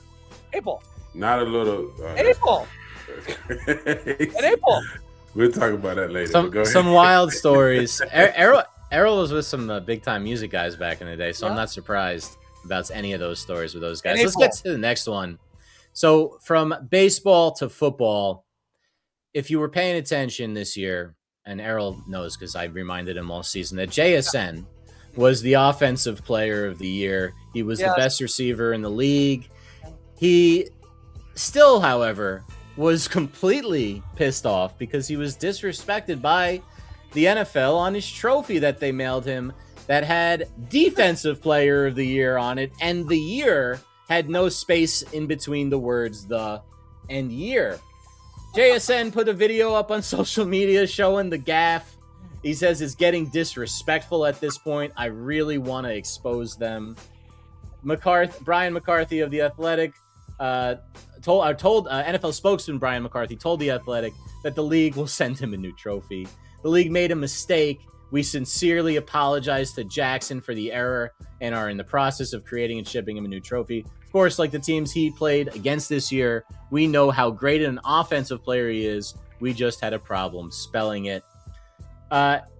Regardless, Smith and Jigba is just looking for something to get pissed off about. You got to love an athlete who's trying to create a chip on his shoulder after he had one of the best seasons any receiver's ever had. Errol, dial it up! Well, it's pretty simple. That's a collectible item. I'm keeping that. I'm signing it. I'm holding on to it. And then 20 years from now, when I retire and go to the Hall of Fame, I put it on there and I sell it and I say, hey, they made a mistake. This trophy is in a collectible item. I'm going to make millions off of it or hundreds of thousands off of it. I wouldn't complain. You're going to get the trophy. But it is pretty funny that the NFL would make a mistake like this. It's typical Roger Goodell fashion. The guy's a complete moron, and the organization is a complete idiocy. They know how to make money. There's no question. And a new trophy being made, how much does that cost them? Zero. Nothing. This is an organization. It's a multi-billion-dollar organization. How much did they make last year, Q? I don't know. Let's call it. Yeah, several billions, but they still in negotiations with a few other international contracts. So they already in mega billions though. Yeah, they're making billions and billions of dollars. I think a glass trophy wouldn't hurt to make another one. But that trophy is a collectible item. It's a win-win for them. It's a win-win for him. He can sit there and laugh about it or be pissed off about it, and then 20 years from now, he can sell it and make himself a boatload of money. Yeah, I wouldn't say a boatload of money. I think it'd be, a couple of dollars on the back end. I think it'd be probably more of a collectible item if it was Tom Brady, Patrick Mahomes, or some situation like that. But JSN definitely, obviously, had a great year or whatever. His future is still to be written and whatnot. But I don't think that was a something that you just keep to grow or carry interest over time. Like, I think it's just something that, it was a terrible mistake by the NFL. Again, a mega billion-dollar entity sending a trophy with the wrong lettering and the wrong positioning on the trophy. It's just it's unexplainable. I think it is disrespectful because at the end of the day, you had 5-6 months to prepare for this. Like, I mean, most of those trophies is, all the thing you had to do, you can make those trophies in January, or you can make those trophies in August and then just write the name on it with whoever wins. But so I don't really understand why they would actually make this mistake. This is like, rec departments do this type of stuff, and Pee Wee leagues and stuff. You don't do this with the NFL. So I do take it as a sign of disrespect. He could definitely, have a keep it as a collectible, but I think it'd be worth a couple $100. I don't think it'd be anything worth it. If he goes down as one of the great wide receivers of all time, and that's not the first trophy he wins as Offensive Player of the Year, you're going to tell me that's only going to be worth hundreds? Yeah, but how many millions? Oh, you realize how many great wide receivers there's already in the history? He's not, even if he have a great career, he's still not going to crack top 5, top 10. Dude, he almost broke the record this year. Correct. Yes, I'm not saying that he's a bad talent. Oh, he's not going to have a good career. But I'm saying you go down the list. Like, that's Randy Moss. That's something different. T.O. did something different. Wait a second. So you're telling me JSN can't be Randy Moss or Terrell Owens? Nah, I don't think so. No. I think he can. Nah, nowhere I think near. He very much can. The aura itself, he can never match with Randy Moss. I disagree. Nobody's going to walk in there and say, listen, I have no other option to do with JSN. I walked on that field knowing that I couldn't stop JSN. He's a great talent, but he has also had a quarterback that was an MVP. Who stopped him last year? Who stopped him? That's last year. You talking about guys who are stamped in history of football. Dude, how old is JSN? Correct. He has to stack that up. He can't just jump in it after having a good year. In 6 or 7 years, is he breaking records and doing all these things? That trophy could be worth. That trophy could be worth hundreds of thousands, millions of dollars. Dude, I don't know if it's a bad thing for a corner if you have trouble stopping an elite receiver and a defensive player of the year. Say that again. It might not be a bad thing for a corner if you have trouble stopping a great receiver and a defensive player of the year. Nah, it won't be. It's not a I look at it like the Brian Scalabrine quote. In 5 years, they might think he started. In 10 years, they might have thought he actually won the trophy. He's going to complain. They're going to make a new one. yeah. He's going to have two sitting right next to each other and tell his kids that he won Defensive Player of the Year and Offensive Player of the Year in the same year. Yeah, I think it's more of a joke than to say that it'll get some money or whatever. I don't think he'll win no money, too much money off that. I mean, that's a little headline. It didn't even really go viral like that. O.J. Simpson won himself, got himself a lot of money for his memorabilia. So why for the glove? Yeah, I don't know about the glove. I would like that glove. Before after he tried to steal it back. Right.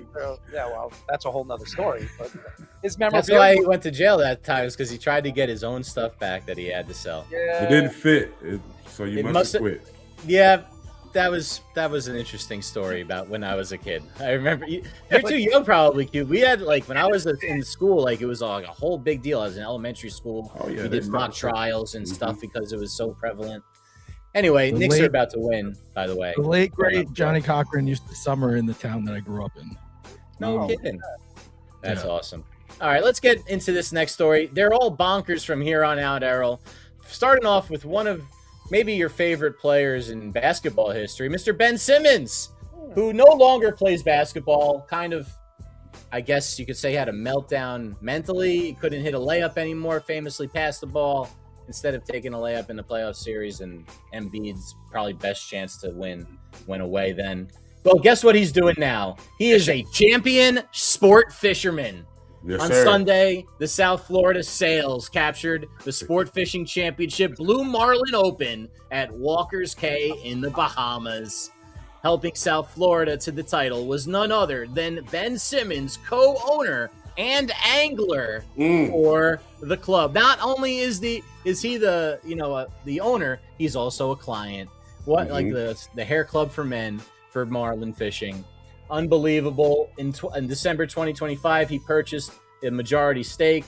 Here's what Ben Simmons said afterwards. I have always believed that investing in what you love means you have a responsibility to help it move forward. Sport fishing has given me incredible experiences, and SFC is creating a platform that treats offshore fishing like the elite sport it is. Errol, your thoughts about finally a champion, Ben Simmons. Dial it up! Here's my question, and I just want to know, how many times and how many teams has he robbed money from?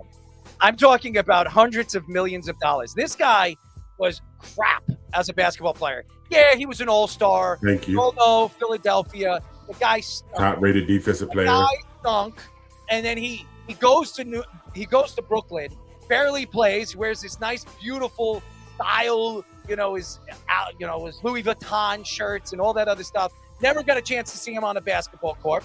And now all of a sudden we're hearing about his fishing team winning championships. Here's what I want to know. Who did he hire? How much money did he invest into it? And who did he pay off? That's what I want to know. Because the truth is, championship fishermen don't make any money. So I could care less, but he's made millions and millions of dollars. He's a champion. Good for him. Congratulations to him. I could care less. Congratulations on your retirement. Thank you. Get far, far away from any of the teams I rooted for. Well, Thank you. I guess his aim is better when he knows. I don't know. When he doesn't know where the doesn't miss. target he's looking for is, because then obviously it's hard to see a fish in the water. But I also found it funny that the night of the Knicks game, when the story came out, the ESPN postgame show or TNT postgame show, whatever it was roasting the Sixers, saying, "Oh, Ben Simmons finally won a championship before the Sixers." And the last comment I want to make, maybe there is some hope for your boy Travis Hunter, who claimed he would be a better fly fisherman than Why he was is he football fishing player. with him? No, but he might be when he has a short NFL career like you think he's going to have. Oh, I'm going to tell you guys this. Travis Hunter is not going to have a long career in the NFL. You crazy, yeah. Remember I said Smoking crack, man. You own them 8 balls tonight. Listen, if I'm smoking I crack, swear. I'm smoking crack, you're going to Yeah. smoke with me because I'm going to tell you I'm right. Yeah. The guy stinks. Listen, Ben Simmons, congratulations on being a champion, man. Doesn't really matter how much you invested into the company. The thing is, it was an investment worth the while. You're a champion now. You also contributed to winning that championship. So we want to give you congrats, and we want to make sure that we celebrate this win and whatnot. But yeah, I mean, listen, the guy was an all-star. The guy was one of the top-rated defensive players, had a couple injuries, couldn't get back on the court and whatnot, but he ended up finding something that he's actually enjoyed and actually good at. And so where, Earl thinks that you get these several $100,000s for a misspelled trophy, you actually do get money as a fisherman. And it's not NBA money, but there's also sponsorships and people that endorse you and things of that nature. So, you can't say that he's not getting any money for that, but he actually is getting some money for that. So listen, congratulations to Ben Simmons on winning the Fisherman Championship down there in Florida. And yeah, man, I look forward to seeing him getting more championships. Sorry, Earl, you didn't get Keep eating his cucumber, man. If you love what you do, you never work a day in your life. Come on, talk that talk, dude. Congrats that he found his passion after a grueling career as a professional athlete. There you go. Oh my God! Oh man, I'd be more afraid of Marlin than free throws, but or layups, but that's just me. Good for him on the championship. Let's go to the next story. This one's a sports media story that I had to read a couple of times to believe this actually happened. Errol, we have a lot of guys come on the show on their phone in their car, you know. Have you ever considered what would happen if they got carjacked in the middle of an interview on a sports show? Because that's exactly what happened in Mexico to a Mexican sports journalist, Fernando Vargas, while he was doing a live interview from his car on Tuesday. He's a comm directors for Mexico's National Professional Basketball League and was doing a live interview on Blah Blah Blah Deportivo, a Mexican commentary show. They actually have a clip online that you can watch of him getting interviewed and then getting picked out of his car at gunpoint and having his car stolen. Errol, I don't know. Maybe sometimes you wish some things could happen like this to guys that come on in their car on their phone. Dial it up.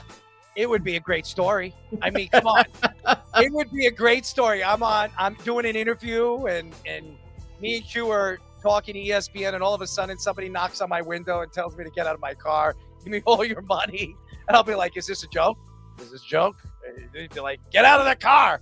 And maybe, So you die. You die for this. It's never happened to me. So I don't know how I would react to it. Get out. That's what you should do. Get out the car. Give the man what he wants and live to see another day. Crazy story is that a long, long time ago, I was at Smith Haven Mall. And everybody knows I live right over here. And I was doing a favor. It was late at night, and I'm waiting for a friend to pull up, and I'm standing there, and somebody pulls out a gun on me and tells me to get on my hands and knees and give them whatever I have in my pocket. So I go on my hands and my knees, and I put my hands, and I have something in my pocket. I said, you tell me to reach into my pocket, but you told me to put my hands behind my back. So I can't do it. He sticks the gun in the back of my ear, and he tells me, how about I shoot your ear off if you make another joke like that? He's like, you just told me to put my hands behind my back. True story is he took whatever I had in my pocket and drove off. That's a true story. I didn't know how to react to it, but I closed my eyes and I was trying to react to it in a funny joke. I guess that's how it always is. I don't know what to expect. If somebody's standing there when I'm doing an interview and all of a sudden somebody pulls out a gun, how do I react to it? Except make a joke, or is this for real? I don't get it. Do what they say, man. That's the part of the robbery that you need to do. Do what they say. Get out the car, give them your phone, and live to see another day. Let's put it in perspective, right? It's a radio interview in Mexico. It could be an inside job. One of those obligatory interviews that the guy doesn't really want to do. He's pre-production with the producer. Yeah, I'm doing my interview from the car. Oh, he's in the car. He's in the parking garage. Okay, there you go. It was a setup. It's cartel crazy over there in Mexico, so I believe it. I believe it probably was a real authentic. Let me read to you the translation real quick before we move on. Apparently, they caught this on camera in Spanish. The guy goes with the gun. The key, quick. Key, phones, and wallets, quick. And then, Vargas tries to calm him down, and then he moves the camera. The live feed cuts out, and it's all live on the air. And it's not just radio. It's like one of our shows where, there's some video to it as well. So you can watch this on YouTube. One of the craziest, interviews probably ever done on one of these things. Let's move on to the last story of the evening. This one is just if you did not enjoy this guy playing for the Yankees, then you're going to like this story. Carl Pavano was one of the absolute worst Yankee free agency signings of all time. Apparently one of the absolute worst human beings of all time as well. And about a week ago, in a Connecticut Superior Court, Judge Stephen Demo granted his ex-wife a restraining order. He had to surrender all of his firearms. Here's the reasons why. They're having a custody fight, nest share custody, where they have to kind of share the house. It's a 10,000 square foot, $4 million mansion in Connecticut where they raise their 3 children. According to the affidavits, his wife, and this is all public, Alyssa claims that 20 minutes after Carl was served divorce papers in 2024, he sent a photo to their family group chat showing multiple firearms laid out on the kitchen table with the caption, "Hold the fort." He had been urinating in her shampoo bottles and intentionally soiled her bed by having female sexual partners occupy it while she was away, and then removed all the clean linens from the house so she couldn't sleep on anything.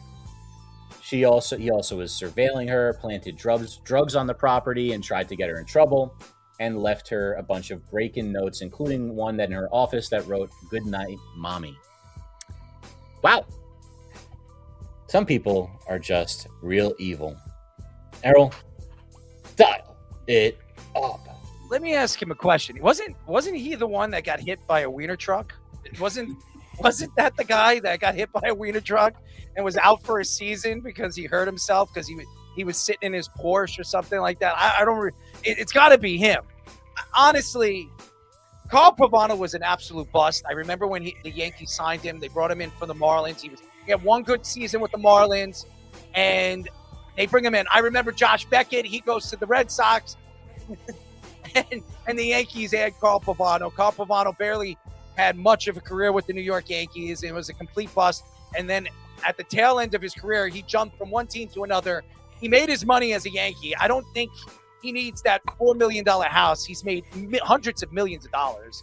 I think it was a $100 million contract he signed with the Yankees when the Yankees signed him. I think it's pretty pathetic that he's peeing in a shampoo bottle. He's doing all these things. He's sleeping with women and stealing linens. I mean, I thought the guy was a creep when he was a Yankee. I think he's even more of a creep. And by the way, half of the Yankees on the roster when he was on the Yankees, they didn't like him. And even I talked to Yankees from the past, and a lot of I'm not going to say who said this, but there were two Yankees that told me I asked them who was the most hated Yankee in the locker room. 2 out of the 5 people I've asked, both of them said Carl Pavano. So No, tell us, Stephen A. Tell us. I'm not going to do it. Oh, okay. All right. I'm not going to do it. Oh, but there were 2 players. There were 2 players out of the 5 players. When I asked them who was the most hated Yankee in the locker room, they told me Carl Pavano. So I'm starting to realize why they didn't like him very much. I mean, can you imagine like going to these types of levels because you have such hatred in your heart to somebody? Like, I just can't even imagine attempting to do this to someone that I have children with in the house. Like, it's just despicable on so many levels. He signed it was only a 4-year, $40 million contract, but it was back in the day. That's probably like double value today. How much was it? 4 years, $39.95 million. But in that 4 years, I thought it was more than that. well, with the Yankees, it was 2 before that. Yeah, he actually didn't make as much playing baseball because he barely played after that. He had a couple of good years early in his career. $39.95 million, 26 starts in 4 years. That's less than 1 season worth of starts. One of the many decisions that offseason that did not go well for the Yankees. I think maybe he was just trying to achieve like expert level pettiness by watching too much 50 Cent, and just missed the mark a little bit. If you know the 50 Cent story, then I don't need to repeat any of that. Great job with that reference, Dickie. Speedy, how do you feel about someone peeing in a shampoo bottle? It's psychotic behavior. For your children could accidentally use that shampoo. Speedy will probably tell you I would do it. I don't think you're going to stoop to Carl Pavano's levels yet. You don't know Errol too well, then. Maybe unless you enter the house. All you got to do is just say, "Hey, I dare you to pee in that shampoo bottle." Yeah, guaranteed. Right. Yeah. Toxic relationships do something to you. I would do it to my oldest sister right now. I can't stand her. So I was going to say, it might take that level of standard for him to do told that. you. Yeah, the behavior, like, your kids can accidentally use that or use whatever else is in there. Your kids can accidentally sleep on the bed, too, and for all we know, fall asleep on the bed without all the gross crap on it. And you're going to do that to your kids. Gross like that, sexual crap. Yeah, literally. Hey, listen, people use pee to survive in the third world countries. There's a lot of nutrients in pee, so don't oversleep on that. You bring your own sheets to the hotel? Come on. Come on. What are we talking about, What are we doing? Trying to give her some vitamins and is she like niacin dirt and, poor? Like, is she like she's robbed out? Like, what are you doing? Why would you want to stay there? Just go get a little small apartment or something till you finalize the divorce. What are we doing? Like, you want to stay there? Everyone house doesn't have a pool house in the back. Come on. Are we broke? I mean, this was the only way I could get ChatGPT to approve it, was to make it into a cartoon, like I think this was a Scooby-Doo type of cartoon. I'll tell you what, that's a terrible story, and I hated that guy even before I heard it. So Sucks to be him. Well, that looks like a picture in an awful children's book. Right. And a new woke book. Has anybody seen the movie Horrible Bosses? Yes. Yeah. Remember when they're trying to go into the houses and stuff like that, and they're trying to. Well, he's allergic to, I think, peanuts and stuff like that. So they're going to the shampoo. Maybe we should stick peanuts in the shampoo bottles. I mean, like, it's just, it's ridiculous. I think Carl Pavano is a friggin' meathead, and he's an idiot. And what makes no sense is Trevor Bauer has been trying to get back in the major leagues, and this is who the majors had. This is a guy that had a pretty decent long career in the major leagues, and he was hit by a hot dog truck, and now he's peeing in his wife's shampoo bottles. So I looked it up. It wasn't a hot dog truck. He was in an accident in West Palm Beach with driving his Porsche in the rain. He hydroplaned and collided with a tractor trailer, or we don't know exactly what it was, but most people think he crashed into a garbage truck. He was a bum. I heard it was a hot dog truck, but whatever. I mean, yeah, the joke was a hot dog truck. Who told you it was a hot dog truck? Well, when it happened, Mike, another anonymous. no. Well, but the thing that he did is he lied about it to the team, though. Michael Kay. That's why I remember when Michael Kay was on live radio and live television when they were talking about it. He says this is the guy that was in a Porsche and got hit by a hot dog truck. So it was Michael Kay. It was Michael Kay that I remember saying it. If you want to ask me who I remember said it, but it was a long time ago. So this is you're talking about Carl Pavano. Yeah, that's like 20 years. Yeah. So hot dog truck have been known to do crazy things. Think about that one that's on the LIE. Yeah, I see one around here. I've seen a couple of them around here. Yeah, they're doing well. They're doing well. More than ever. And I don't know if I'm going to eat from those hot dog trucks because you love hot dogs. No, I don't. Yeah. No, I do not. I do not like hot dogs or sausages. So there you go. You have no idea what you're talking about. I like my hamburgers. You was eating a glizzy last night. I like the beef, baby. Screw you. Brittany Toby. You were eating a glizzy last night. I did not tell you any of that. She was on the phone. She told us. She never said that. And I was eating. First of all, I was eating. This is a safe space, okay? I was eating penny alla vodka last night. So, and I don't like my meat. I don't like meat in my penny alla vodka either. So, just so you know. So, if you ever buy me some penny when you lose a bet, make sure there's no meat in it. No pancetta? No, I don't like that. No, not in penny alla vodka, especially good penny. Whatever you're supposed to do with food, just do the opposite with him. Everything is the opposite. I'm a picky eater. I've always been a picky eater. She'll tell you. There are certain things I don't eat. And there's certain I hate sushi. I will not eat sushi. Never. No, you're missing out. I will not eat sushi, no matter what. I've been to sushi restaurants, and I've been invited to go to sushi restaurants, and I'm like, you gotta go. You gotta do omakase, then you'll change your mind. Have a nice little chef's tasting omakase where they give you it all royal treatment.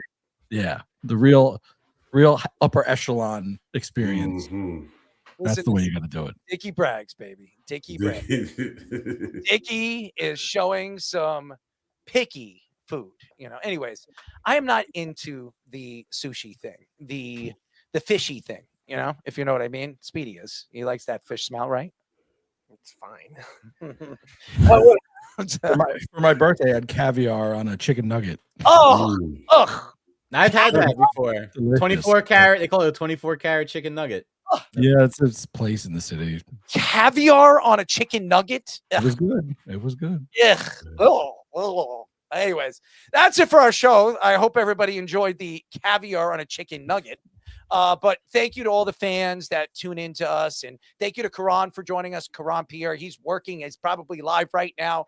And if you guys haven't checked it out, the Objective New York Fan, go check it out. New York Knicks fan, he is fantastic. His takes are as good as anybody. If you're a Knicks fan, go check it out on YouTube. He really is really good. And I'll probably call up to antagonize him one way or another, but he's great, and we really have a lot of good time on the show. There it is, the Karan Pierre dynasty right there. Anyways, thank you to our new guy in Dickie Braggs for joining us. We really appreciate you. You were fantastic in your first show. I mean, your takes. Thanks for having me.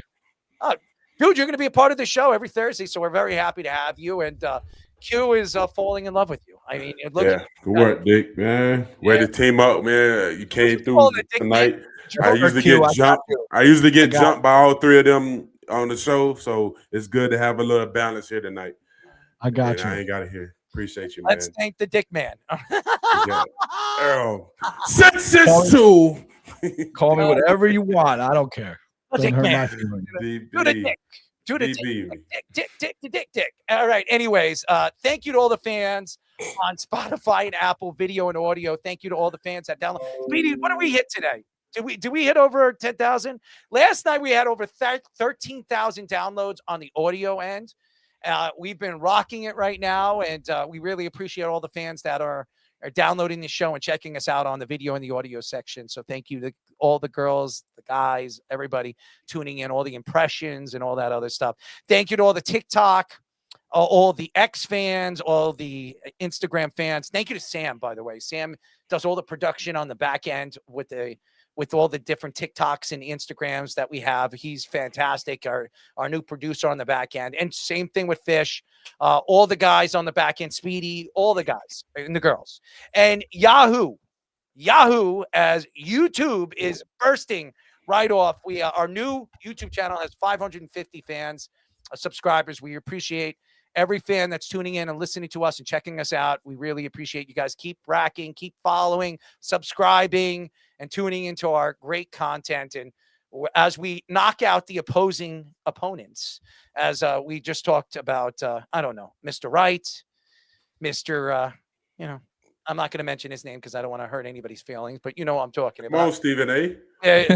You had to do it. Anyways, all the fans out there, thank you for tuning in and listening to us every single week. Speedy, Monday and Thursday. Who do we have on? Tuesday, Memorial Day. Oh, that's right. Oh, by the way, happy Memorial Day to all the fans out there. Enjoy the great weekend. It's going to be crappy weather here in New York, but salute veterans.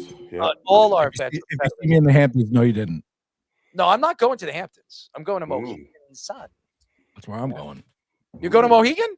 No, I'm going to the Hamptons. What are you doing in the Hamptons? Where are you going? That's why Kim Kardashian there. I go there every summer. I'm from there. I grew up there. Dickie Braggs is going to dance with the women in the water. You know, it's gonna be a little cold, so maybe indoors. Just watch out. You don't have a guy with a blue blazer being right near you. Oh, you get away from the guy with the blue blazer. You know, he might. Well, Ben Simmons might be out there. Is Einhorn. Anyways, yeah, that's it for our show. I gotta go. I'm tired. You about to hit the toilet, ladies and gentlemen. I'm gonna actually eat food. I'm hungry. Anyways, good night, farewell, enjoy the weekend, and we'll see you next week. It's the Worldwide Sports Radio Network.